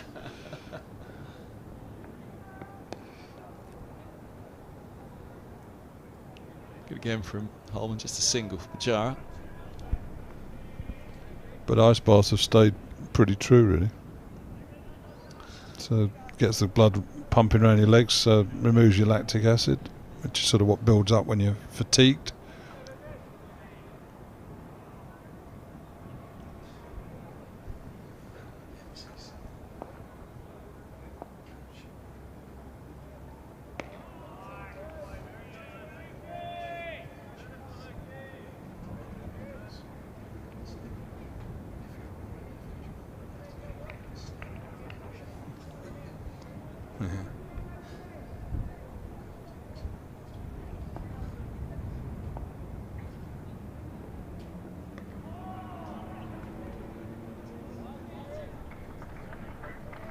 Quick single taken again.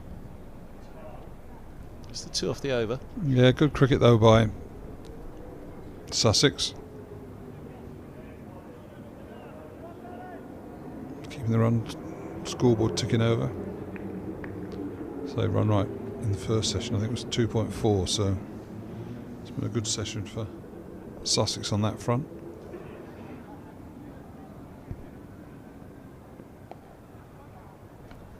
It's just a little too straight. Single more for Pajara, but again, just 3 off the over. And for 20, 4.5.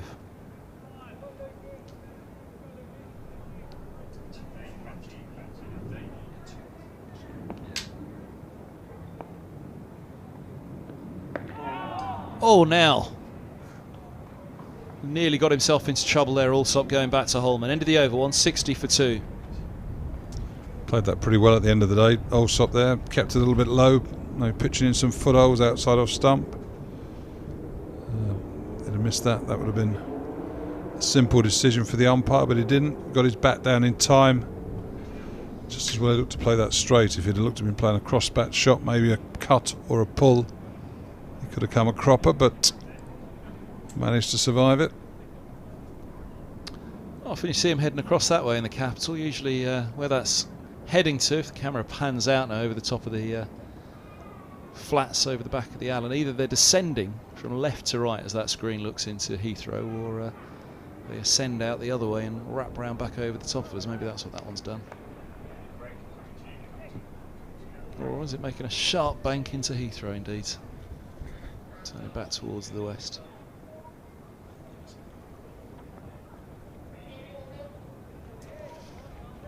Short down the leg side, gets away with it.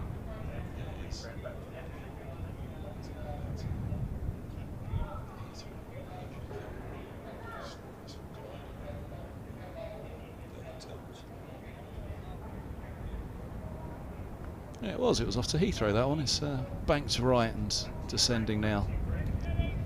Sharp late bank into the approach. Usually it coming along across the Thames down into the west, into Heathrow.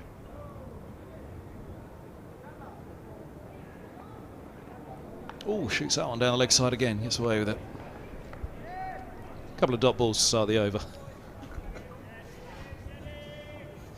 Not the most challenging of dot balls, but so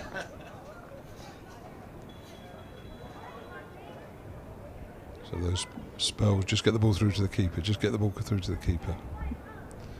Maybe bowl a little bit wider, but not firing it down the leg side.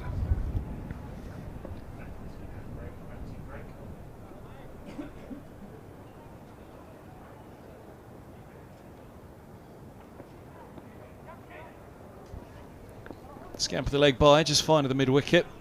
I think you got any bat in it? Yeah, the umpire lifts his leg now.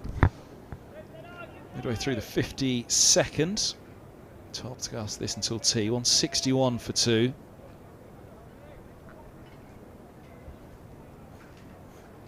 So it's only just getting to the stage where alarm bells will be ringing a little bit, but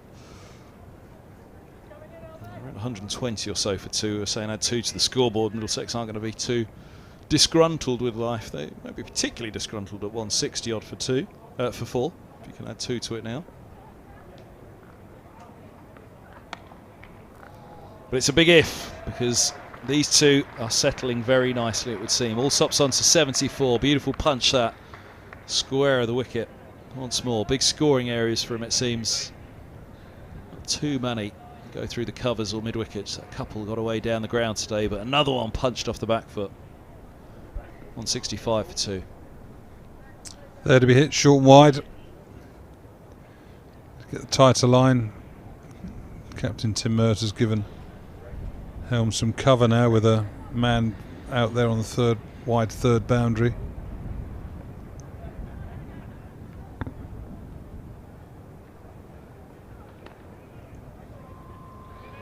Looking to run that one. Good stop by Robson. Down to the one slip now, Eskenazi. There's Robson. We mentioned that Middlesex batting lineup. Eskenazi back in and in at 3. Robson and Stoneman. Such a good opening pair now. Hit some real heights already. In just under a year that they've been together after Stoneman arrived from Surrey last September. Last 4 games of the season.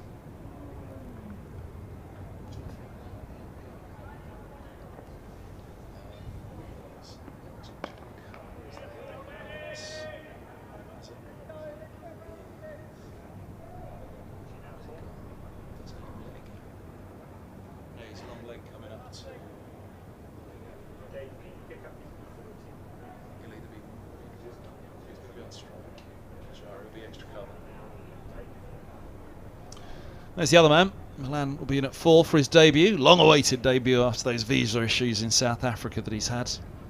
Really frustrating for him. Obviously for Middlesex as well. But Stoneman in at the top. Robson, Eskenazi either side of him, and then Milan at 4. Holden doing well at 5. Keeping White out of the side now, and Davies, the 2 that have dropped out. Simpson at 6. Top order starting to have a real shape about it again. Oh, no ball called. It's going to frustrate and annoy. The extras climbed to 24 for this innings, 167 for 2.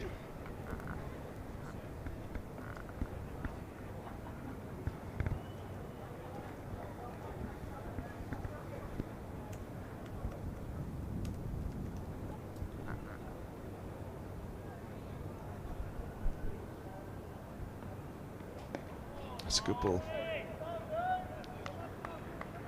Yeah, this will be a sharp learning curve for him. If he can come off here against Pajaras today, he'll really have boosted his confidence as well as a spinner after had a tough time against him down at Hove.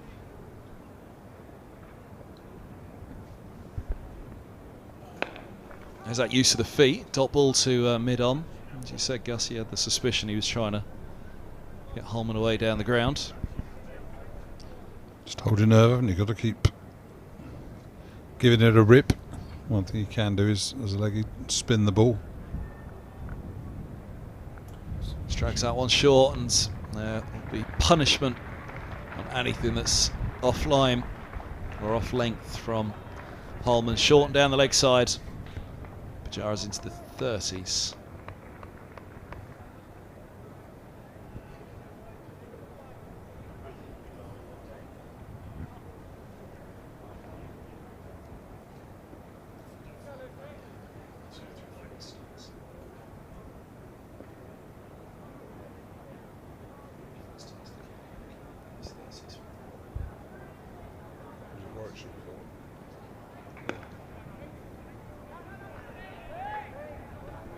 Warwickshire last year. You got the right one.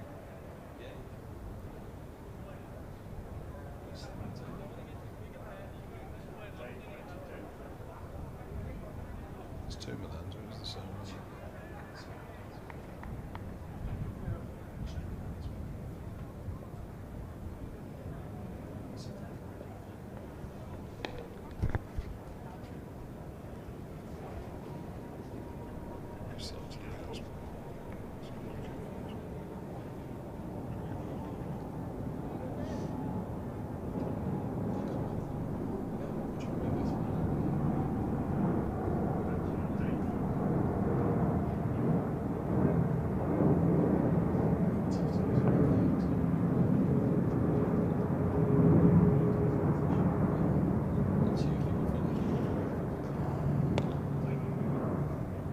Just a dot ball to end the over. There's Milan, who we were talking about. 32 years of age now. 3 tests. High score of 84 in 6 innings. They were against England in 2020. Debut at Cape Town. The last one was at Johannesburg. First class average of 46. 38 centuries. 48 50s and 285 innings. Not a bad conversion rate. No, it's a good record. So a few people wondering whether he should be here with South Africa this summer. So mark of the South African batting depth. He's only played 3 tests. List A average of only 45 as well. 13 centuries in List A cricket. 22 50s. Yeah, it's an extraordinary conversion rate for List A cricket. Played for Warwickshire last summer, 339 runs at 38. 100, 150. So has experience over this in the Northern Hemisphere. Yadov's back on. Full and straight to Pajara. First ball that the Indian pair have had against each other. Went right up there onto the stumps. First ball, Yadav. Just a single. 173 for 2.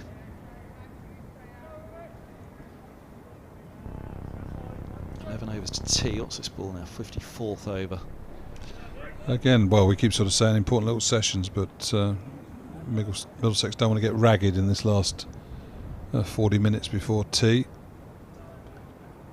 It's been Sussex's session so far of 100 runs in it already in 25 overs, so scoring at 4 and over. So Middlesex haven't been able to manage the control that they did certainly in the second hour of the morning session. It's not a bad time to throw the ball to Yadav in that sense, in that it's not a period that they want to go wrong. They'd very much hope that he can maintain control here at very least, for even if it's just a 20-minute spell, get them that little bit closer to tee.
Not the bouncer to get out of the over. Looking for a surprise ball, perhaps, that one. The deep square back and the long leg. See if the fatigue's hitting the batter as well, but also well resisting.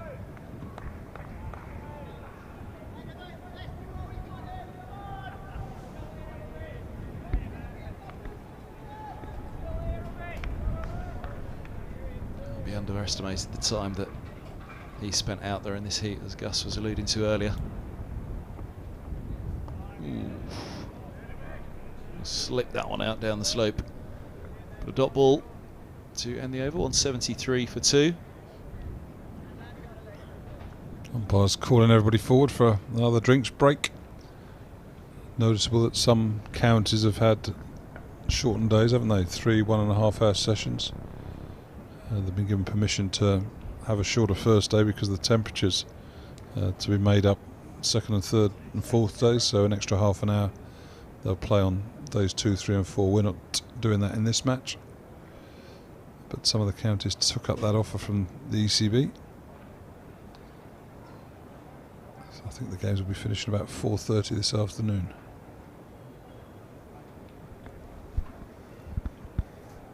There's an eye taking drinks. There's news from Chester Street for 220.2 in the 37th over. Talked one of the players earlier today and just said, what's the temperature tomorrow looking like? And they said mid-20s. Also, I'm not sure they're quite dropping that low, but 40 degrees today. It's there or thereabouts right now. In the capital, I think I saw the headline earlier, it was the hottest night on record in the UK last night.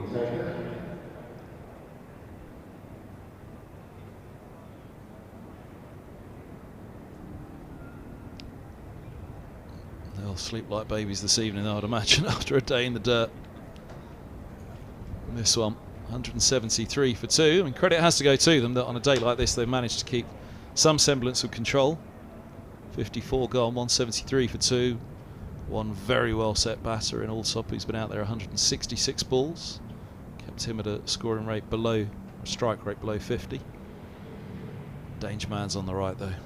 Pajara, if he's there for any period of time, as he has been already, really. 35 or 56. But any tiring, weary performances from the bowlers will be punished heavily. And again, the young spinner at the moment, Luke Holman, is going to be up against it once again in Pajara. Let's have a look at those scores elsewhere that we're keeping an eye on today. Starting with the ODI. Taking on South Africa, they are 220 for 2 now in the 37th. Milan's gone. Jay Milan, brother of Peter, unless there's 2 Jay Milans out there playing. 57, 92 for Van der Dusen, and 44 for Markram. Scoring at a fair rate though, aren't they? Van der Dusen off 85 balls. Markram 44 off 36, so looks like they're only heading quite a few above 300 there. Rashid back in the side. 7 overs, none for 40, so a little bit expensive for him. Ben Stokes in his final one-day international, 3 overs, none for 19. So as of yet, he's not lit up his home ground. Match being played at Chesley Street.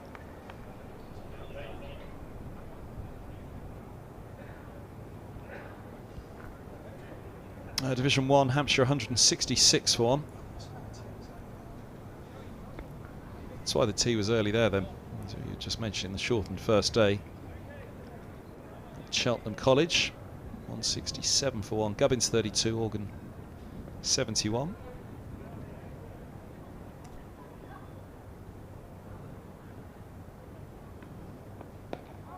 Good start up again from Holman.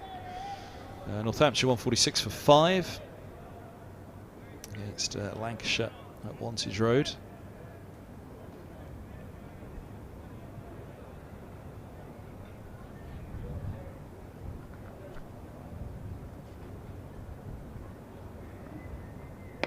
Oh, dropped short on that, flayed away. Deep mid wicket set back, but punched well in front of Stoneman. And the boundary for Pajaras, as we said, anything off from Holman, it's going to be unforgiving against Pajaras today. Yep, ruthlessly put away, and that's the challenge for Luke. Pitched the first one nicely on the length, treated respectfully. But any bad ball will be punished, as it should be against high quality players. Those are the lessons you've got to learn.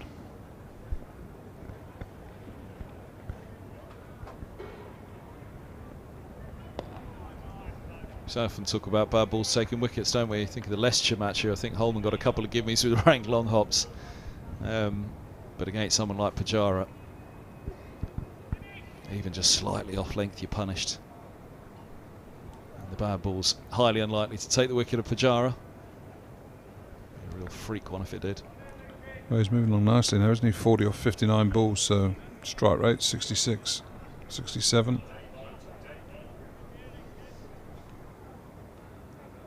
scoring 3, 4 runs and over.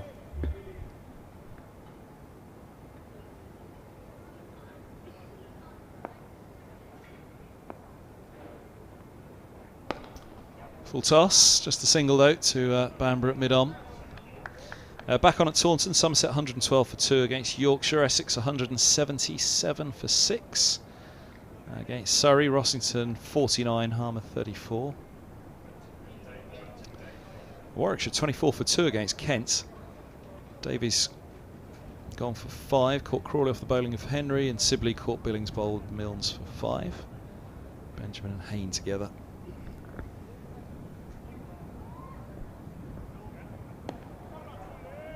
Good again from Holman. It's Kent 165 all out. And Nottinghamshire 253 for 1 now. Hamid has 108, Duckett has 122. Later the wickets fall, caught Guest bowled Dahl.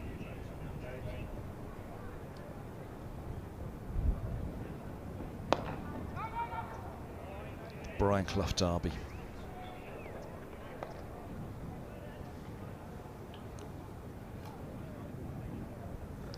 End of the over here, 179 for 2. Yep, Holman 7 overs for 33, so getting up for nearly 5 and over that is being picked off for. So how long will Murtagh continue to persevere? We'll try and bring a seamer back, tighten things up a little bit. You had to have there 11 overs, 3 maidens, none for 24. Tim Murtagh, I think he's had a complaint about the ball again, and the umpire's looking at the ball. This occasion, umpires have said no, it's fine, carry on.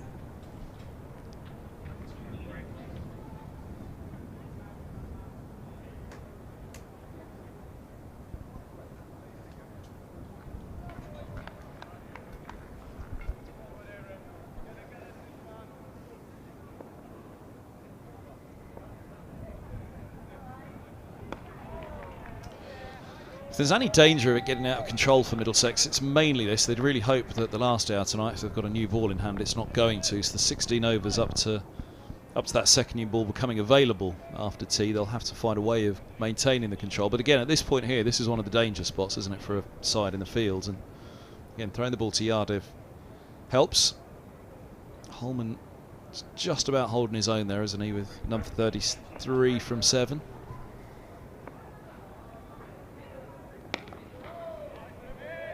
Eight overs after this until tea. They won't put Yardev the whole way through.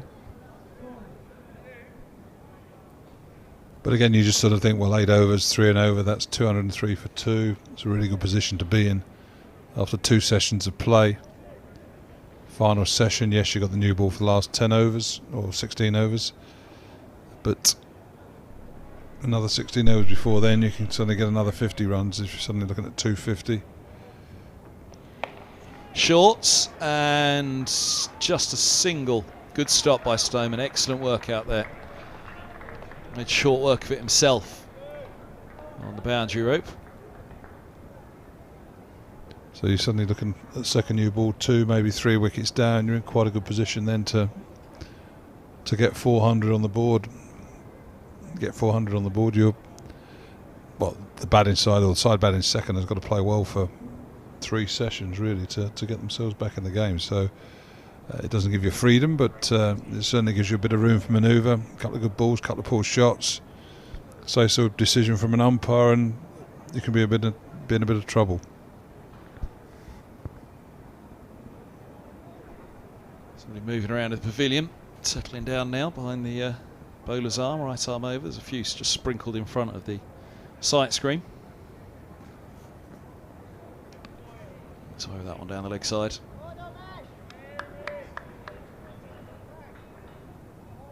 There they are. Gentleman in the pink shirt was causing the problem. This was ever thus. Well, it's an interesting area, that, isn't it? I mean, I think the players ideally would rather those seats were empty and it was just white, but MCC members kick up a fuss when they're asked to move.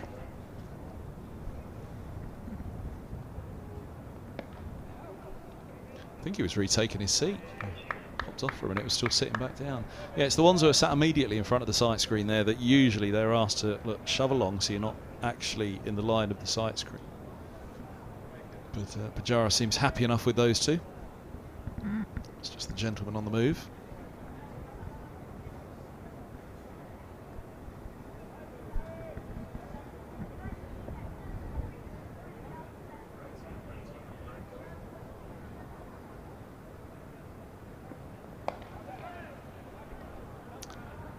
Just a single again. This is an interesting little matchup, isn't it? I still don't feel like I've seen much of Yadav against Pajara in this particular spell. It seems as though he's bowled more against Allsop. But Pajara just opening up and punching there, but respectfully against his fellow countryman. 181 for 2. He'll keep the strike. Partnership 82 from 132. Which Pajara scored 41 off 64.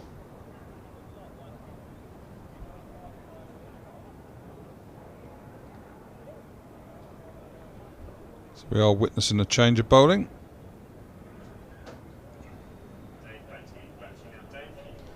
Peter Milan's coming on for a bowl. You didn't look at that a few minutes ago, did you? Quickly scrambling now. Medium pace. Well, he's got 20 first-class wickets at an average of 23.9. He's barely used all these years. Right arm. Medium fast. Medium fast. That was what the Aussies famously, or famously, infamously, which side do you want to put it? They put up on the board for Darren Gough down under one year. David Lloyd fired him up apparently. Oh yeah. Singles backward point. That's not medium fast. Well, that was how. So Bumble apparently had said to Gough, "Here, come and look at this. Right arm medium fast, Goughy. Go and show me medium fast." Sometimes a bit of poetic license with Bumble. That's true. But Goughy wouldn't have liked that. Prized himself on being a fast Yorkshire bowler. He's more interested in the speed gun than the result of the ball on some occasions. Doesn't sound like Goughy.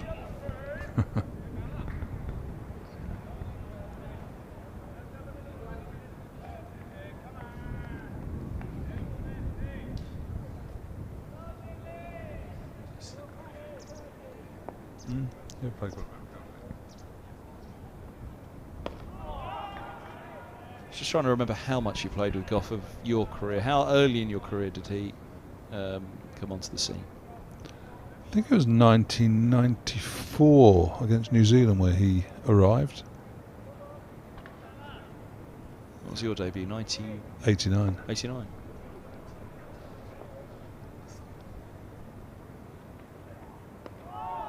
Yeah, Darren Gough. Lots of stories of him. He was a beauty in the dressing room, he was. It's all about me.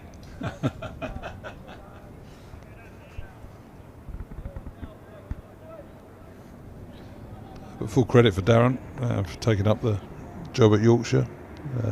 Really challenging period in their history, but to have someone like himself bowl there, Peter. Look, it just bounced a little bit, nipped back. But he's put his money where his mouth is. It would have been easy to carry on doing what he was doing on Talk Sport, talking a good game, but come back in there and trying to help his old county out.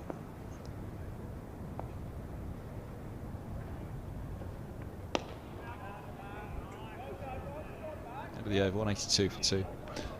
After a say-so first, well, that wasn't a bad over.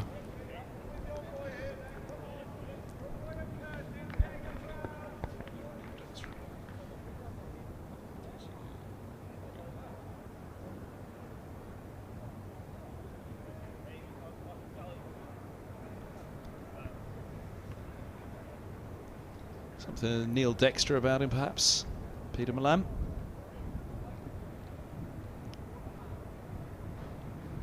Swing bowler. Neil Dexter took over the captaincy at Middlesex after finding his way at Lords after moving across from Kent.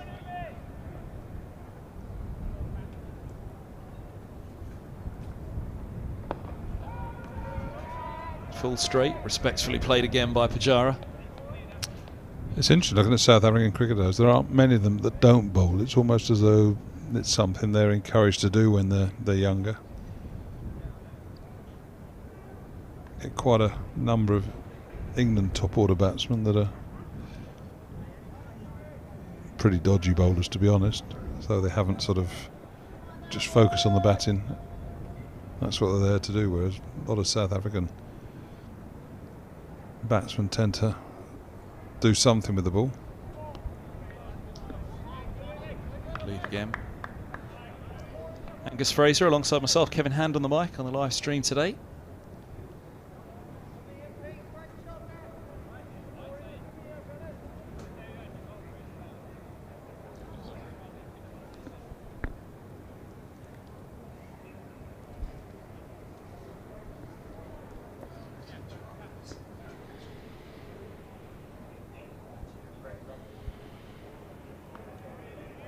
Good leave again.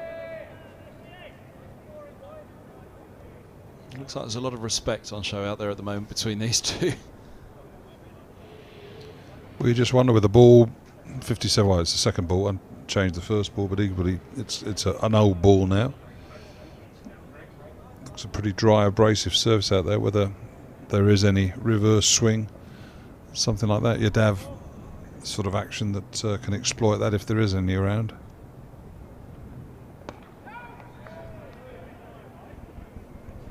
Right on the spot, isn't he? Keeping it on that fifth stump. There or thereabouts.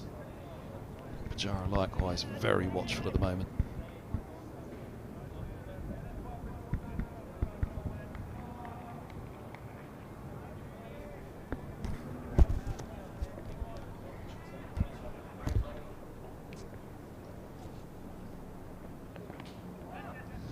That one's onto the hip. Misses out though, just a single taken. And a leg bice tapped by the umpire.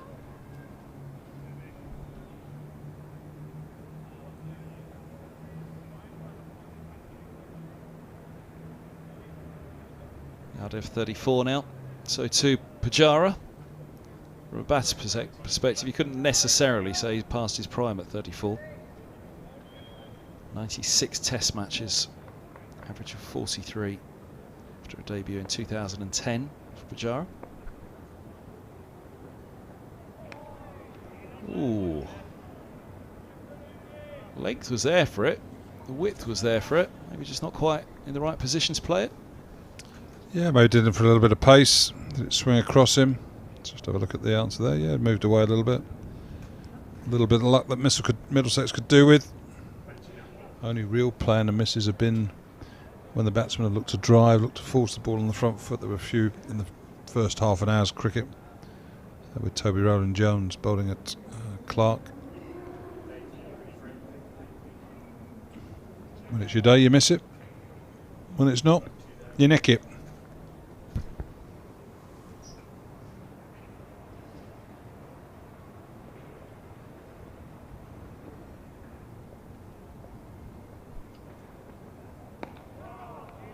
Solid start again from Lamb. Pajara got 13 and 66 in that test match against England at Edgbaston a couple of weeks back. Was played in the Indians versus Leicestershire match.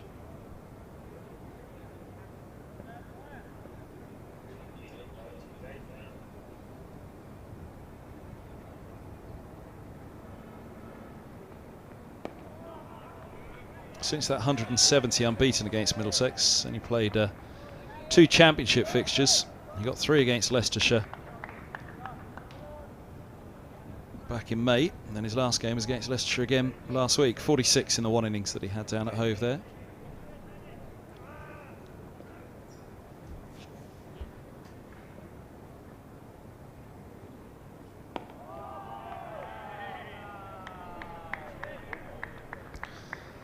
Yadav, as I was saying, 34, 35 in October.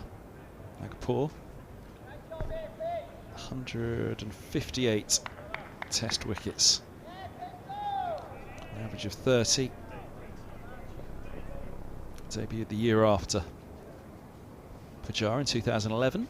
A little uppish into the onside by Pajara. Just check the shot. His debut in Delhi against the West Indies in November 2011.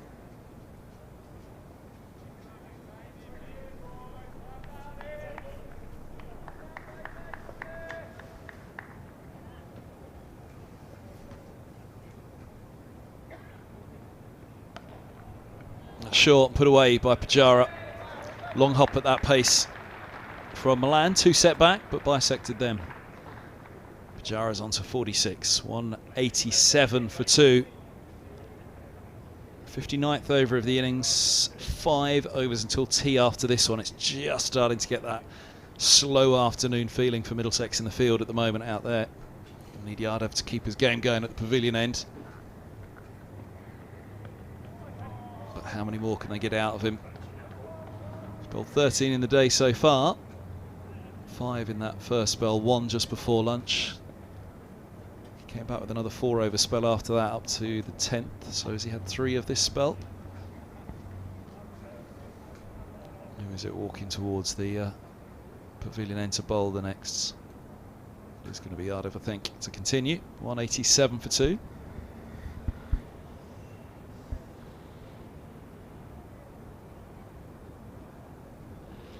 Been good cricket by Sussex. Looks serene, doesn't he? Pajara just looks in total control, untroubled. Giving the good balls out, punishing the bad balls, collecting the easy runs when there's a fielder in the deep. Watching a master play.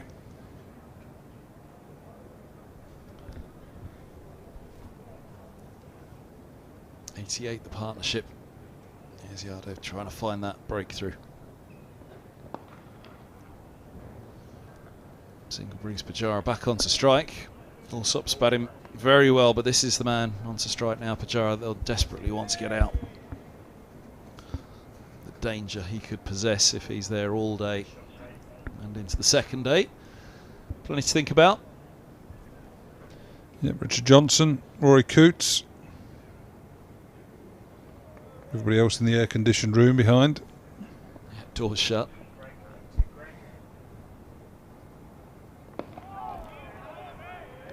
Shut the doors, keep the heat out. Imagine it'd be quite nice on that balcony. In the shade. Out in the sun. Who's missing from the balcony? It's a quiet balcony at the moment. The 12th man's down, sat on those benches down below the balcony that we saw earlier. Coaching today, Jay Durbank, he was in. Mark Ramprakash, I think. I thought I saw Ramps this Yeah, I morning. thought I saw him walking down below us a little while ago. Much trouble to get in as a young batter if you ask Ramps for throwdowns in 40 degrees heat in the nursery end today. He'll do it. He'll do it. Committed to it. There's enough stuff down there, isn't it? It looks. Is that all the stuff that's going to be replaced in 6 months? Well, yeah, there's some of that. Fly tipping down there, aren't they?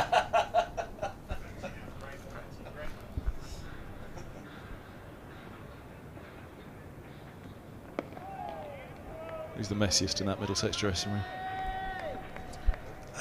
They're not too bad. I reckon I could pick the tidiest. John Simpson? Yeah, he'd be very tidy. He's meticulous, isn't he? Mertz is a bit scruffy. Eskenazi.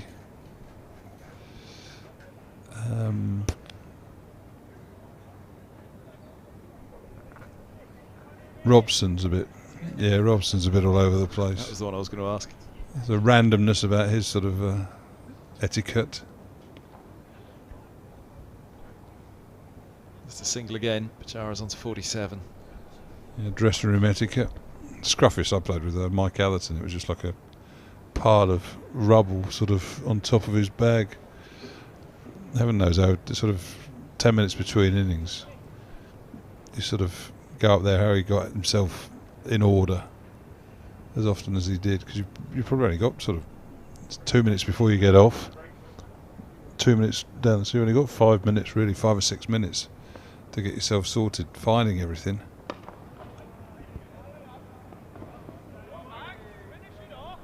Picked out the covers again there, Allsop. End of the over, 189 for 2. I was going to say something because he played with Phil Tuffman. Atherton was the scruffiest. Well, Tuffers didn't have much kit, did he? One pair of gloves, one bat. Didn't sort of need loads of shirts and trousers because he wasn't sweaty in most days, was he?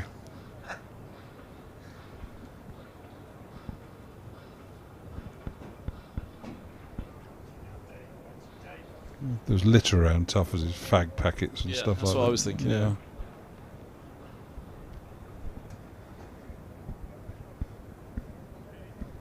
Mail that he'd been sent and hadn't done anything with. 2 years.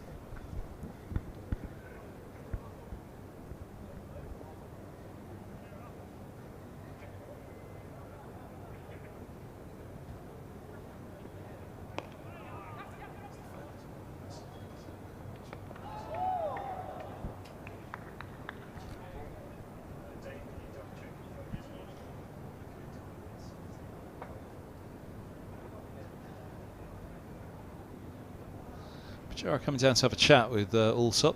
Quite a precise chat as well, whatever he's passing on. Yeah, Allsop, you'd have thought the hot sun, nearly 4 hours, 3.5 hours, 4 hours he's been out there concentrating. Under a helmet, hot under a helmet.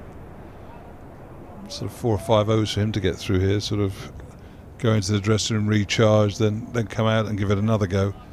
Be frustrating if it was to get out because of fatigue in this little period. Something annoys me with Middlesex is the number of times we lose a wicket just before an interval, so he'll be doubly determined not to give his scalp away. Pretty accurate. Milan as well. And for 6. 2.3. Pretty much been there or thereabouts in the spot every single ball. That's what Merton needed right now.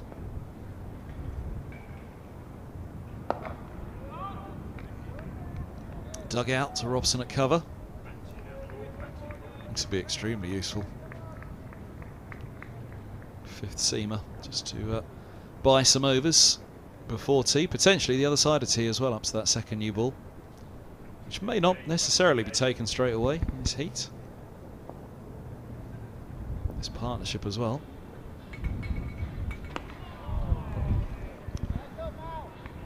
Priceless stuff at the moment from Milan with this match situation and this heat.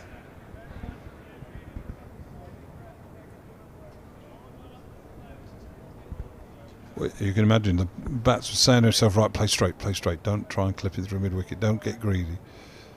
That one Milan will be hoping that his body doesn't do what his mind's telling him. Did on that occasion though. Another tidy over there, 1 run off it. I reckon that was what Pajara was telling him. Just coaxing him through the... There was more, I think, the quick single. We had to get a bit of a wriggle on Allsop off the first ball. There was a single there.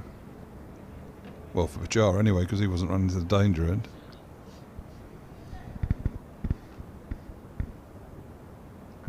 Three to tea on day one on the live stream from Middlesex with myself, Kevin Hand and Angus Fraser. Luke Holman. Changing ends, change of ends, change of luck. Yeah, not against that. Another tidy spell by Yadav. 14 overs, 4 maidens, none for 28, so nice economic spells, but could do with a wicket. Would love a wicket in the wicket column. 2 to be bowled from the pavilion end, so Holman will get these 2, and 1 more from Milan from the nursery. I think it's the end, but it's. I think it was right that he was selected from the nursery end first, Holman. But this is certainly worth a try.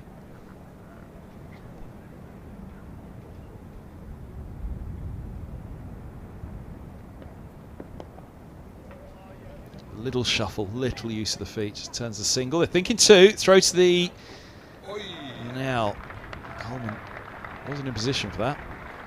It would have needed the direct hit. But there's the 50 for Pajara. 50 from 82 deliveries, 120 minutes, 6 fours. Pure control from Pajara. Yeah, it's been lovely innings today, very controlled. Maybe had one little ball that he had a flick at that Tom Helm bowled before he'd got off the mark. But since then, as you said, composed, in control, just collecting runs in a beautiful way. Bowled Holman again.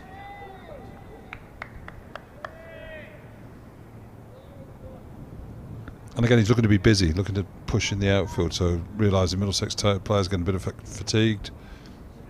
Pushed 2 there, taking quick singles, just making things happen.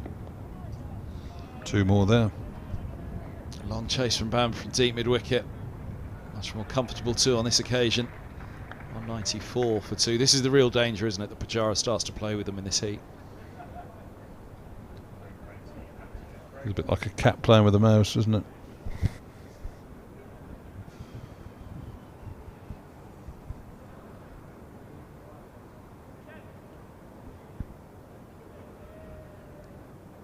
You'll know Middlesex are trying to buy overs here up to this second new ball. Either side of tee, with Holman on day 1, where the pitch won't be offering that much to the wrist spinner, and from the medium pace of Milan. Good again, just a single wider mid-on. 195 for 2. Credit to Holman though, he's not doing much wrong, hasn't done much wrong in anything so far today. I think one of the things that has impressed me of his wrist spin at 21 is that he lands the ball so well from the off. It really takes him a full couple of over or 2 to get going, as sometimes it does with a wrist spinner who can just drag it down early on or slip one out. Seemed to put it on a spot relatively early on in his spell and stick to it.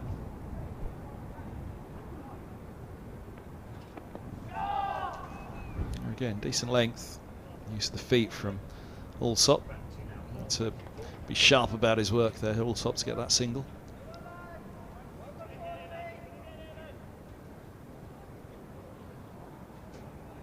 What do you think it'll take for Holman to kick on as a wrist spinner? Seems to all be there for him.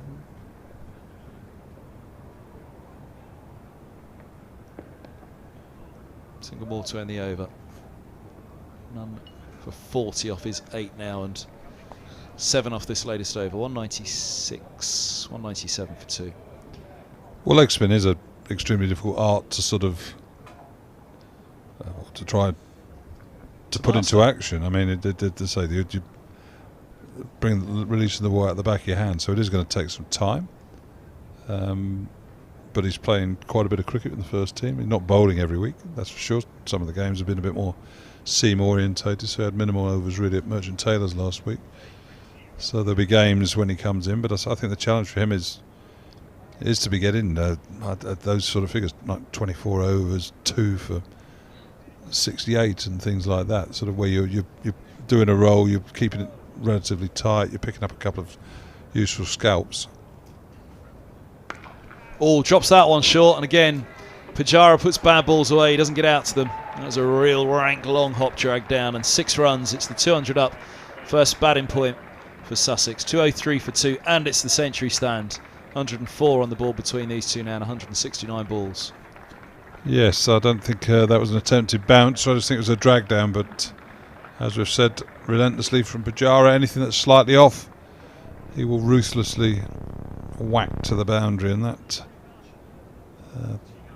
went quite a way back into the grandstand, so still a bit of hardness in the ball. A little bit's been knocked out of it though when it hit the concrete. Back onto the spot. Now, he's 22 in September. The Islington born Luke Holman. Fine batting average of 33 at the moment. 350s in 18 innings. Included that first 50 down at Hove this year. 27 wickets at 36.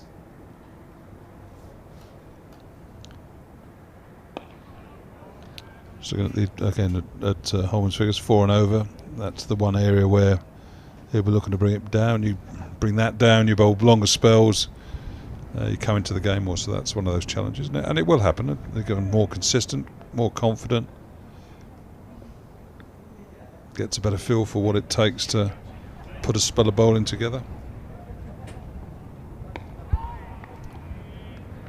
Once again from Milan, who's settled back onto the spot after the first ball of the over. Yeah, and Holman, he's just been so impressive, hasn't he? I mean, what was it, 10 for 155, those match figures at Hove last year. Does obviously help that 27 wicket column for him, the average of 36. That was short. That was put away again by Pajaras. He's on 64, 207 for 2, short and at the hips. Not quite the long hop from Milan this one, but just too short, just too straight. And against Pajaras it's going to go, especially at that pace. But yeah, 27 wickets for Holman in T20 cricket, an average of 23. I mean, almost every county now has at least one leg spinner, don't they? I should go back to my early years of watching county cricket in the 90s. All of a sudden there was a leg spinner. Quick, get him in the England side. We've got a leg spinner. Yeah. End of the 63rd, 207 for 2. Well, there weren't many around, but it's been amazing to sort of see how the, I suppose, T20 cricket's worked out, hasn't it? Everybody thought with the death of spinners, but they've come to the fore. And again, leg spinners, so the ability to spin the ball both ways if you can bowl a decent googly. It's been mighty effective, and yeah, I think he did. Almost sort of had a couple of tough games, not this year, last year, didn't he? Actually, the same, they had a couple of tough games this year as well, where he's conceded a few runs. Luke, but he's a strong character. He'll come back. He'll compete. That is for sure.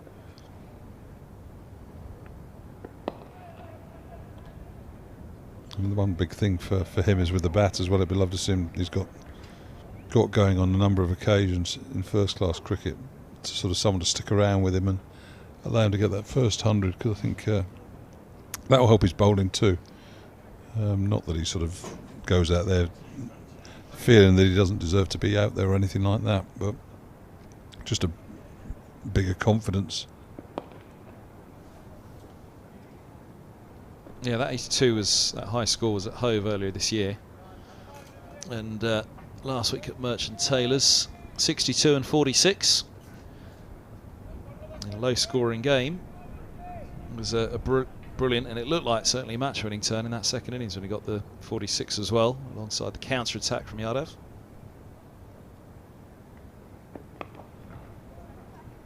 It's driven away nicely. A chase for Helm out on the cover boundary. They've picked up a couple.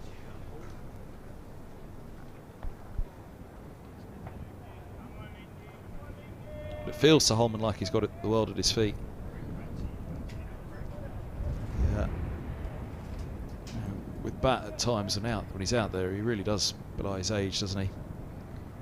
Yeah, he's an old-fashioned type of cricketer, isn't he? The way he looks, very uncomplicated. Just gets the job done, doesn't he? What was the adverts? Have it. Yeah. I can't remember what they were. Peter Kay. Yeah, that's right. It was a beer, wasn't it? Or a bitter.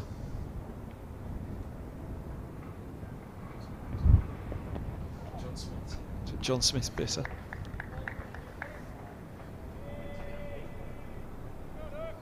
Last ball before tea.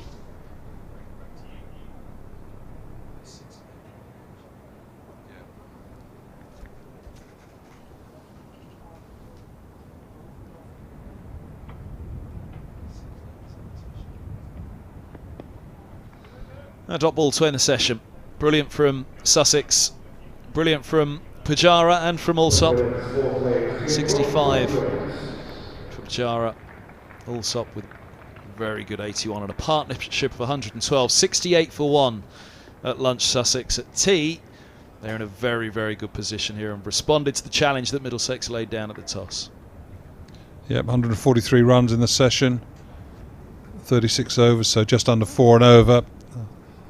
Pajara and Allsop be very happy as they walk in a crop off the field. And again, Sussex balcony filling up their effort. Recognise we talk about being tough in the field, it's also tough batting, keeping your concentration in this heat. So they've done an excellent job for their side and laid the platform here really for a big Sussex total. Middlesex having won the toss. There were some question marks about that. But as you say, someone said that all the toss does is decide which order you perform in. The challenge is to bowl well. A good bowling display can make a mockery of a poor decision, and equally a good batting display can make a mockery of a good decision. Thanks, Fraser. Thanks very much. Myself, Kevin Hand, will take a short break here on the live stream. Join us back after the interval, as you can see, 4:37. Don't forget to scan that QR code in the top left corner if you want to find more about our stream sponsors, eToro. But we'll be back in just under 20 minutes with Sussex at tea, 211 for 2.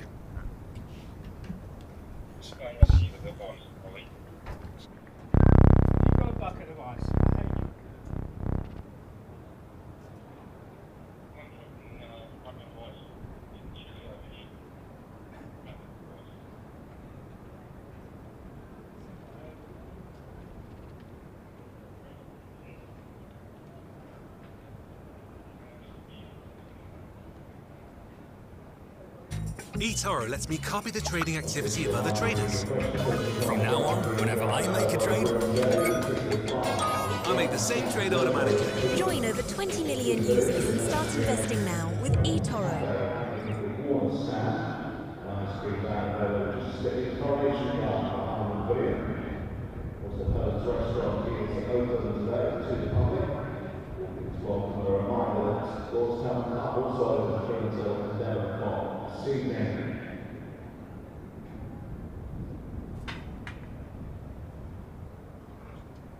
Popular law stores are available to book now. You can join our expert tour guides for us so you can look around home cricket, which includes the iconic pavilion, world famous locker room, players' dressing rooms, and MCC Museum with the Ashes urn. You can visit the Lord's website for future tour dates. More information on book the tour. That's lords.org/tours. For the season, you can go to lords.org/part-time wall, which you can visit that as part of the tour, or also here today, which is located behind the ground and content stands, and that showcases 100 of the greatest milestones that have taken place here at this great test day.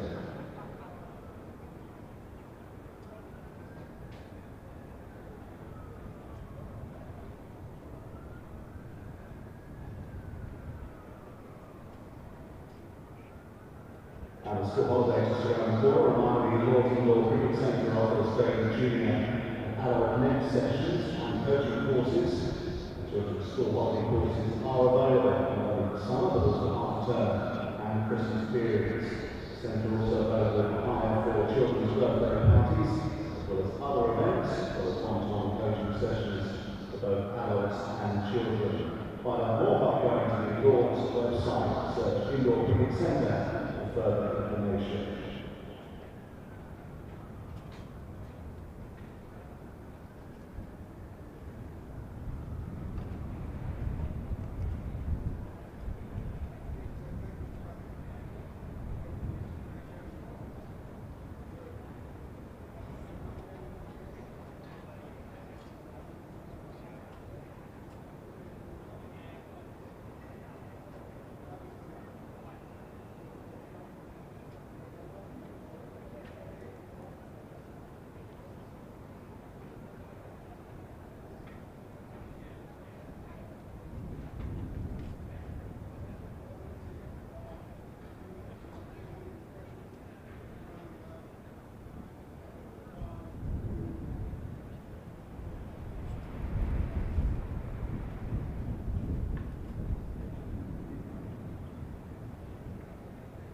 Cricket still enjoying your course throughout the remainder of the season. MCC Foundation's National Hubs Final Day will take place on Saturday, the 30th of July. You're welcome to attend and support the youngsters play. Tickets are free of charge and must book in advance. Visit the Lord's website to do so. Our insurance test match taking place here on the 17th of August when England take on South Africa. There are limited tickets still available for Sunday of that match. A reminder to conclude the international season here, the women will be playing India at Lord's Royal London ODI on Saturday, 24th of September. A reminder that the Morgan will be the finalists of the season here for Middlesex in the County Championship starting on Monday the 12th of September.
Who scores from the other match taking place there in the LA County Championship, starting off Derek Shelton of Hampshire playing Gloucestershire.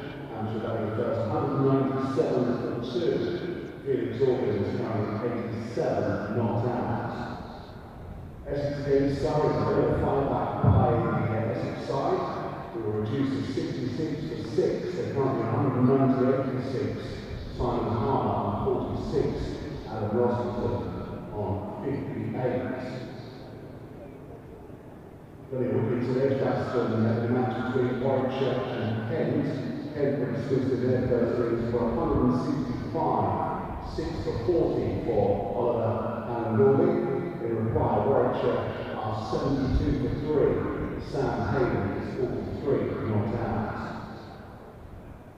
Moving on to game between Northamptonshire and Lancashire. Northampton's batting first at home, they're 201 for 6. And Derby, where Nottinghamshire playing Derbyshire, Notts batting first, 283 for 1. Steve Amin is 120 not out. Ben Duffy is with him on 137. With evidence reason and remarkable to enjoy today's conditions down at Taunton, Sunset against Yorkshire. This afternoon's play is washed out by rain.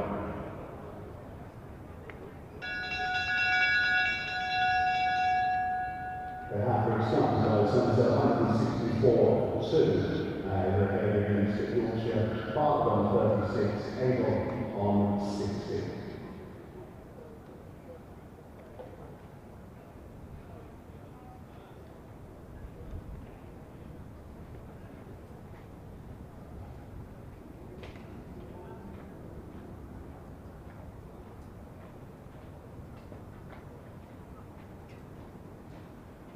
Match score is being set up for 307 for 4 in the 47th over, 3 overs and 0 to go. David Miller is 9 not out, 2 moments to go. Rassie Anderson was dismissed for 133, Aidan Markham for 77. So 307 for 4 and 3 overs to go.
Turning to the evening session, Mark Wheeler and Rob White.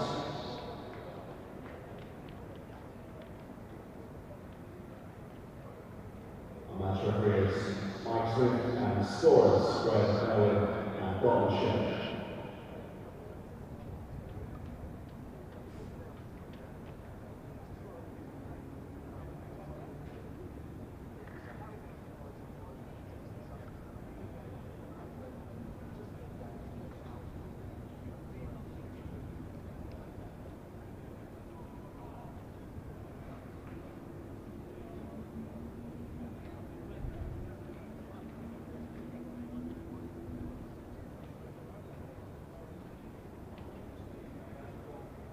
Middlesex back to the field led by Tim Merton.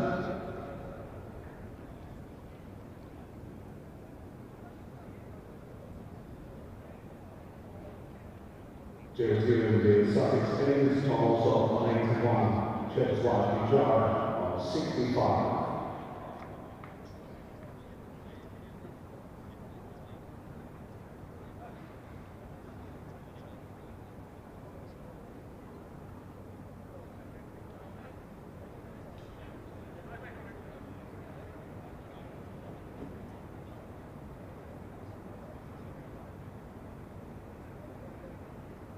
Well, welcome back, everybody, to Lords for the evening session on day one. 211 for 2. Brilliant day so far for Sussex. Put in by Middlesex. And resisting the new ball. And resisting all the efforts of the afternoon as well. It was 68 for 1 at lunch. Only lost the wicket of Clark in the afternoon session. 99 for 1. 99 for 2 that was. 211 for 2. After 64 overs. Run rate's just got up a little bit from Middlesex perspective at 3.3, but a partnership of 112 is going to do that. Pajara has 65 and has strike. Allsop has 81. Tom Helm has the ball in hand after tea for the hosts. Live stream from Middlesex, brought to you in association with the stream partners eToro in the top left corner there. Scan the QR code to find out more. It's myself, Kevin Hand, and Angus Fraser on mic again this evening. So here goes Helm with the one slip crouching down.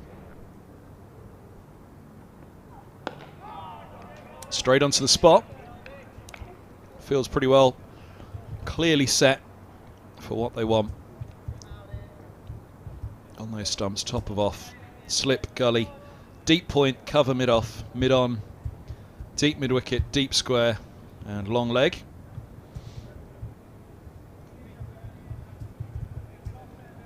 $16 overs to a second new ball being available.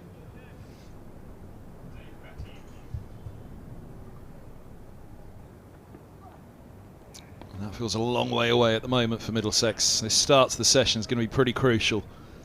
Set the tone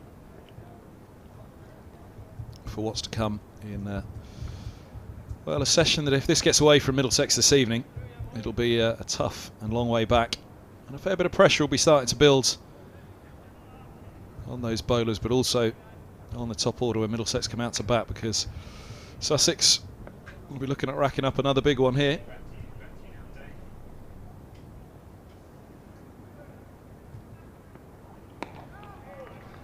This man's looking in pretty good touch at the moment. Again, in behind that one with plenty of time. And a dot ball push back. So Ali Orr, first to go this morning. Trapped LBW by Tim Merter. Clark 33, caught Robson off Helm. They've all bowled all right, Middlesex, just haven't got as much perhaps out of this pitch as they were hoping to first thing this morning to try and get in amongst them. Stuck to the task thereafter, but not too much from the surface or the ball.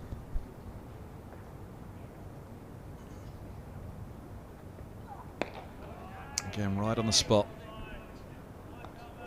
from Helm. Yeah, I think combination of things, isn't it? Pitch hasn't offered as much. And Sussex batsmen have batted extremely well, patiently, cutely, not taking any undue risks. Maybe a couple of wafted drives from Allsop early on and one just before tea, but played in a nice controlled manner.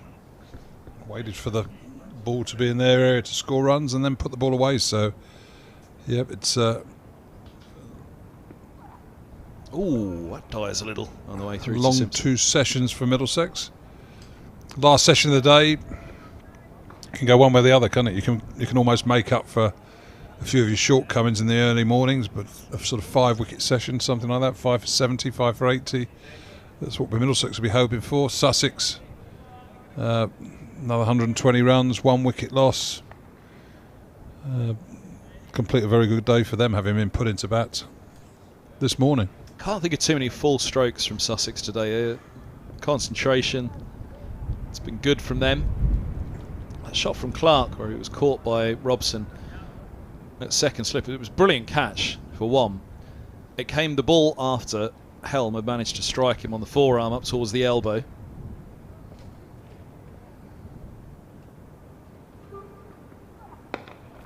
perhaps drew a full stroke. Into the over from Helm, 211 for 2. Thereafter, you know, I think we both watched, didn't we, and just thought, oh, what's this next ball going to be now? Because that's got to have hurt. And it hit flush on the forearm of Clark, and yeah, just gave him a little bit of a loose one outside of the off stump, and he threw the bat at it, edged, and Robson took a stunner. Just wonder, is that's something that perhaps they could try? Helm's at the wrong end for it for the moment. The short boundaries to the onside for the right-hander to be banging it in short to Pajara, but maybe to the left-handed Allsop. Might be something to go at. A little bit of short stuff. Yeah, possibly. I suppose it's one having the pace. This isn't. I mean, whilst the one, I think one or two have kept a little bit low, but not sort of scuttled or anything like that. Sort of and bounced twice before they've reached John Simpson behind the stumps. Not been a lot of pace and bounce in it, so therefore quite hard for someone other than a Tom Helmer, maybe an Umesh Yadav to force the issue on this sort of surface. Tim Morse, the Middlesex captain, continues after tea, having a rare little bowl from the pavilion end. Bowled most of his overs extremely well from the nursery end where we're sat, but trying to mix it up a little bit.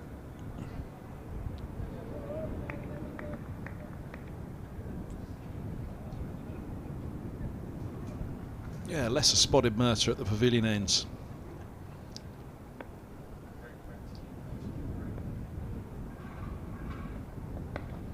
I doubt you'd need two hands to count how many wickets Mercer's taken from the pavilion ends at Lord's.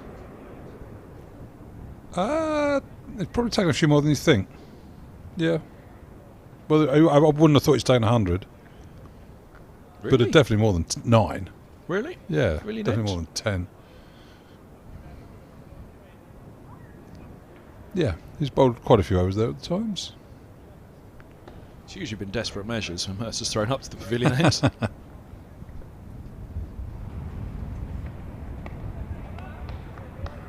Say one thing learn to do as a fastish bowler is you're a great sort of shade follower. And all of a sudden we're starting to get a little bit of shade, which just under the Warner stand at the far end of the ground at Fine Leg. Used to sort of stand there so many Australian grounds when you get the floodlight pylons, sort of be about 10 yards out of position just so that you're in the shade of a floodlight pylon, sort of moving across the pitch as the sun moves throughout the day. Eased away for a single out to deep point, 212 for 2. But you look under the Warner stand.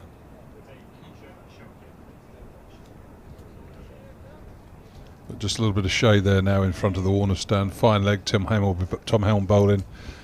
I don't know where Mercer would want him. Maybe one of him is a bit squarer there, in front of the Knight Frank sort of iShares advertising boards. I think as a fielder though you'd be tempted to go a bit to your left. Get in the shade if you possibly can out of the sun.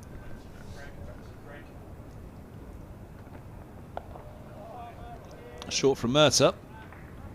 Just a single. Pajara, no point going for anything big against Mercer with the deep square and the long leg on a very large boundary.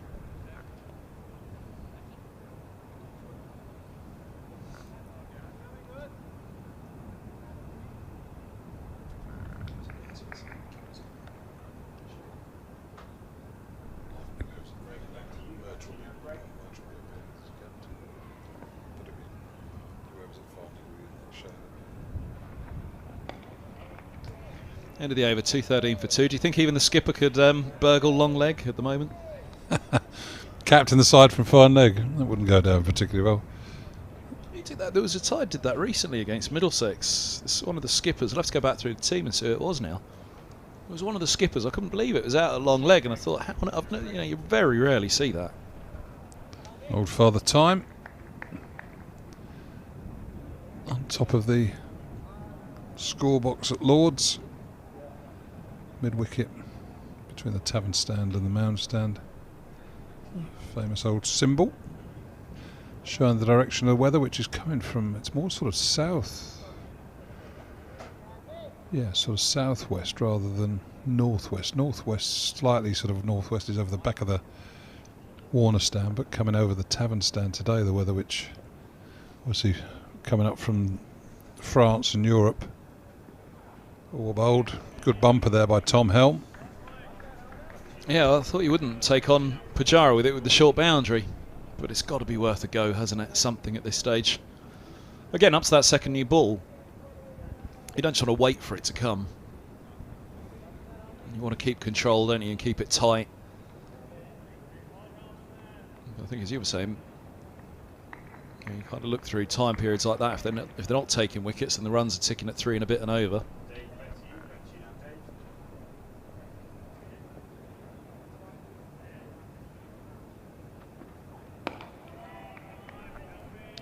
Good from Helm. Bumper and then line and length perfectly on the top of off. Pajara just has to respectfully push back.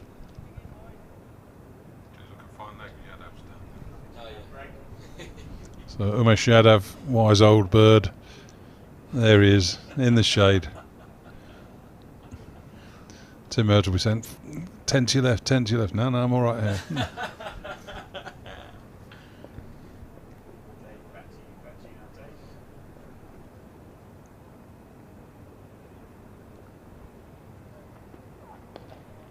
Leg side. About 5 to the left as he came round to get it. He'd be telling Mercer, I know Pajara. Always gets it finer.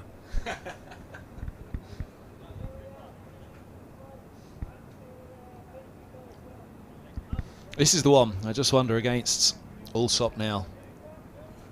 Long legs back, deep squares going back, deep mid wickets going back as well. Helm's going to come around the wicket. Leg gully 2. There we go. So no slips. So it looks like it could be a couple of short balls. See whether he prepared to have a go. 82 runs on the board.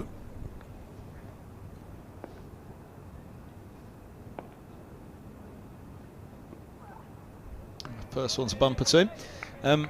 James Harris was asked to execute this role towards the end of his Middlesex career, wasn't he? To try and be a little bit the bully or an enforcer. Almost a Tim Bresnan-like third, fourth seamer. Martin Anderson's been asked to do that role this year as well, hasn't he? Yeah, Martis Anderson sort of deceptively slippery quick at times. So he can concede a few runs, but equally can be very destructive. He has little spells, golden arm spells, doesn't he, where he gets 3 or 4 wickets quite quickly. But yeah, he's been used to try and bully the opposition. Allsop not interested. 2 good bumpers there from Helm. Not sure whether that's his bowler's allotment for the over or whether that was still below shoulder height, so he's allowed another one. Just looking back through the Middlesex fixtures to see who that skipper was that was out at long leg. I've got a feeling it was Godalming at Chesterfield. And I only did day 1 of that game. So on day 1 he was at long leg.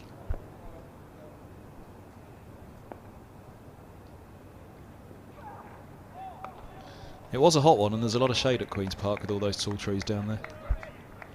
Good pace there by Tom Helm.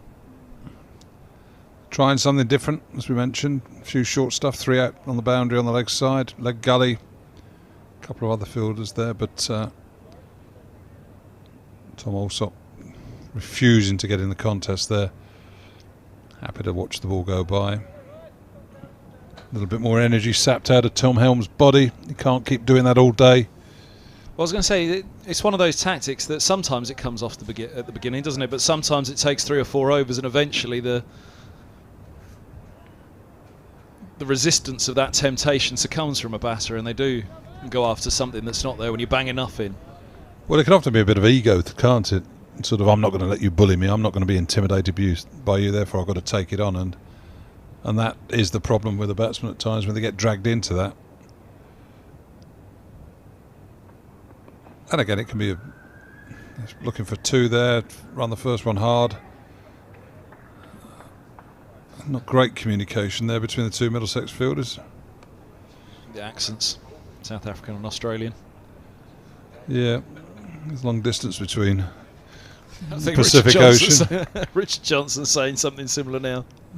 All eyes out at the long leg positions. But again, Sam, they're both very deep there. Tim Murtagh not the quickest of bowlers, so you think if there is going to be a chance down there, need to be in 10 metres. There's the short one. Now it's pulled to the first to the mid wickets. Scrambling, stumbling top, but stop it he did, Eskenazi. There's Anderson, who we mentioned, sat down on the right. And Mark Ramprakash is here. Our eyes didn't deceive us. Ramps holding court. I was about to say, yeah, meditator is like a... Still as fit as a fiddle, isn't he?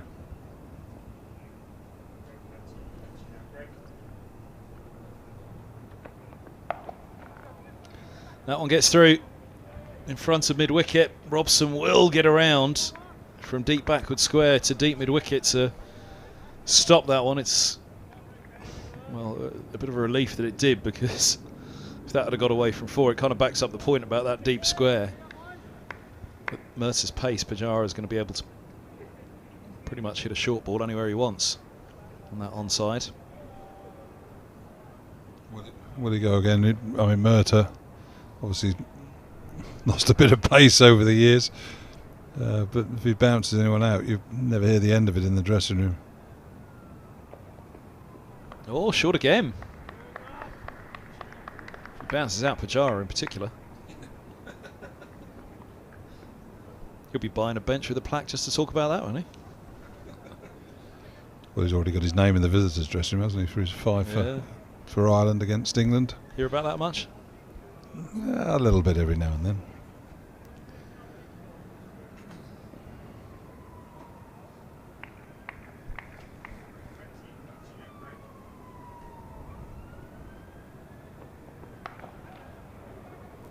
There you go again, in front of mid-wicket from Pajara. And that's the difficulty with the tactic of bowling short to him here at Murtagh's pace. He is going to get away in front of square if he wants to. He's run 3, he's on 74, 221 for 2. To come with the 68th.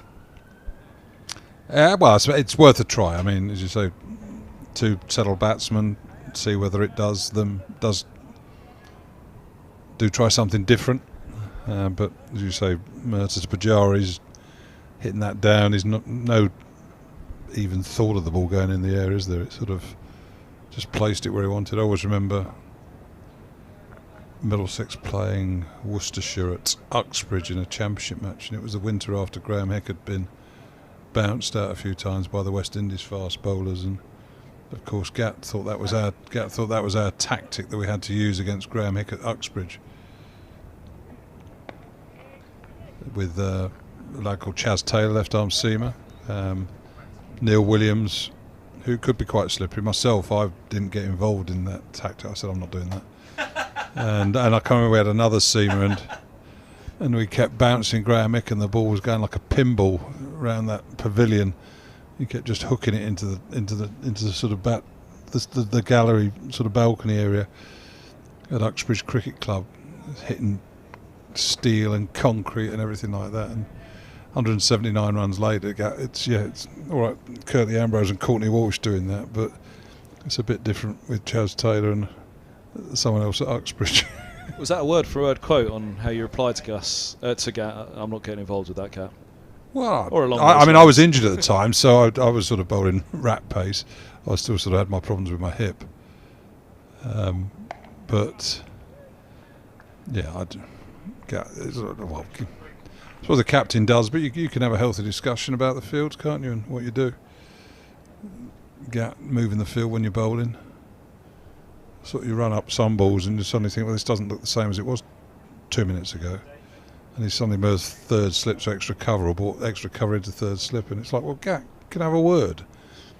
And I said, you set the field and I'll try and bowl to it then, mate. Was there ever a healthy conversation between you and Gat? Sometimes.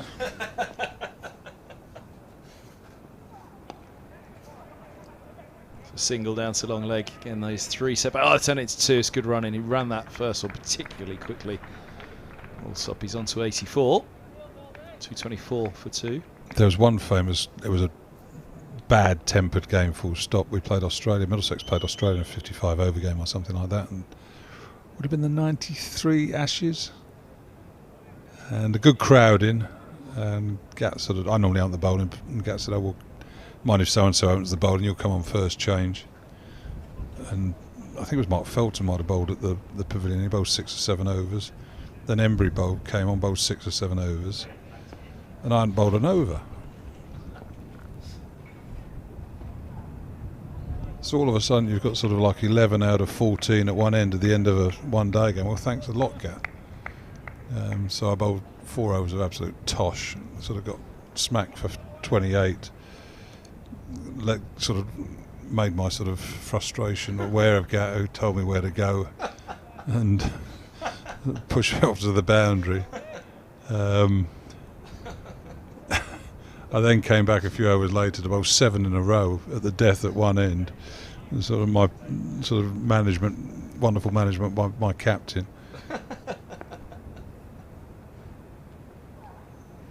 And I think I ended up with about 2 for 75 in 11 overs, something like that, in a game that I was hoping to do well in to try and make an impression against Australia. I bowled Alan Border with a low full toss that knocked his middle stump out of the ground. And he stood there gesticulating about the fact that it was over waist height, and I told him where to go. So you took on both captains? Yeah, that's right. I said, how can it be over... He said, it's over waist height. I said, how can it be over waist... Well, slightly more colourful language, but sort of when it's knocked your stumps out of the ground, get off type of thing. And he told me where to go and then stormed off. Gat was then run out by Mike Rosebery, put his hands through the window in the dressing room and cut his... It was an absolute carnage. Well, that was a sharp single. Stoneman, the fielder, coming in. It's good cricket again by Sussex, though, putting Middlesex under pressure.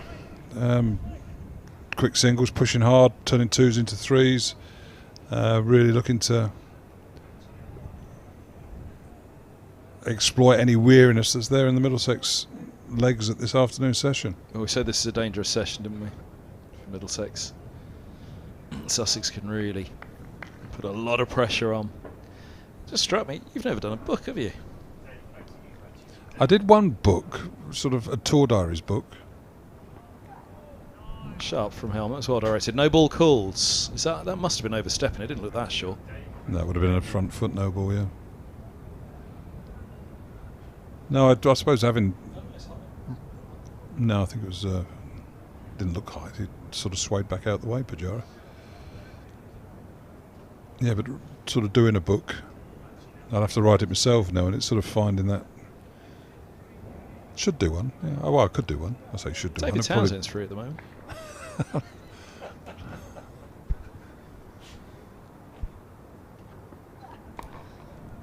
End of the over, single taken. Pajaras on to 76. 228 for 2. Long time Middlesex broadcaster, journalists, allegedly. David Townsend. Cricket Ireland journalist. That's what he left Middlesex for, wasn't it? To go and cover Irish cricket. Oh, there we go. Nice ice cream in the afternoon. Ah, it's Pete Holman's dad, isn't it? Pete Holman's dad. It's Pete Holman, Luke Holman's dad. I think. So, Sorry, yeah, Pete well, Holman, if you're tuning in at home. Yeah, looked like him in the pavilion there. Actually, going back to Mercer. And the Ireland 5, for of course, there was the Ireland 50 as well. And he did the post-match that night. David Townsend, who we just mentioned, was telling me about it, and he said it was incredible when he came out to do the post-match that evening after his 50. With the straightest face possible, conducted the whole thing, talking about how his door was open to all the batters that night if they wanted to come and talk to him. Didn't break a smile once throughout the whole press conference. No, well, that's his comeback, because my highest first-class scores, I mean, Mertz is actually a decent batter. I mean, the way he bats now is bloody atrocious. Sorry, atrocious at times. Just standing back and carving, just to drive me mad. And my highest score is higher than his, but yeah, but it always comes back if you got Test 50 though, Gus. I've always said since he joined Middlesex it would be ridiculous if Mercer gets to the end of his career without a first-class century because he's too good a bat not to have one. And of course that is going to happen now. But barring something freak. Yeah, I don't see that happening. I mean, he was averaging mid-20s at one stage, wasn't he? So a decent player.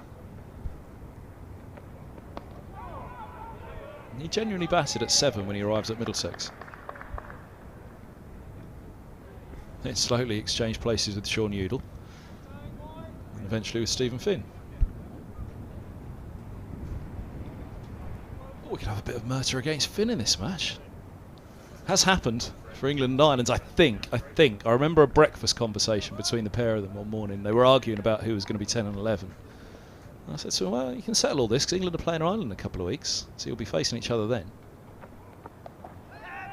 Oh, that's short and fine of the backward square leg Eskenazi, who's positioned for exactly that. They've changed the field that long leg or deep backward square leg has moved around to deep mid wicket, and they've now got in the orthodox backward square leg Eskenazi as well as long leg. But it's another good shot by Pajara, controlled, hit the ball down. So it was well short of Eskenazi, leg gullish area. Yeah, they were set up breakfast arguing about it, but they both conceded that if it got to that point that Murtagh was bowling to Finn or Finn was bowling to Murtagh in a one-day international, things had gone pretty badly wrong by then.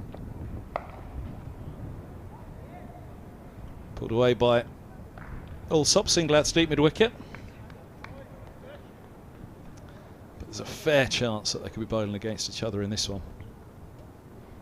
Just thinking about the tactic, it doesn't, and I'm not sort of looking to nail the decision at the toss, but the fact that you've resorted to this doesn't suggest that the toss has gone quite the way that you expected to. I always remember that as an England selector with Liam Plunkett, picking Liam Plunkett because he was swinging the ball away. And just paddling that through to leg side, and then within about 3 or 4 overs he's got 2 out on the deep square leg boundary and bowling bumpers. You think, well, that's not quite what we were told he was picked for. Dominic Cork had a period with that as well. His outswinger's coming out nicely. His outswinger's coming in nicely. 3rd over, 3 out on the leg side, bumpers.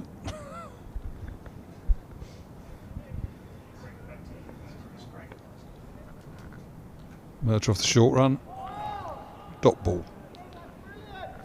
Well, what do you think you'd hear more about? Murtagh bouncing out Pajara or Murtagh getting Pajara off the short run?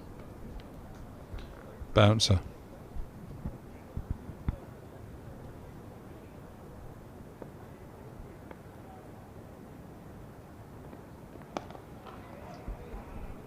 End of the over, 70 gone, 10 to the new ball, 26 remain on day one, 231 for 2.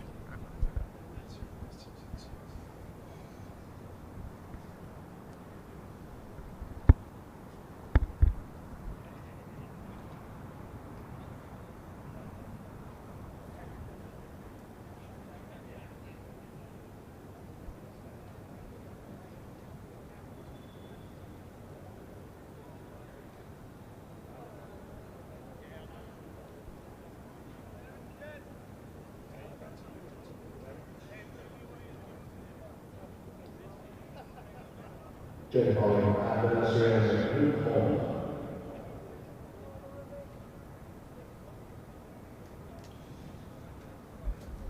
Back to Luke Holman. Helm's bouncers are done, as you said it would be energy intensive. The short stuff from Helm can only be a short, sharp bursts. So back to Holman and back to the nursery end, which against Pajara, turning it with the slope away from the right hander. This is the end to aid that leg spin of the wrist spinner. A little bit of bounce as well. From this end will be aided more so than one sliding down the slope from Holman.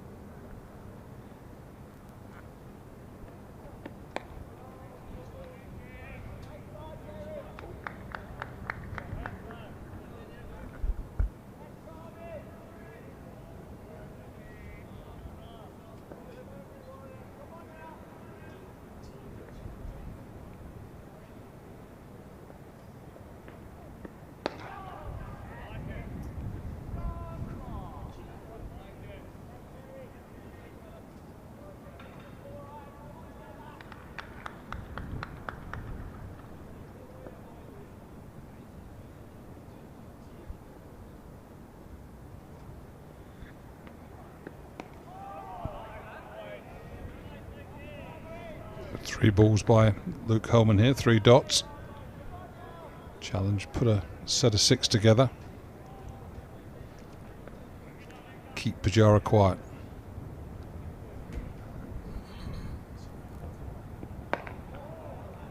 Good again from Holman. 5 overs they need from him at the nursery end if he can do it. Get him up to that second new ball. I was musing slightly before tea as to whether it would be taken straight away or not. You fancy it probably has to be this evening. Try and get something in that last hour tonight for Roland Jones, who hasn't bowled for a while. Yadav either.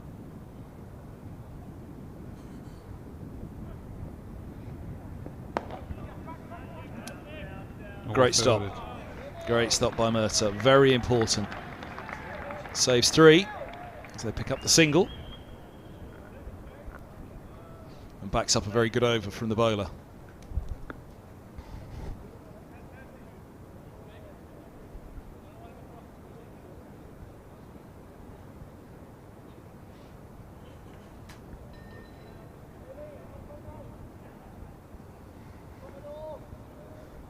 Taking their time about it.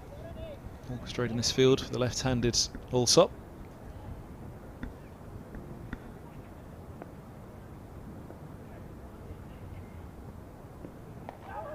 Well bowled again. Good over from Holman. Middlesex needed that from the 21-year-old and he's produced. Just need another 4 of those, please, Luke. A lot easier said than done. 133 the partnership now. 232 for 2, Sussex. I think we're going to see a little bit of spin at both ends. Mark Stoneman walked in purposely from the grandstand boundary. Marked his run up, taking his cap off.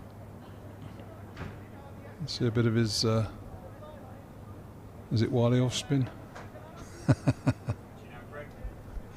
Yeah, put it to him when he was at Merchant Taylor School. His first class wicket.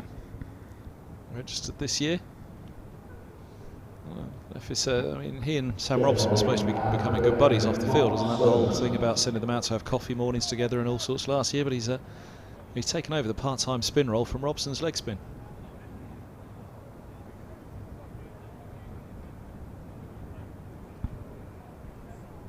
Who else is left as a spinner in this side? I don't think there is there? Holden, of course.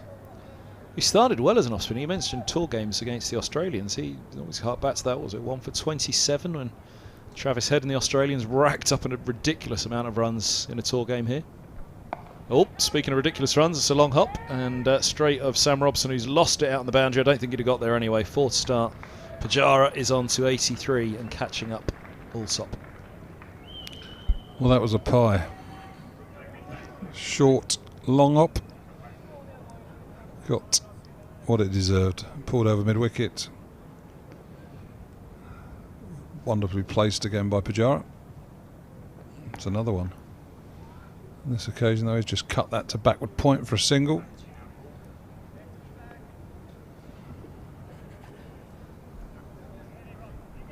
So it's got to be, I say, careful. You've 8 overs, 8.5 overs to go. Concede another 50 runs. Just adds to the control that Sussex have grabbed hold of in this game.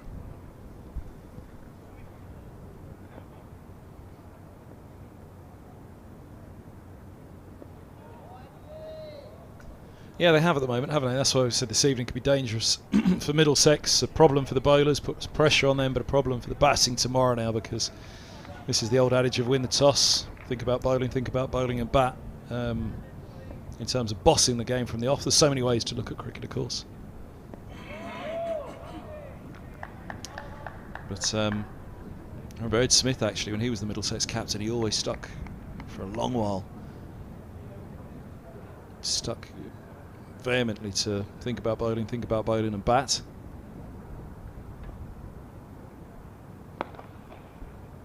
Was very much one who wanted to boss the game from the off. It's a very dated view, though. I'm not just saying it because Ed Smith. I think when people say that, you obviously hear that quite a lot around Lords.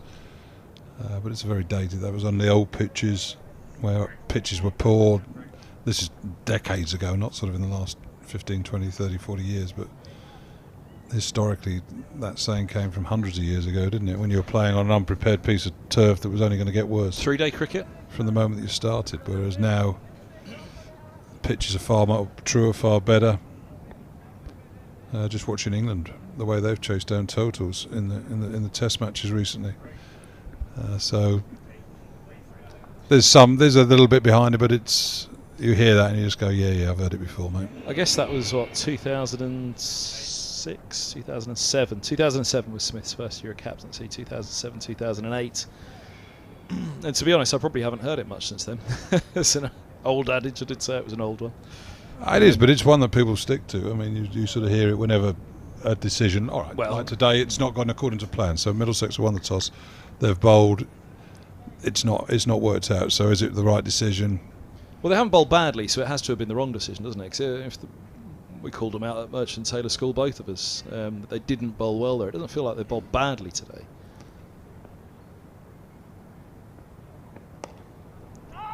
Oops. Skip to the pitch of that one. They've certainly bowled better.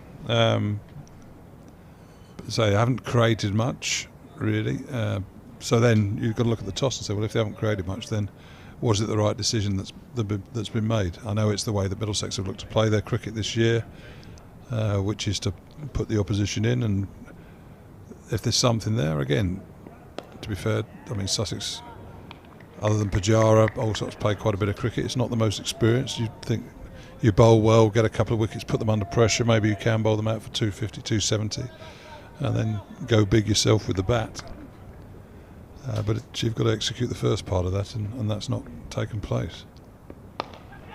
Uses his feet and gets it through. Into the 90s, Allsop. Straight to the mid-wicket, wide of the mid-arm. He's placed that well. It was in the air there for a while. I mean, it would have been an unbelievable catch by Milan at straightish mid-wicket had he taken it. But it's evaded and well placed through the gap for 4 runs. Yeah, hit it with the spin. He got a pretty good chunk of it, didn't he? Perhaps didn't detect quite how long it was in the air for, but wasn't the widest of alleys to get it through there. Between the straightish mid-wicket Milan and a wideish mid-arm. 2 overseas yard over there at the wide mid-arm. Now, slides that one through. The question's asked. Thought they might have bowled in there the way they were looking to play the shot, so it's very close to off stump. A little bit of encouragement for the spinner out there, actually, because again, he likewise hasn't done much wrong today, Holman. It's that one only as far as backward point. Yeah, the other one, talking of old adages is here at Lords, of course, it's look up, not down, which I think you mentioned it first thing this morning, didn't you, where you can't stick religiously to it. There's that little bit of greenness this morning, which attracted the option to bowl first. Ooh, that shot short. He has got it fine at the fielder on this occasion. Chase for, yeah, they have 2 of them out there. Robson coming around as well from deep mid-wicket. They've taken 2. That'll do. What's up onto 94. Yeah, look up, not down. Chris Rogers, talking about other Middlesex captains, Chris Rogers was one, wasn't he? That was the one that he always used to bang the drum on. Look up, not down, and then make your decision. I suppose the big fear for Middlesex is dry pitches are going to get a bit uneven and more difficult to bat on now as the game goes on. As you say, Sussex well set here for a 400 plus total. Middlesex need, well, 150 is the follow on, isn't it? So you need to be looking to get 250, 300 to do that, which you could say on a surface like this is something that you should achieve. But the objective, keep pressure on teams at the top of Division 2 is to win the game, and how are you going to win the game from here? That's going to be the real challenge for Middlesex from this position as we sit here now. Yeah, I mean, I guess part of the thought was it was a bat once match for them if they could. I guess it's a little bit like Surrey at North Marine Road last week, really. Got to go out there and match them. Tell them in their third innings, don't make a mess of it. He's a young Sussex attack as well, led by Finn. I say inexperienced Sussex attack, led by Finn. The Finn factor back at Lords as well will be an interesting one. Good mates with Robson. Over the years they came through. No, Robson was just a little bit after, wasn't he?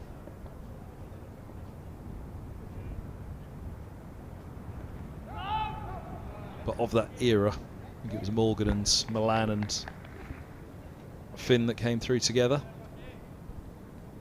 Yeah, a few Simpson.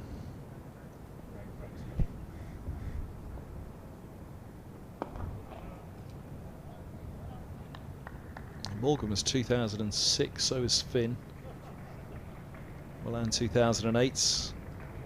And Robson must have been 2009. I think he played before then. I think 2008 he may well have made his debut.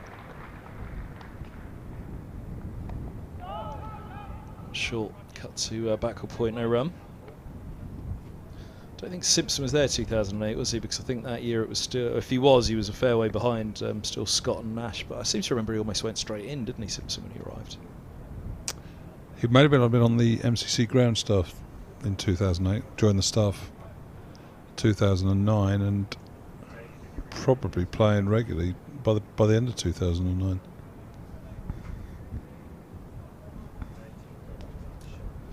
It's funny to think, of course, Roland Jones is older than Stephen Finn, isn't he? Finn having made his debut back in 06. Roland Jones is a bit more of a late bloomer.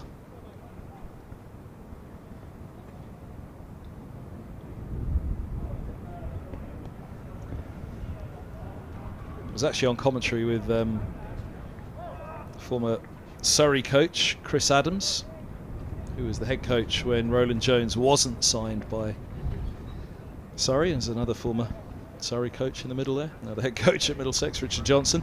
And I did put it to him, I said, so that decision not to sign Roland Jones when you were at Surrey, he was summarising that night, a T20 of Middlesex Sussex.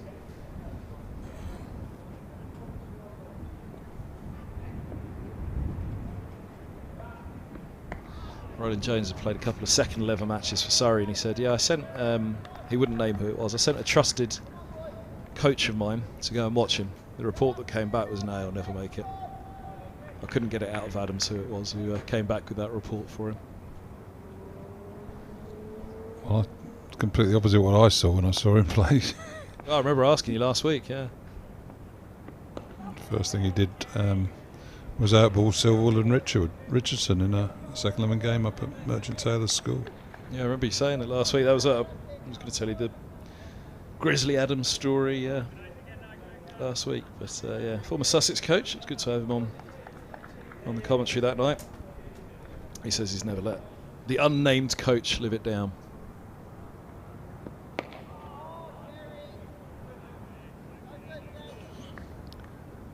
Good over so far from Holman. Oh, stop itching. Get to 3 figures as quick as he can. Will he play a rash shot? Not looking to get there in one hit.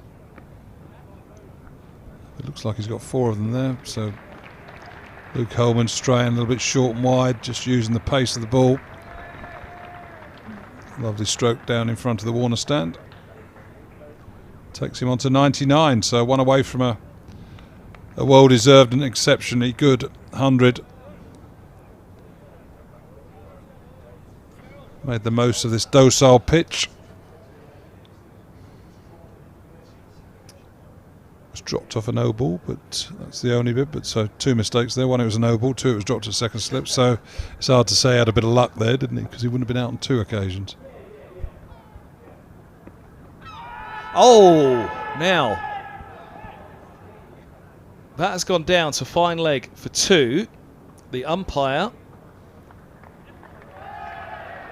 signals nothing, and it's runs. There was an appeal from Holman that must have been, did it hit pad on the way through? But the bat is raised by Allsop. 101 from 221 deliveries, 13 fours, 294 minutes of fabulous innings from Allsop. Having been put in here at Lord's today, the Hove outfit have really come up and given Middlesex a tough time of it. 256 for 2, and Allsop and Pajara are putting on a real show here. Yep, excellent innings by Tom Allsop. Thoroughly deserved 100. It'd be just interesting to see a replay of that. Luke Holman convinced that it hit his pad first, but obviously given 2 runs, that's taken to an excellent 100, a great 100 for his side.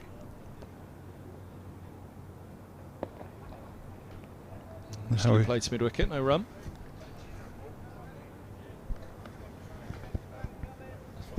We'll have a look at the replay end of this over from Stoneman, quick between his deliveries.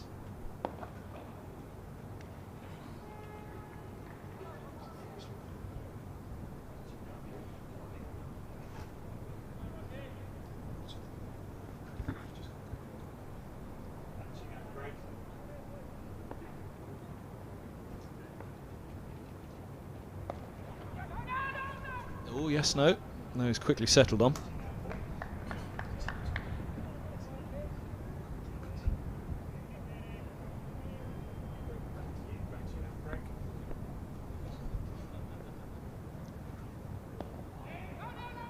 Plunging forward there, Allsop again, no run.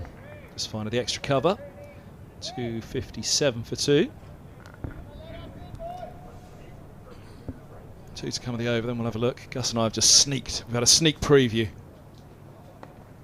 So that's cut away by Allsop. Just a single. Moves to 102. 257 for 2. The sneak preview was just scrubbing back on the stream, which, of course, you could be doing at home yourself.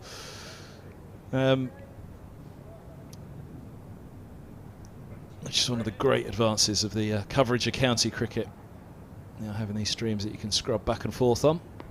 It's a good ball from Stoneman to end the over. 259 for 2, Pajara 89, Allsop 103, 100 brought up in the over, and this was how he brought it up. Question is, did he get an inside edge or did it hit his pad first?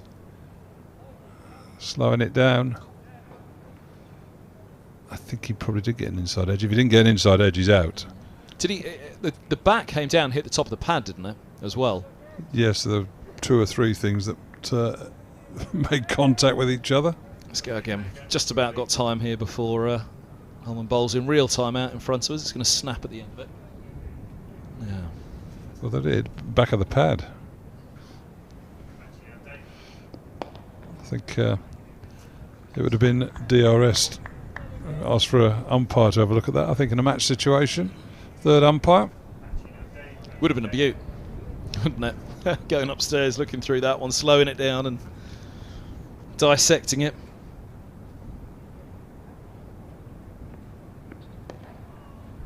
Ooh.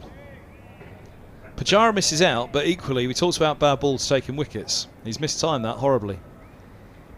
And miscalculated it, but fortunately for Pajara, hasn't been costly.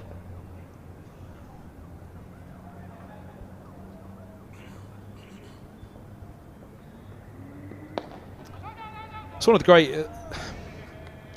talk about the changes of cricket over the last 20 years, and T20 cricket's coming. One of the great things is watching cricket on TV now. I love watching a test match on TV, more so than watching it at the ground, because of the way that it's pulled apart from all the different angles. And now with the replays as well, go upstairs for the umpire. The drama of it is incredible to watch, the TV spectacle. How much as these streams now have just talked about rocking and rolling, of course the technology's not there for hotspot and all the other bits that we're blessed with watching the Sky coverage. But like T20, for example, I quite enjoy watching it when I'm in a ground, but watching it at home on the TV, I don't quite get the same awe factor from a T20.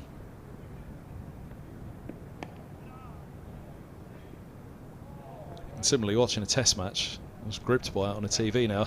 Choose the TV over it any day for the coverage, because it's so good, the different angles, perspectives, replays, all the ways that the play's broken down. That was a prime example of it. That would have been great drama, going upstairs and breaking down that couple that took Allsop to his century.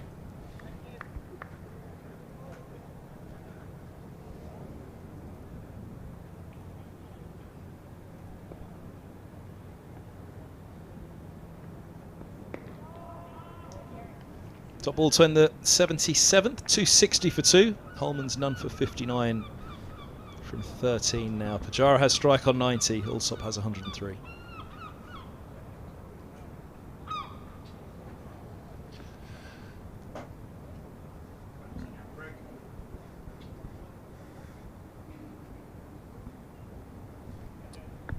Three more overs with this first new ball.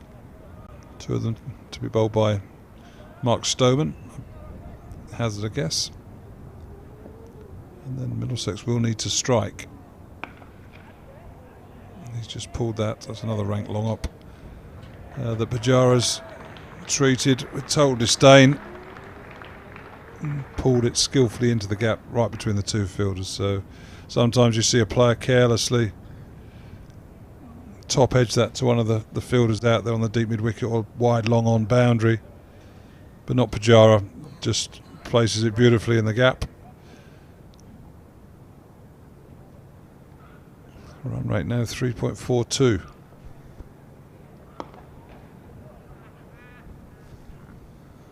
Pajara moves on to 95, so 95 and 137 balls, scoring at a very healthy rate. He's the principal reason why Sussex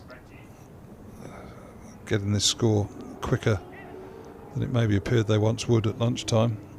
68 at lunch. I think it was 28 overs. So in the next 50 overs, scored 200 runs.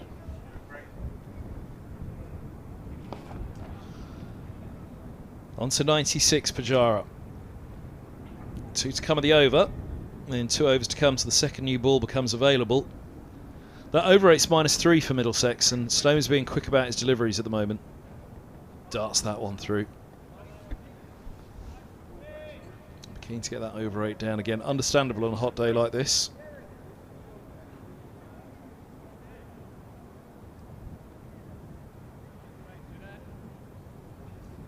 Just bringing it over around a little bit at backward point towards the umpire. Put away for a single. 268 for 2. End of the 78th.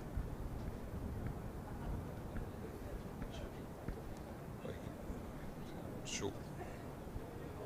2/3 man moving a square and then balls for full on the legs. Clip for a second.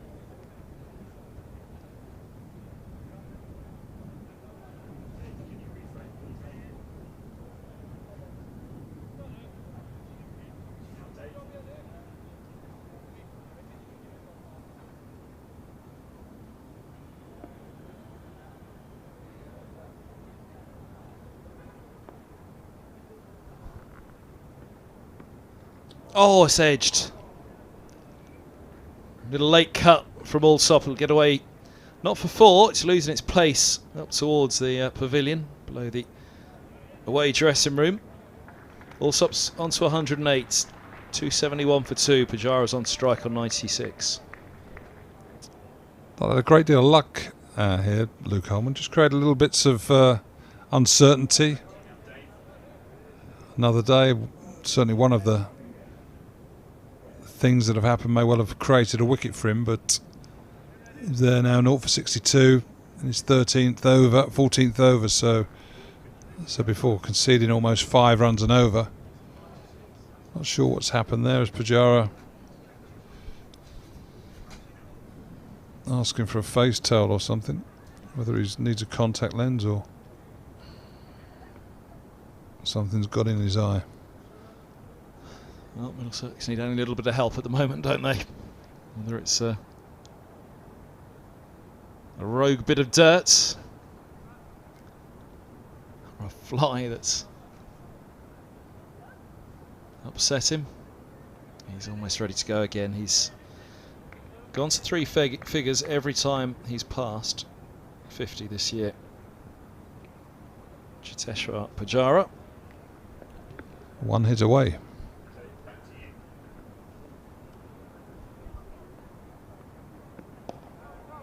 Good from Holman again.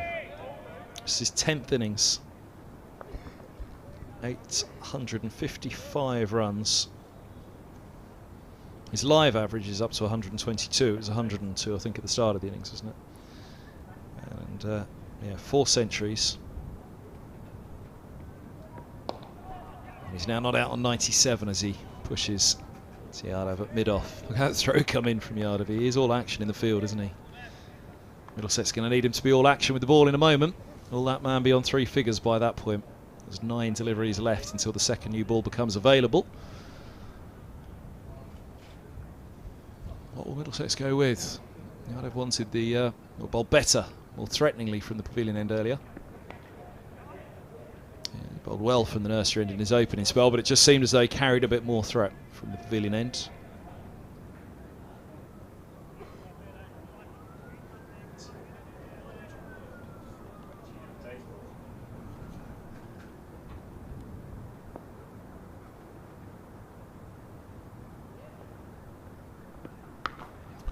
Drop short, just a single though.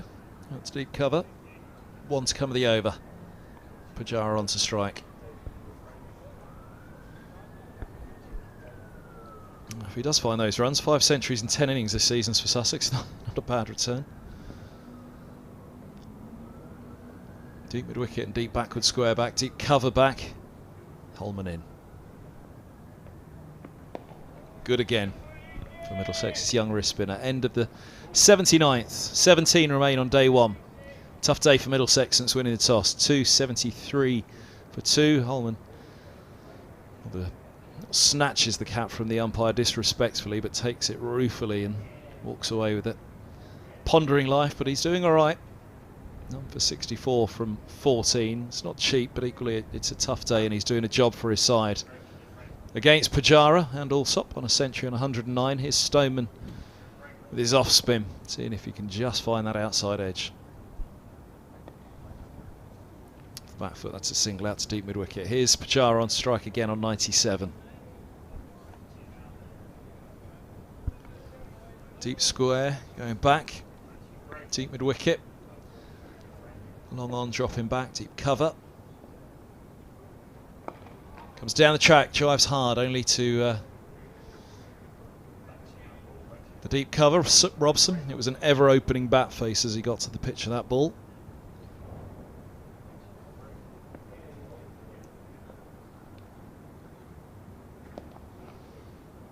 Single again, 3 to go of the over.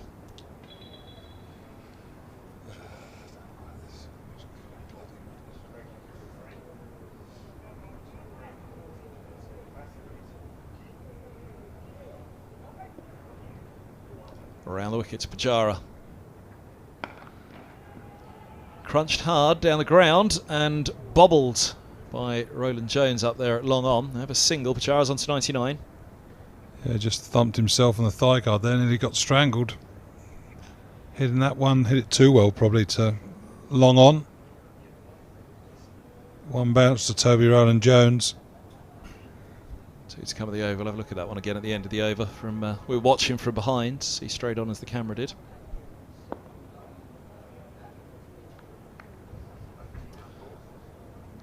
Well, it won't be this over that Pajara gets his century. He might have to do it against the second new ball now.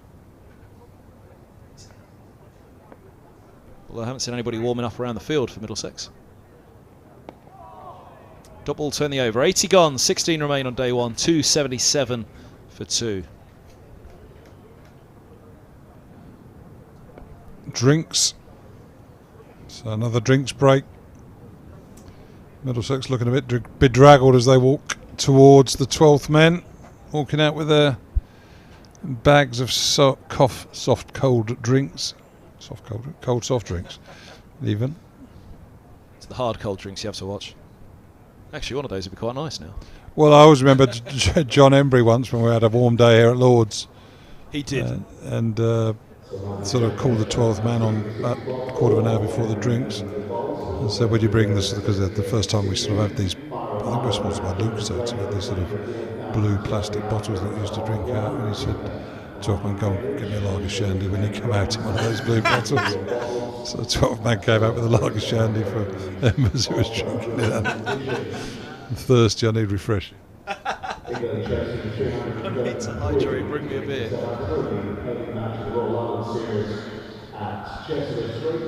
not going to start to apply now 11 without loss. Great man to talk cricket with, John Embry.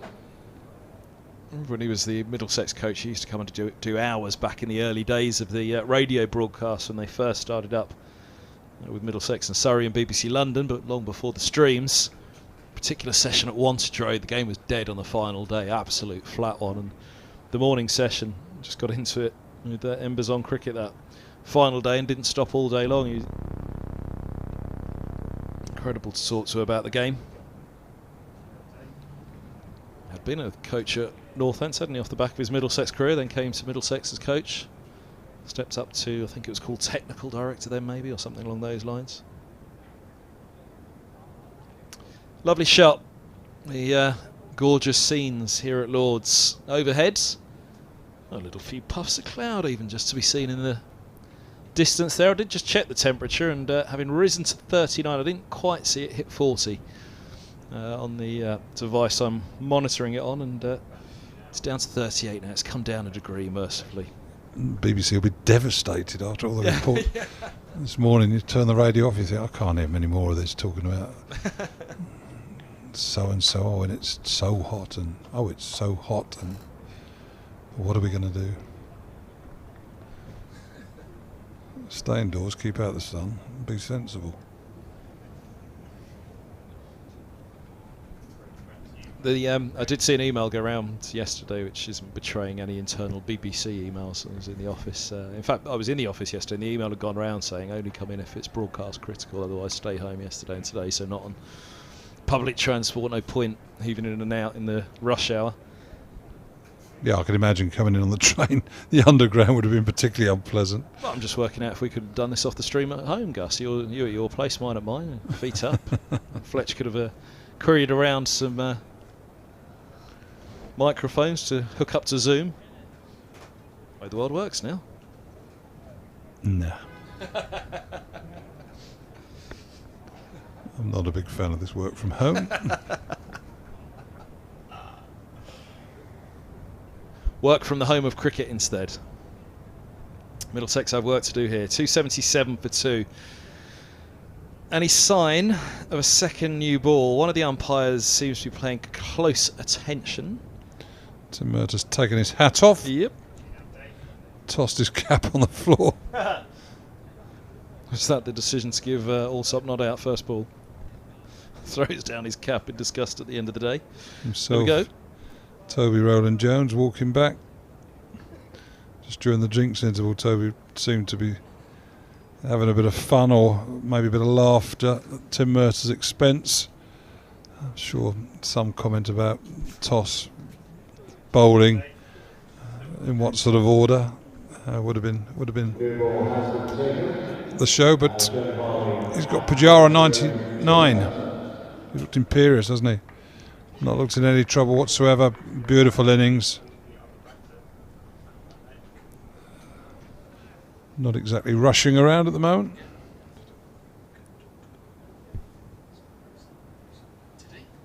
Middlesex spending a bit of time here setting the field. 2 slips. Deep backward point. So 6 on the offside. 3 on the leg, mid wicket, and a fine leg who is, unsurprisingly, stood in the shade. But a loosener here and Pajar will get his 100, so Murtaugh needs to be on it first ball. Opens the face and picks up 100. 5th time in 10 innings for Sussex this season that Pajara raises his bat to the away dressing room and then around Lord's. A magnificent century. 100 from 192 minutes, 144 balls, 9 fours and a 6. And Pajara has been at his masterful best for Sussex today. Middlesex winning the toss, putting them in this morning, would have hoped to get a couple of early wickets and get at Pajara early. Well, the form he's been in this season, let alone today, it was always going to be a tough one, and he's made it extremely awkward for Middlesex in the excruciating heat that they bowled at him today. 278 for 2. Yep, stunning innings, beautiful 100, class act, and he's looked composed and in control, chanceless. Wonderful exhibition of how to bat on a good surface in good conditions. Yeah, he's been brilliant, hasn't he? 10 innings, 5 centuries. Every time he's gone to 50, now this season, for Sussex, he's gone on to 3 figures. It's an extraordinary record. Well, he's a good player, isn't he? What's the average in Test cricket? 43. Yeah.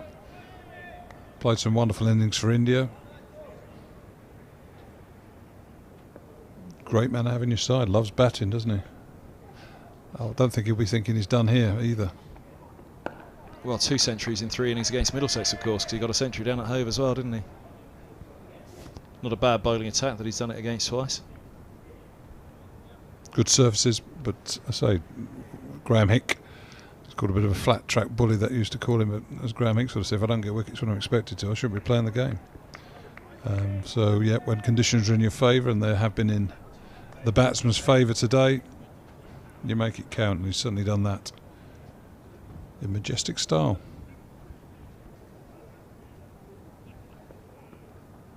First class average of just under 52, 54 centuries, 71 50s. Goodness me, that's an extraordinary conversion rate.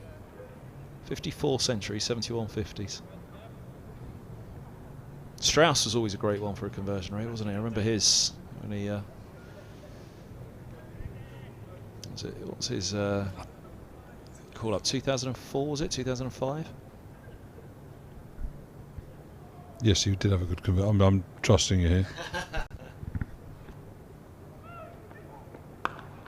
Well, he's your mate. You've got to go one way or the other, back it fully and say, yeah, it was good, or just say, no, it was dreadful. Ethan Bamber back on the field at deep backward point. He's been out there a few overs, Ethan. Don't know who's off the field now. Like a rotating door.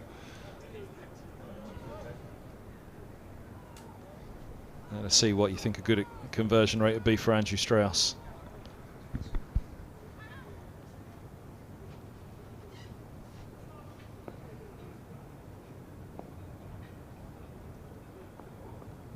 Strauss in 178 Test innings had, what do you want to know, his 50s or his centuries, and then go off that? No, well, you're just backing up your comment here. So what are the figures? 21 centuries, 27 50s. Yeah, it's a good conversion rate. His first You're club, happy with yourself, aren't I you? am, yeah. Well, it's one of those where you remember at one point he did, and then you're wondering if the career tailed off a bit, and maybe it wasn't so good by the end. But I do remember at one stage he had an outstanding conversion rate, and well, there it was, fortunately. 280 for 2. Gus, you're going to take a break for a minute. Many thanks. We'll see you in a little while. Will do. 280 for 2. Roland Jones, none for 43 from 13 overs. Well, he's been Mr. Reliable for Middlesex. Converts many a new ball spell into wickets. They need him to now. Relatively long break on a hot day like this. A few rotations on and off the field. 2 slips go down. It's Roland Jones to Pajara. On the money first ball. Angled bat to backward point. And 280 for 2 it is. Nick Friend's back alongside us, of the cricketer amongst others. Good afternoon. I've been summoned to provide light relief. You're suggesting that Gus isn't light relief himself? It's been a very warm day, hasn't it?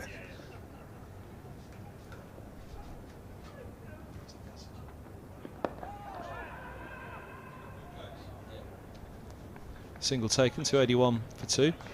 Well, so apparently you took the corporate shilling on Saturday when you worked for Middlesex in an official capacity in the mascot race as Pinky the Panther. I don't know how true the first bit is, but I did. I really did, which is why my sympathy for the for those in the heat today is limited, because I don't believe that any of this is warmer than what I did at the weekend. But no, I gave it a good go. Well, I was going to say good go. I gave it a go. I came dead last. Is this a, is there a moral to this story on a tough day for Middlesex having put Sussex in? Well, I mean, there's method acting and there's taking Middlesex to last in the blast.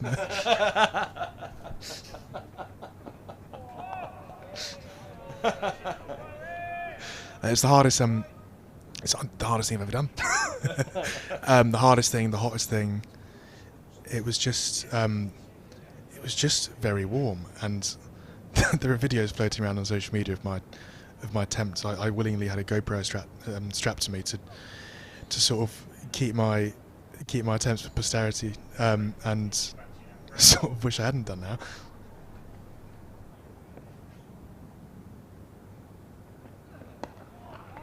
Did you get interviewed by Sky at the end of the mascot race on finishing last? It's like, I did end up on TMS. Did you really? With who? With Dan Norcross. Oh, the man who loves the mascot race. And Matt Roller. We had a good chat about the mascot race, and then we had a good chat about 20 years of the blast as well. It was quite strange, sort of flipping from the, from a giant cat to a self-respecting cricket journalist talking about the blast. But no, it was something I've never wanted to do it, but I've always wanted to say I've done it, if that makes sense. Ooh, now, that was the last time one went past the edge. A long while ago. It's been one of those, obviously this media centre is tremendously well air conditioned, isn't it? And it's been one of those where I said earlier downstairs to someone that it's been like one of those days when you sort of step off an aircraft into sort of the Mediterranean sun. You get almost like being two completely different worlds, isn't it? Stepping out that lift downstairs into sort of the Saharan heat.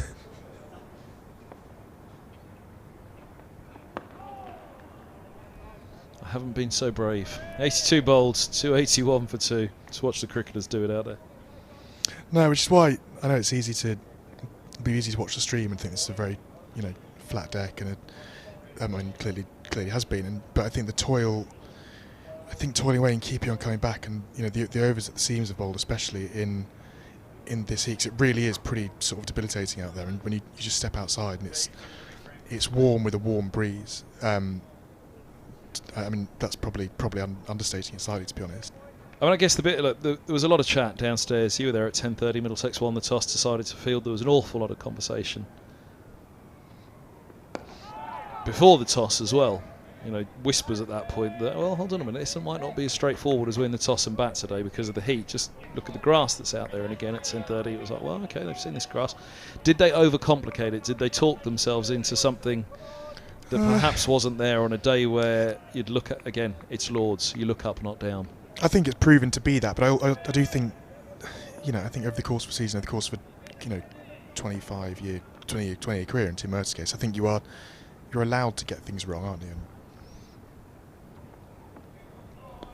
Yeah. I think you're allowed to, I don't think you would come into a game like this with a forecast like this being desperate to be convinced to bowl, if that makes sense. I think you would have to get here, look at it, and immediately see something you liked, and have a chat with the ground staff who would maybe confirm your theories. And but I think it's harder, isn't it? Because obviously last year, the pitches were very bowler friendly, and obviously Middlesex don't play all their cricket here. They weren't here last week. They're at Merchant Taylor's, and I guess you don't necessarily know what you're going to get. So obviously this was used earlier this season as well, wasn't it? So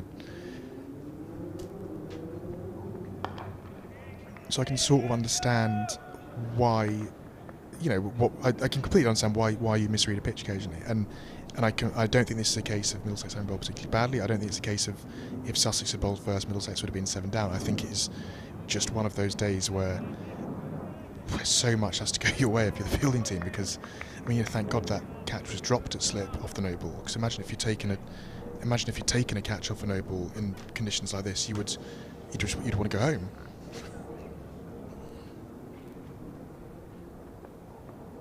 Yeah, I was trying to work out with Gus whether 2 wrongs made a right in that moment. I was trying to work out which way round you'd want it, and I think I've got that one right. You would much rather shell one off a no ball than yeah, and then take one off a no ball and shell on the next ball thereafter. Better to have got the 2 wrongs out of the way. Yeah, exactly. That would have been a tremendously bleak moment in a pretty tough day as it was, had both those things gone wrong at once, and one of those things gone right, and obviously having giving a reprieve.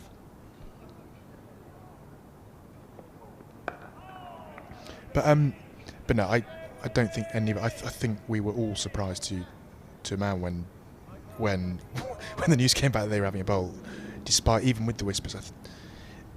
But I don't know. I mean, I was trying to think of reasons earlier. You know, whether it's the humidity in the air and think you might get a bit more movement, but then. But I don't think it's going to be any less humid tomorrow. Just a bit cooler. So yeah, it's a strange one. And it's, I don't think they'll try and. I don't think they'll look to defend it because they could well be Sussex rather could be 310, 320 for 2 by the close, couldn't they? And to be honest, Middlesex haven't really missed a chance, have they? Yeah, I mean, Roland Butcher was on first thing this morning at the start, and we were weighing up the different elements that would have gone into the conversation. Middlesex, traditionally, well, certainly in recent years, a bowler-heavy side. You know, it's been their strongest suit. In this match, they've actually got a pretty formidable top 4. I was going to say, Robson, Stoneman, Eskenazi, and Milan. You'd say this is probably the strongest batting lineup that Middlesex have fielded since they had a different Milan. Yeah. Since there was. Since 2016, I'd say probably. Yeah, and you'd have thought they'd have been fairly itching for a batting, certainly with the sun out, I mean, not necessarily with the being 40 degrees. Again, at the time you looked at it and thought, there's grass on this pitch, so it's going to burn away by day 2. Day 2 should be the best day to bat. If you're going to get in amongst them, it needs to be this morning, and they backed their bowling attack to do that. Equally, if they were fancying there was a 3 or 4 down morning to be had, then they probably didn't want to expose their big the big 4 at the top of their order. This is why. But what it has done now is heaped pressure onto that. I thought that was eased away into the onside, but it's struck rather uncomfortably for all stop on 114, which Roland Jones with the new ball in hand can do against pretty much anyone. Yeah, just lifted.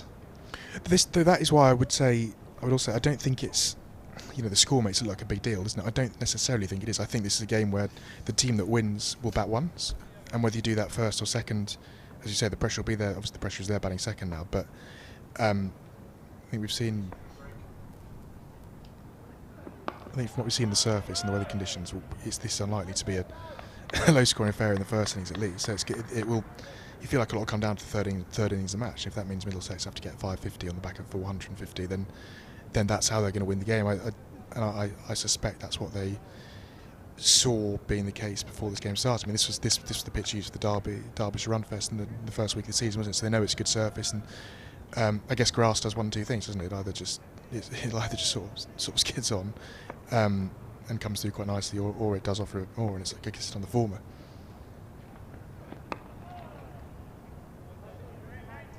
Where I would worry slightly from a Middlesex perspective is that the way the schedule means that this game finishes on Friday and Middlesex starts at Durham on Monday, and so you've got 2 rest days, one of which is going to be, one of which is spent trekking up to Durham, and the other of which is spent training. So doesn't give a great deal amount of time to bowlers who could well be in the field for a day and a half, 2 days there, and then and 2.5 days if they're going to try and win the game, bowl them out twice. So.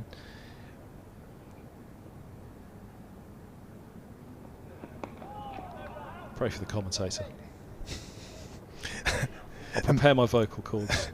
But by extension, I think what I found slightly jarring with the decision of the toss was, and probably more so than the conditions, was actually if you look at, what Sussex would rather do today, with two bowlers on debut, a teenage leg spinner, a standing captain, I think they'd have been chuffed to have a chance to bed in like this and set the game up for themselves, rather than. If they'd finished the day in a position like this, they'd have felt way off.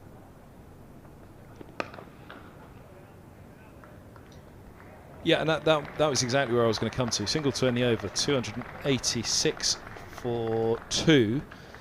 In looking at it and thinking, right, 3 or 4 this morning, Middlesex, they'd rather it be Sussex 3 or 4 down than Middlesex have, what they'd hope is their stronger,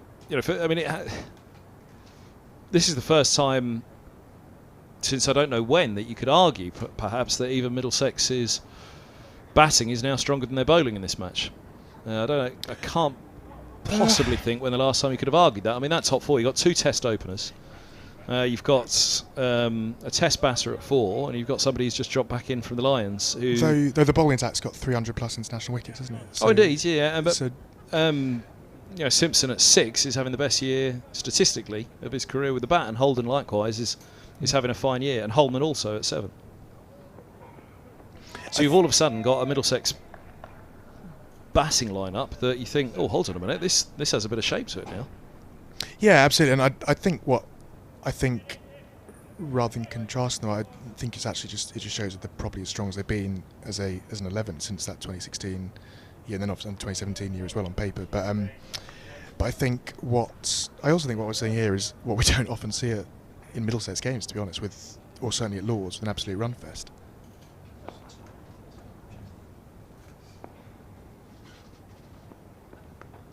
We've not seen many games. We've seen plenty of games here with runs. More of them there. Down to the vacant third. Kick of the dirt ruefully from Robson. I think just out a shot in the end as he ran back from second slip. New ball taking a thick edge. Beaten the bat a couple of times. But thick edge. Soft hands, angle bat. Allsop is on 120 now. 290 for 2. I think we've seen a lot of runs here this season, haven't we? But I don't think we've seen many games or many days of cricket here this year, and certainly probably going back to 2016 where bat has felt so dominant. Well, this was that Derbyshire track from the first game of the season, which is a draw. But how many times at Lords in particular, when you've had a full 4 days, as the Derbyshire was, I think maybe they lost a session at most, half a session at most, maybe a session in that Derbyshire game. But how many times in April, let alone first game of the season, have you had a full 4 days at Lords and it's been a draw? It's interesting because my memory of that Derbyshire game, because it was that first week where there were so many runs scored nationwide, it was considered one of the better draws, wasn't it? There was a bit for the bowler as well. It was Mickey Arthur praised the pitch, and each side were a bowler down by significant stages of the match. By lunch on the first day, wasn't it? Yeah, side bottom limped out first morning, and Mercer limped out last morning as Middlesex took to the fields to try and bowl Derbyshire out. So yeah, there's that as well. That this has already been a run fest to some extent. This surface, but yeah, the point I was going to make about Middlesex, you could almost argue for the first time since, I was going to say I don't know when, but I probably can go back to the last time that Middlesex fielded a stronger batting side than bowling. To counter that, you could have backed that very strong batting lineup to go out against an inexperienced bowling lineup and boss the game. So that's leg side again on a single taken down to long leg. So the biggest threat, of course, would be Stephen Finn on this pitch from a Sussex perspective. I think I think that's the way a lot of us thought it'd go, isn't it? Especially once we saw how Sussex was lining up and say the potential for inexperience on a pitch like this, on a day like this. And it's less the pitch, because the pitch can do anything, can't it? You don't actually know until the game starts. But I think what we did all know was coming was the sweltering heat and the. Oh, now nearly a little tickle. Worth a question, I guess, from Eskenazi and Simpson behind the stumps. End of the over, 291 for 2. Just nips away slightly down the slope.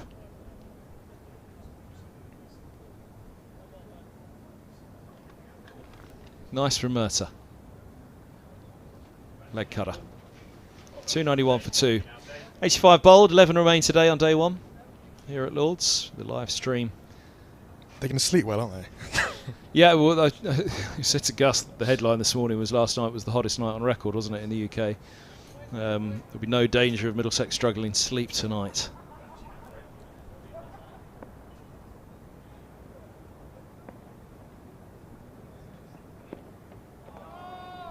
There it goes.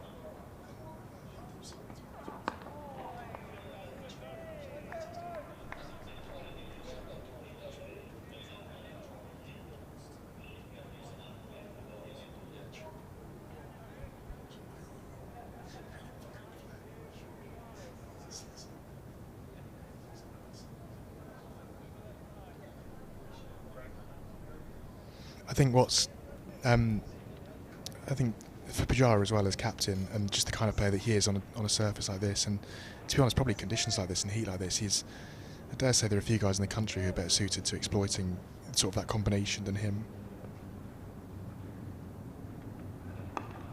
With the form he's been in as well since coming over to join Sussex this season. I guess it's been everything you want from an overseas batter, isn't it? When you sign an overseas gun to bat in your middle order and to sort of help the younger players, and to captain Tom Haynes' absence, he's the reliable, sort of immovable object that you want, and then you want at 3, 4, 5, isn't he?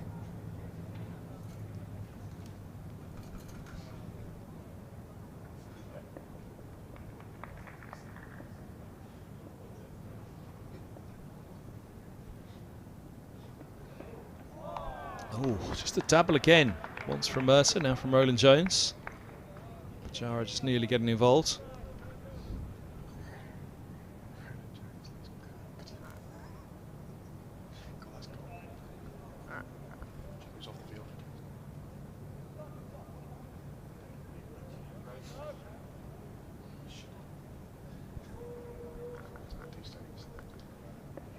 The definition of a long day in the dirt.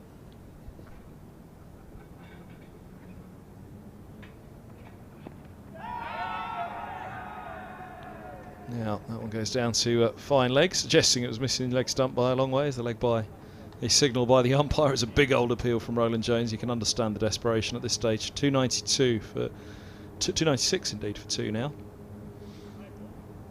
Yeah, he looks cooked out there, Roland Jones. They all do. 10 overs to go after this one. Actually, a bit of cloud cover has swelled up behind the pavilion, this is why trolling them. This is why they fielded. So it's going to pass over Lords in about 10 overs time just to troll the bowlers. Well, bit of cloud cover will roll in. The weirdest part of the day is that Somerset had a rain delay earlier. Oh, that comes back down the slope. Good leave from Pajara. 296 for 2. There we go. Over the top. Filled in cloud cover behind the pavilion. I think we'll be saying that today. I hadn't really noticed. There were a couple of puffs of hazy cloud just appeared on the horizon, but they've swamped in now to cover over what had been a cloudless sky, certainly up until tea, just in the last hour. That's rolled in a little. Can't roll in quickly enough for Middlesex. Cover that sun for just a little while.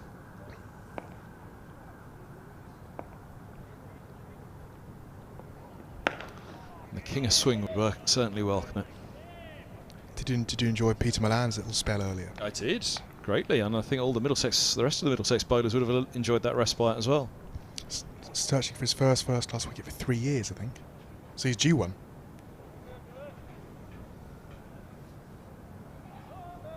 No, he bowled well, didn't he? It was tight, economical stuff. Very Jonathan Trottish, I thought.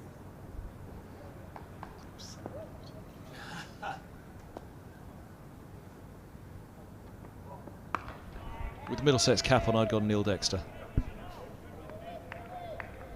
But basically South African dibbly-dobbly. It's a good point, actually. All the dibbly-dobblies that England and county cricket has been trolled for, a fair few of them have come from South Africa.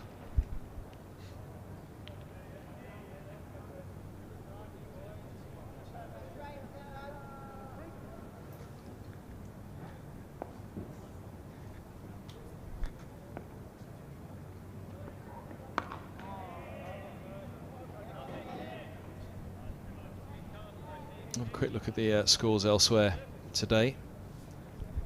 It hasn't all been the batter's way, particularly at Edgbaston and at the Oval.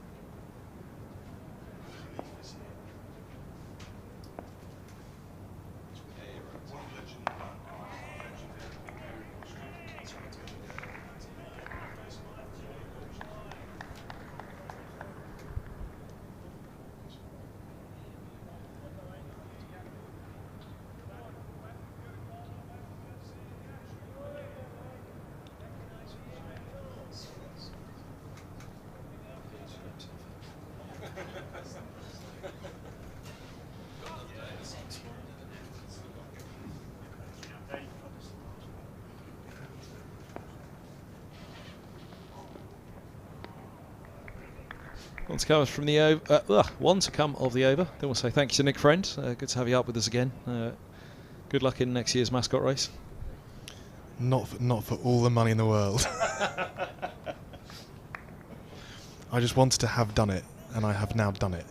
So this was genuinely you put your hand up in the air and asked to do this? No. It was a joke that got out of control. One of those terrible jokes that next thing you know, you're standing there dressed as a giant cat in 30 degrees.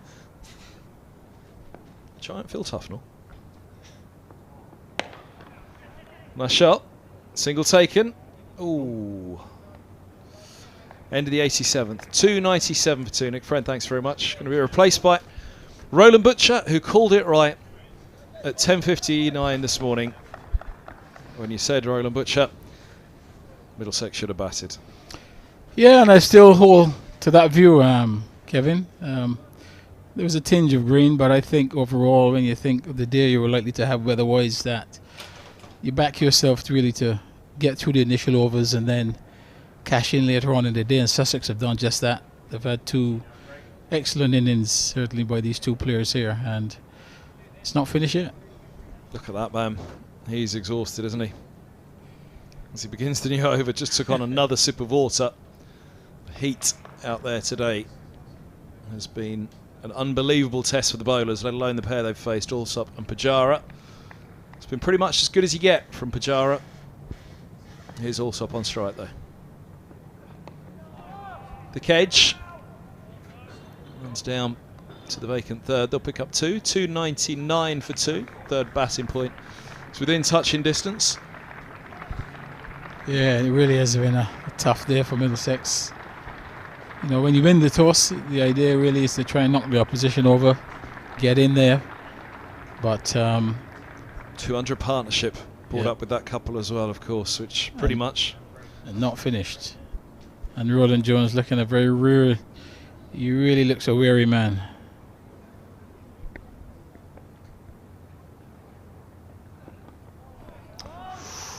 Take edge again. Down to the vacant third. This time it will get away. Holden's giving a hard chase on this one. He'll have one bite at it. Does well. Does very well. Robson's gone to pick it up and he's almost picked up the glasses and hat of Holden instead. Had to get him out of the way to get the ball. Yeah, I don't think you would have enjoyed that chase at all. Look at this. Haven't had to chase the one before. He's gone to pick up the... did that hit the hat? Oh! Did it hit the hat? I mean, is that... That's interesting. Oh! It should be 530 runs.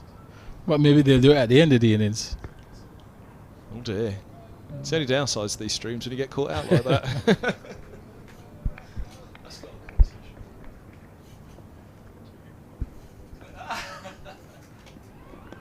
300 up for Sussex, and that third batting point in the 88th over. So bonus points in play for another 12 overs. I mean, there you go.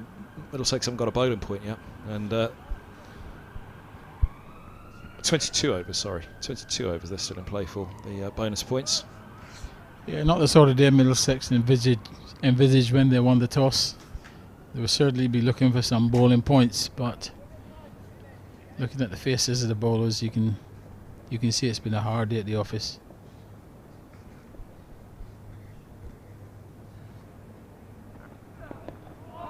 Oh, thick edge. Just straightened on Pajara. He's just had the edge in play again here, Roland Jones, hasn't he, in this spell? Yeah, he's really given it his all. I mean, he must be a tired man. He's had several spells today. 2 spells before the luncheon interval. You know, it's not easy for a fast bowler in these conditions to keep having to come back. So, you know, it's a good effort. You know, he's bowling. He's in his 17th over, so he's done a good job.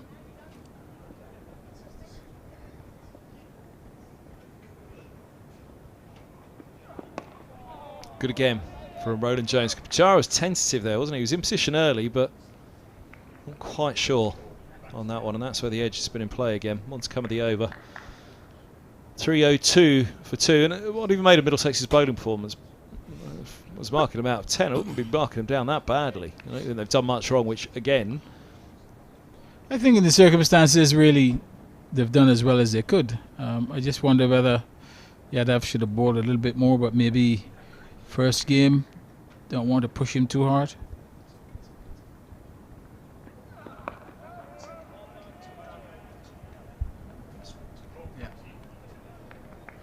Yeah, first game at Lords for Middlesex for him. They had to work out the spells, didn't they? Started at the nursery and then went to the pavilion, where he actually bowled more threateningly from the pavilion. 302 for 2 at the end of the 88th, so 8 to go today. Now, you've been a busy man this summer, not only doing the BBC work and all the other work you've been doing, but a launch last week as well? Yesterday. A launch yesterday for you. Yesterday, yeah. We launched the Roland Butcher cricket training bats here yesterday, so I'm going to be here the entire week. And we had a very good day yesterday. Tell us the theory behind the training bats. I think the bats really came about some years ago. The first one really was designed based on a defect in my game, really. That was of concern while I was playing, but couldn't be remedied. But after retirement, I decided, look, I need to find something that perhaps could have helped me in my career and can help other batsmen in the future. So, and that was really the problem I had, was the ball coming back, getting a lot of inside edges and inside half of the bat. So having designed that first bat and trialed it, I'll come back to it after this delivery. Tom Helm replaces Mercer. Yeah, so having trialed it and it worked effectively, this was after my career in club cricket and got others to use it, I felt, well, the opposite must be true for players who keep edging the ball, who tend to play inside the line of the ball and get edges. So I designed a bat for that purpose. And then the third bat was really designed for spin bowling, etc. Well, Warmer at the time, who I was working with the ICC,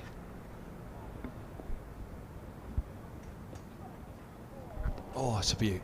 More bowls. yeah, good to see the ball going past the bat late in the day. Yes, Bob Warmer, who was head of the ICC High Performance, I worked with him as a high performance coach.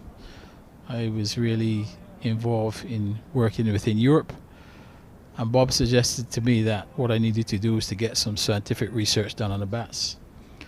So the bats went to Loughborough University, who did a 2-year study on them and then produced a thesis in 2004 that confirmed the bats did all that it was expected of them and improved the players significantly. Yeah, so basically that was back in 2004. I had the bats registered with the patent office, etc., etc. But I then went off to Barbados as director of sport. A very challenging job to develop a sports program within university, plus facilities and everything else. And so really I was very busy doing that for 15 years. Didn't do anything with the bats, no, retired. I think it's time to really get them out there to assist batsmen.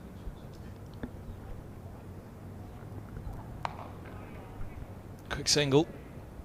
Deep point coming in. Here's Holden.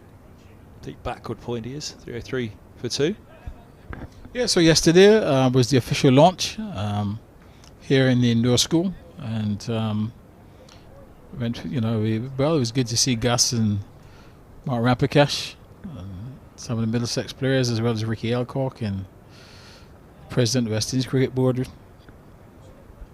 Ricky Skerritt, and got a very good message from Sir Garfield Sobers, who saw the bats, etc. And we had a good day yesterday. The launch went well. It went very well.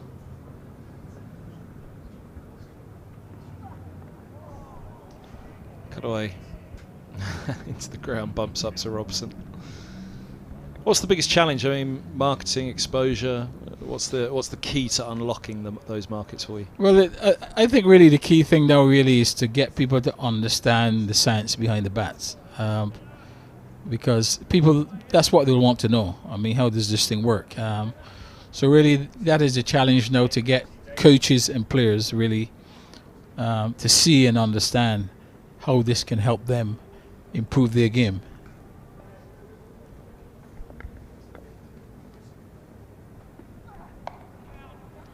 Tapped away. Finding the backward point, Mark Stoneman. Long old chase for Eskenazi. and also the deep point, ever willing, Umashadov. His fielding today has been extraordinary. He's never, ever shirked on the effort in the field. 306 for 2, end of the 89th. There are 7 to go on day 1 here at Lord's. Yeah, I think the fielding really hasn't wilted in those hot conditions. Players are still being prepared to chase the ball down, slide and get the throws in. So I think Middlesex have done as well as they could do in the field today, because it hasn't been easy. The pitch has been good. 2 very good innings. You're playing against a top-class player in Pajaras, so you know he's the sort of player that's going to make you do a lot of running around. He's not going to hit boundaries, a lot of boundaries. He's going to pick the gaps. So I think Middlesex have done well in that department. But I think, as you were asking regarding the bats, it is to really get people to understand how it can help them. And there's no question about what these bats can do for players, because you know the scientific research over 2 years by Loughborough University shows exactly how it can be done. So we just need to get that out to the people now. Yeah, I'd have number 28 into his 15th now, onto the spot straight away.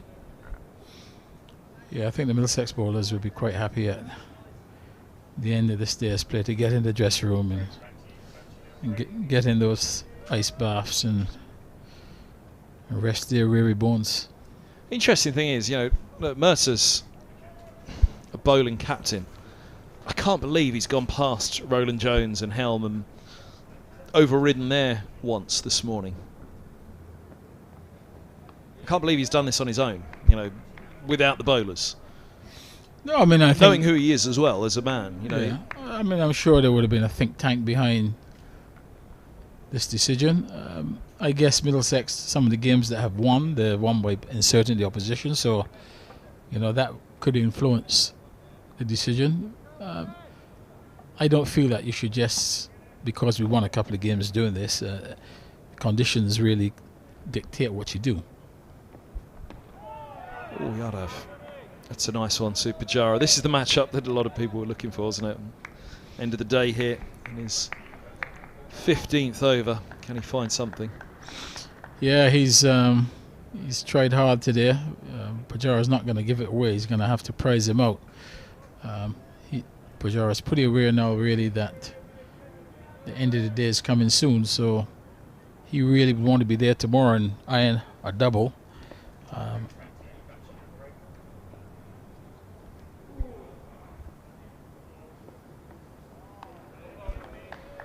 Yeah, I was pondering on, you know, look, they've got a whole day and lost just 2 wickets. Pajara, they're going to have 2 Centurions in the morning, unless Middlesex can muster something here. One of them likely to go on tomorrow. Get both Centurions overnight. You've done really well first thing in the morning, Middlesex. How long do they go on for? They've got a young bowling attack in this game. You know, bat once from the beginning, but then this heat on this pitch, asking their inexperienced bowling attack to go twice. So they could really grind Middlesex into the dirt tomorrow, couldn't they? I mean, really, that should be the idea, to keep Middlesex in the field for 2 days. And then, you know, being in the field for 2 days will also affect the way you bat, because, you know, physically and mentally in these conditions, you know, you're going out at the start of the first innings to save the game. Yeah, and it's, you know, it's going to be pretty draining. You've just come off the field, you've chased balls for 2 days, and you know the momentum then really shifts with the bowling side, and you could lose 2 or 3 quick wickets, and suddenly you're in a bit of bother. I mean, I say that assuming that Sussex is still batting at tea tomorrow. Middlesex will very much hope that they're not. But look, they'd love to double this score, wouldn't they? 307 for 2. Another 300 from here, and it's almost, if that takes them the best part of the day tomorrow, there's almost no time left in the game for Middlesex to do anything other than save the game. I mean, yes, I mean conditions will have to change quite radically tomorrow, or Sussex bat recklessly to Middlesex to get themselves back in the game. I mean, as it stands right now, if conditions remain the same, I think it's likely to be pretty much more the same tomorrow. because batting isn't that difficult.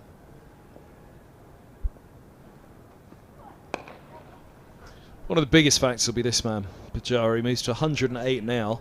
Just how easy has he made it look today? As easy as he's made all of those 18 Test hundreds and the 50. He's got 5500s now, so you've got to be a top player to get so many runs. And Pajara has batted today no different to how he bats in a Test match. He just approaches the game in a very simplistic way. If you pitch the ball up, I come forward. If you pitch it short, I go back. It's a very simple method, but you also put into that base of patience and understanding of the game, and that's why he's so successful.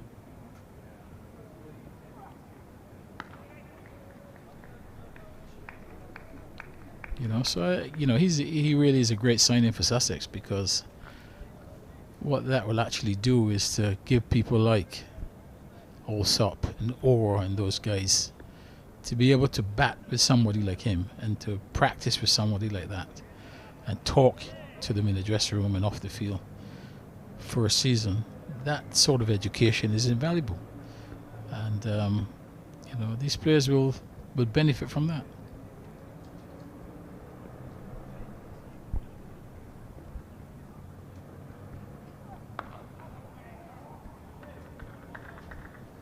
Sharp single.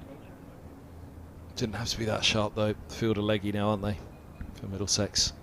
Yeah, I think we're winding down now. I think Middlesex are thinking rest time now, and Aren't we all?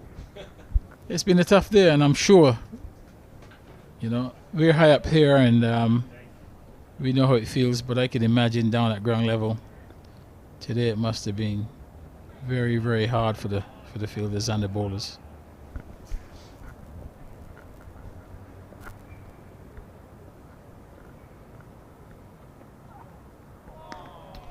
Nice from Helm. Again, Middlesex have been there or thereabouts all day. Pace has been okay. Slightly quicker than the Derbyshire match played on this track. And Pajaras showing no emotion whatsoever. Whether the ball goes past the bat, hits the middle of the bat, it's met with the same approach as he just prepares meticulously for the next delivery.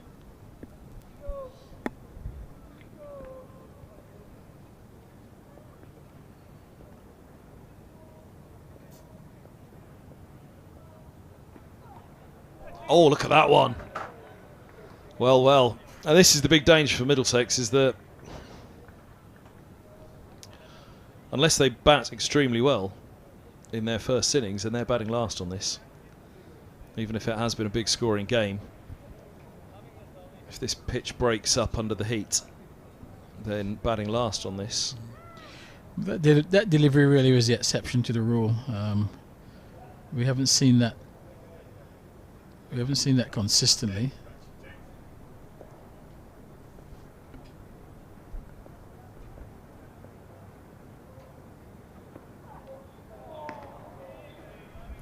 End of the over, 309 for 2. Yeah, it has been the exception, hasn't it? 1 or 2 for Simpson behind the stumps of Kepler. A couple of edges haven't carried. There was one edge through to Simpson, wasn't there, that didn't carry.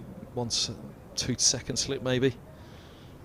But that'll be something to keep an eye on. It's not a lightning fast pitch. Pace is better than it was though in that first match of the season on this same track against Derbyshire. So they've just left that little bit of grass on, which don't know. Does the sun actually, believe it or not, starts to dip behind a cloud? Has that greenish tinge look now to how it looked first thing this morning? It's still there. How much of tomorrow will it be there? There you go. Cloud cover. Oh, it's not that bad.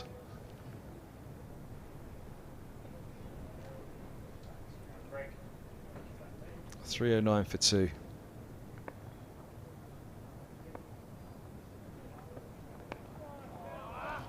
Run away again.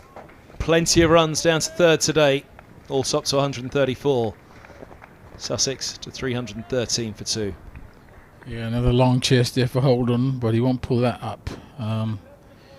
Really didn't mean for that to go there. The batsman just defending, but the benefit of batting all day, got it off the outer half of the bat all along the ground. the pace of Yadaf, allowing that one to go down to the boundary. No third man in place, of course, which that has been immediately plugged. And just a one slip in place, so I think Middlesex have decided it's about saving some runs in these remaining overs. Yadav goes short to follow up. So the bat, that's an evolution on your, I mean, you're wearing the shirt at the moment, the Roland Butcher Cricket Academy. Yes, I mean, now I've retired really. I've got a little bit more time to spend with the game. Is the academy only since you've retired?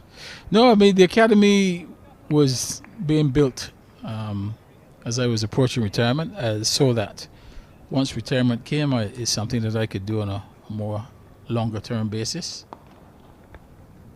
Just be a single out to deep square. So obviously now I'm retired. I have now got the opportunity to really do things in my time. Before as director of sport, I was on the university's time. So, which university was it? University of the West Indies. But, it was a very, very, I won't say a difficult job, but it caused for a lot of time. I very rarely got home before 10 o'clock at night, and that was like 7 days a week. Why was it so time consuming for you? Well, the reason for that is that, I was in charge of not just one sport. I mean, as director of sport, it was 15 sports we had. And being the first director of sport at the university, we didn't have a sporting program before that, so it's something I had to build. And at the same time, build the facilities as well to a very, very high level, which we did. Basically, we've got I don't know if you've been to Barbados at any time, Kevin, but oh yes, we've got a very good cricket facility at the 3Ws Oval. Excellent facility there, indoor nets, the whole works. So it was a case of working to build that up. Then I had to do the same for football. We didn't have so we built a football stadium with running track, etc. Then you had to get the teams to go over there.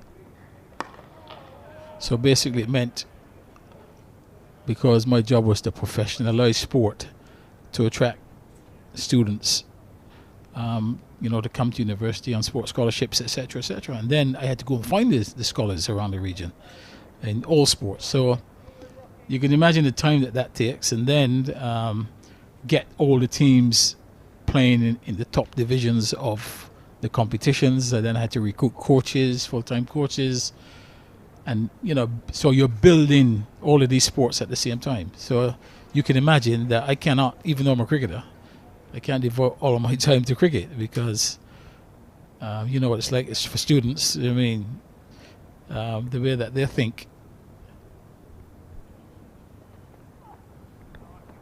they would see it as a cricketer spending all of his time with cricket. So while cricket was the first sport that I looked to develop, I had to be mindful that all the other sports needed similar attention, and got the cricketers into our top division, recruited the sort of players we needed, and they did exceptionally well. And out of that, we produced a number of test players while they were still at universities that played for West Indies. Then I had to do that with other sports.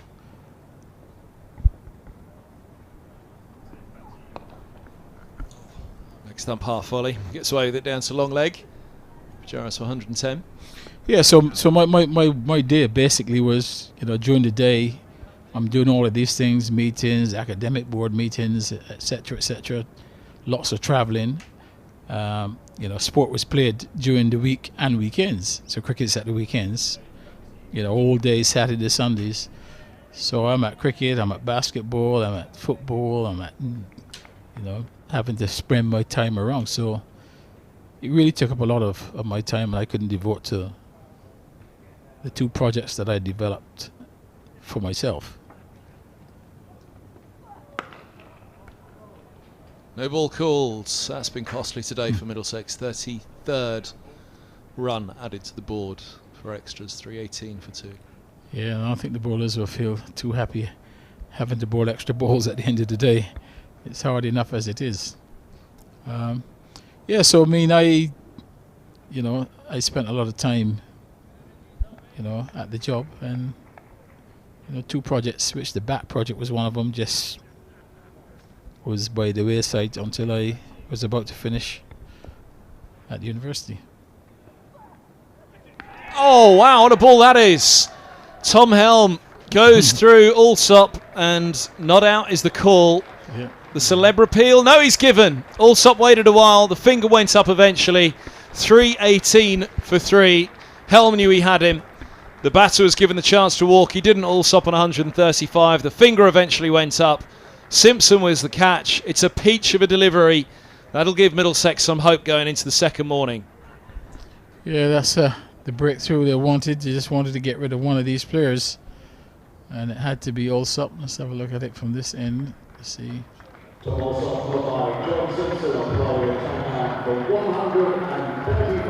Perfect from Helm. Absolute peach of a delivery. Bowlers dream of that, don't they? Yeah, Allsop didn't. He didn't immediately look back when the batsman nicks it. He immediately looks back towards the slips. He kept his head going forward. I guess in the post-match interview, you can discuss with him how he felt about that decision. But the important thing is Middlesex got the breakthrough. It's come at the end of the day, but certainly a little bit more worthwhile at this point.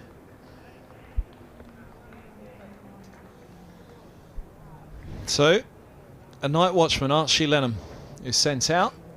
Opportunity this for Middlesex. Try and pick up a 4th tonight. What is it? 3.5 overs to go. Night watchman for 3.5 overs. I guess that's about right, isn't it? Yeah, I mean, you've got to protect the batsman at this stage. It's if a night watchman can come in and survive, and then you'd hope that he can take up some time tomorrow. That's better for the team, but at the same time, I think Middlesex will be hoping to get rid of the night watchman as well, to either get another night watchman in or a batsman. There is definitely an opportunity here for 3.5 overs for Middlesex. Helm's bowled well in this spell again. Actually, he and Yardev have held the most threat today of the Middlesex bowlers, I'd suggest, the change bowlers, and it's not often that you say Roland Jones and Mercer have not been out-bowled, but it's just been a pitch that is more suited, I think. Helm, just because he's got that little bit more pace, where the lack of pace really hasn't helped either Roland Jones or Mercer. And Mercer obviously hasn't been able to get much through the air, which is what he relies on mostly. There's a leg slip in place for Archie Lenham and 2 slips. Middlesex are sniffing blood here towards Stumps. Cloud cover has come over Lords for the first time today, which again will be to the relief of Middlesex. Ironically enough, they'd probably take another half an hour now, Middlesex, at this stage with the cloud cover cooling things down. This ball's into its, 13th over. Helm and Yardev. They've got 21 deliveries left of day 1. What can they do with it? 3 slips and a leg slip go down. That's what they can do with it.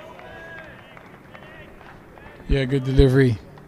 First up for the young man. Really just tempted him outside the off stump. Really, yeah, delivery's got to play out unless he's a very good player and can judge the line that early in the innings. But good delivery, first one up. Yep, just pushed it back up the slope. Really, go that little bit straighter down, try and get one to slide down.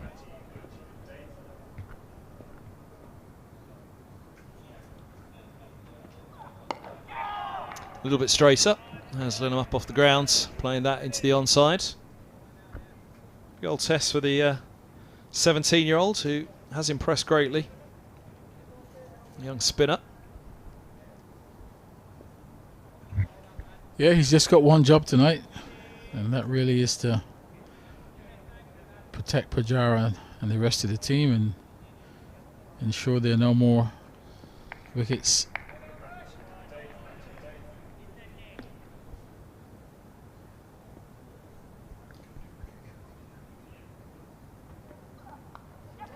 edged, gone, 2 in the over for Helm. The night watchman falls last ball of the 93rd. 3 overs remain on day 1. Middlesex have Sussex 4 down. And goodness me, could they grab one more before Stumps tonight? And that evening heat won't feel quite so oppressive for the hosts here at Lord's. Yeah, good delivery again, just short of a length, and a bit more experience would have let that ball go through, but the young man having to play at this delivery, sparred outside the off stump. Goes a nice height to catch, to slip, and good sharp chance taking that second slip. Lovely shot that from behind of Robson going behind Eskenazi. Let's see it from the other side now. Good pace, good bounce, good carry.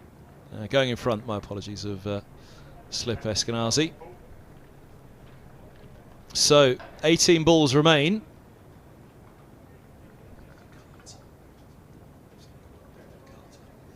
Carter comes out now at 6, having been in as number 5. Delray Rawlins, Ibrahim to follow. There's 18 balls left. Pajaras will have strike.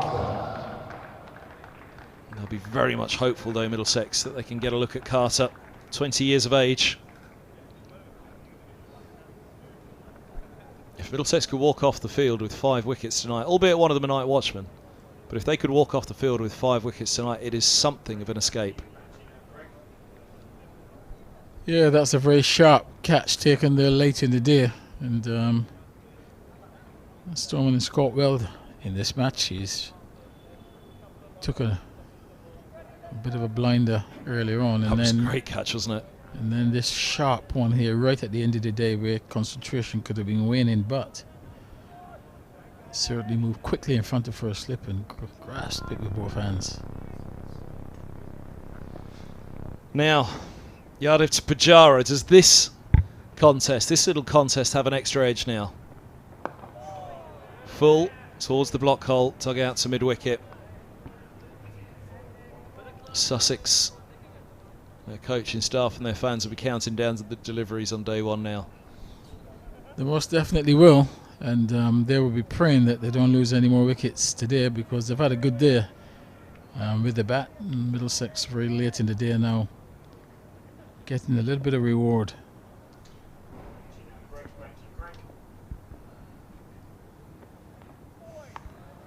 Big credit to Tom Helm as well. Well, what did he call it? He said it to me off the record, but I'll say off the record, it wasn't in an interview, should we say. What did he say? My week from hell, I think he called it, at Trent Bridge, where it just wasn't coming out nicely for him. And that after a great start to the season, side strain held him up. Didn't have a great T20 blast, bad game at Trent Bridge. Came out nicely last week, but Middlesex disappointed that. So they allowed Pollock and Worcestershire to chase down those runs. A game they should have won. Up against it here now. Pajaras pushes a single to move to 111. Carter's on strike for the first time. Yadav has 2 left of this over, or 3 left indeed. But yeah, Helm has 3 for 60 from 19, 4 maidens, and I think it's fair to say has carried the most threat of the Middlesex bowlers today, and that probably includes that man in shot, Yadav. Yeah, I think both of them have bowled pretty well, actually. I mean, Yadav has generated, some good pace. Perhaps not a lot of movement off the track, but it hasn't been an easy day for fast bowlers. It's been pretty tough, actually.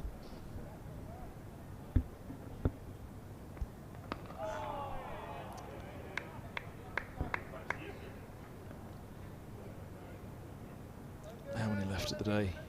14 deliveries to go. Cloud cover over Lords, and actually it's got the feel as though there's a bit of rain in those clouds. You can see behind the pavilion actually at the moment that it looks as though there's a spit of rain. Maybe it's an optical illusion, but it looks as though there's rain falling from those clouds away in the west.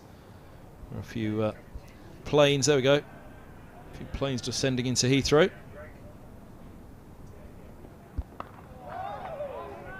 With those landing now, having heard of the record temperatures in the UK and rain falling as they descend into Heathrow, I'll say all their relatives have been winding them up. Same old England, pouring with rain.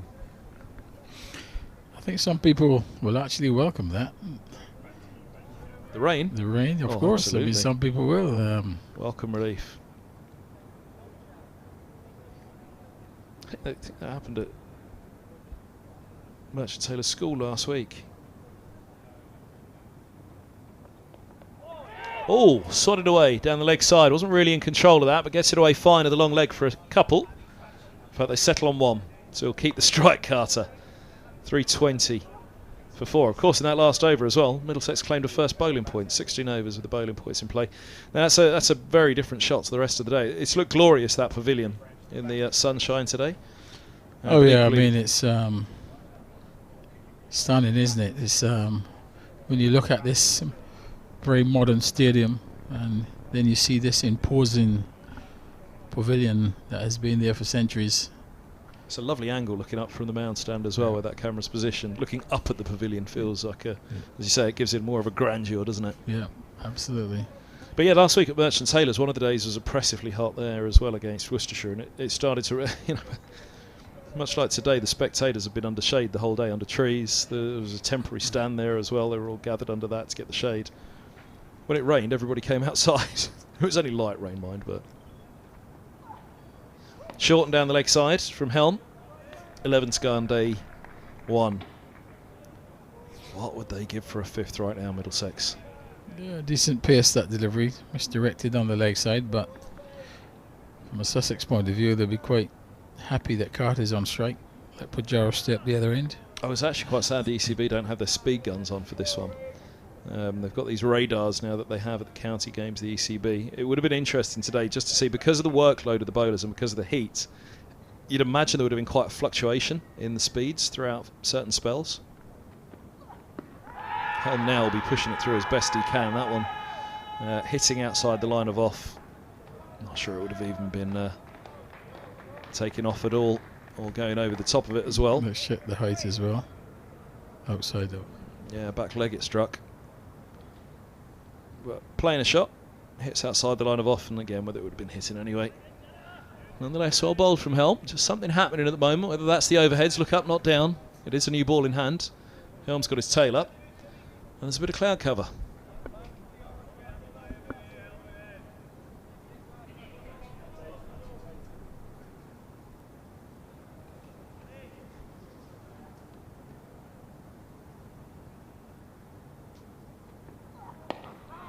Got straighter again.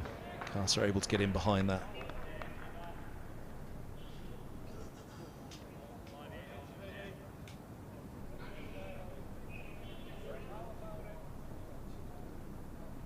Cooler day tomorrow, but all eyes will be on the sky in the morning.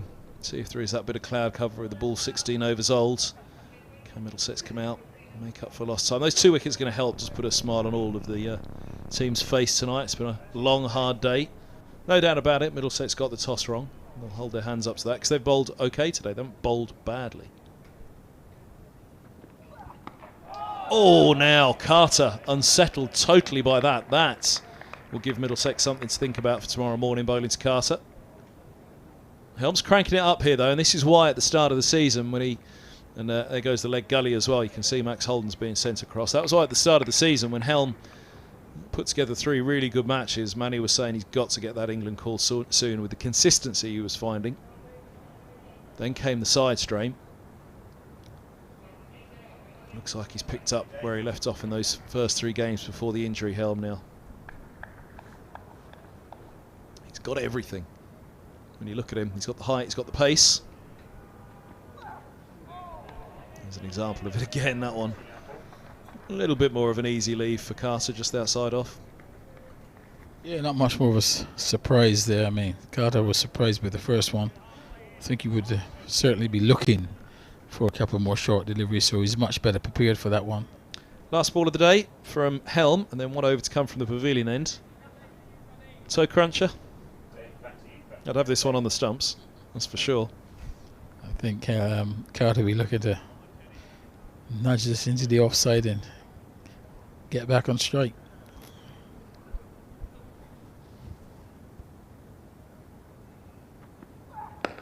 I went for the Yorker, but it's a wide Yorker and it's driven away. It was a T20 Yorker.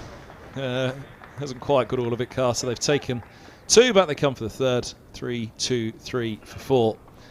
One's go of day one. Goodness me, who was that with the tumbling stop there? I don't think it was quite in shot. Luke Holman just rolled over the top of it. I think saved the bowler's hands. Make sure he wasn't feeling it.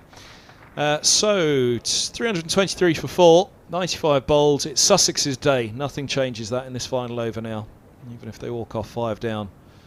But Middlesex have given themselves a chance here. Can that man?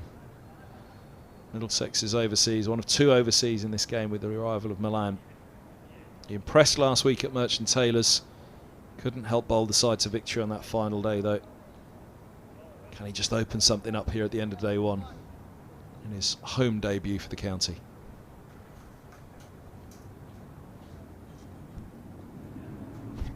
Carter obviously doing the job of protecting the top batsman in Pajara by taking strike, and I'm sure he'd be looking to take as many balls in this over as possible. 3 slips and a short leg. How many on the chin, how many on the stumps? Oh, it's a beaut first up. It's the back hip.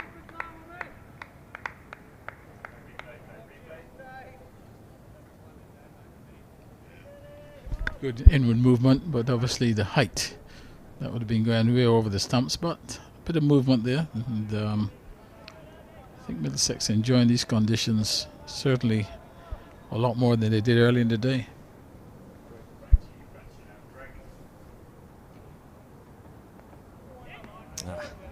Going for the short one, but tails down the leg side. I think Carter's well prepared to get inside the line of this at the moment, isn't he? He's going to make that step across, which will bring LBW into play.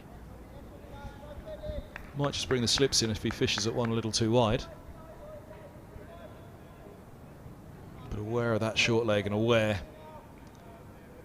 Yardow's going to try and put it into that armpit again. Fuller. Carter ready for it. 3 balls to go on day one. It just feels feels daft to say, doesn't it? But they feel like a huge 3 balls just to set Middlesex up to walk off halfway through at Stumps. I mean, this was the wickets column that Middlesex were hoping for at lunch when they won the toss this morning. 4 down at lunch. Hoping to just about somehow keep some sort of justification to have them 5 down by Stumps.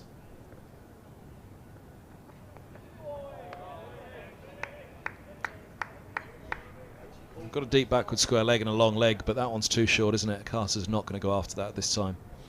Yeah, the height of that really was not the sort of height to interest the batsman. If it's more around the chest area, small, his chance that he would probably go for the pull shot. But once it's over his head, he certainly looked to get under it. Can you believe I'm looking at the pavilion thinking light's a bit of an issue at the moment? Doesn't matter for the last 2 balls of the day. That's good again, and Lenham's off strike. Pajara will have strike for the last ball of the day. Well, this would be something to walk off with a wicket now. 5 down and Pajara. So Carter. Well, he is the number 5, so I guess although he may be the number 5, but I've got a man on 111, so I would really want my man on 111 to remain at that non-striker's end for obvious reasons.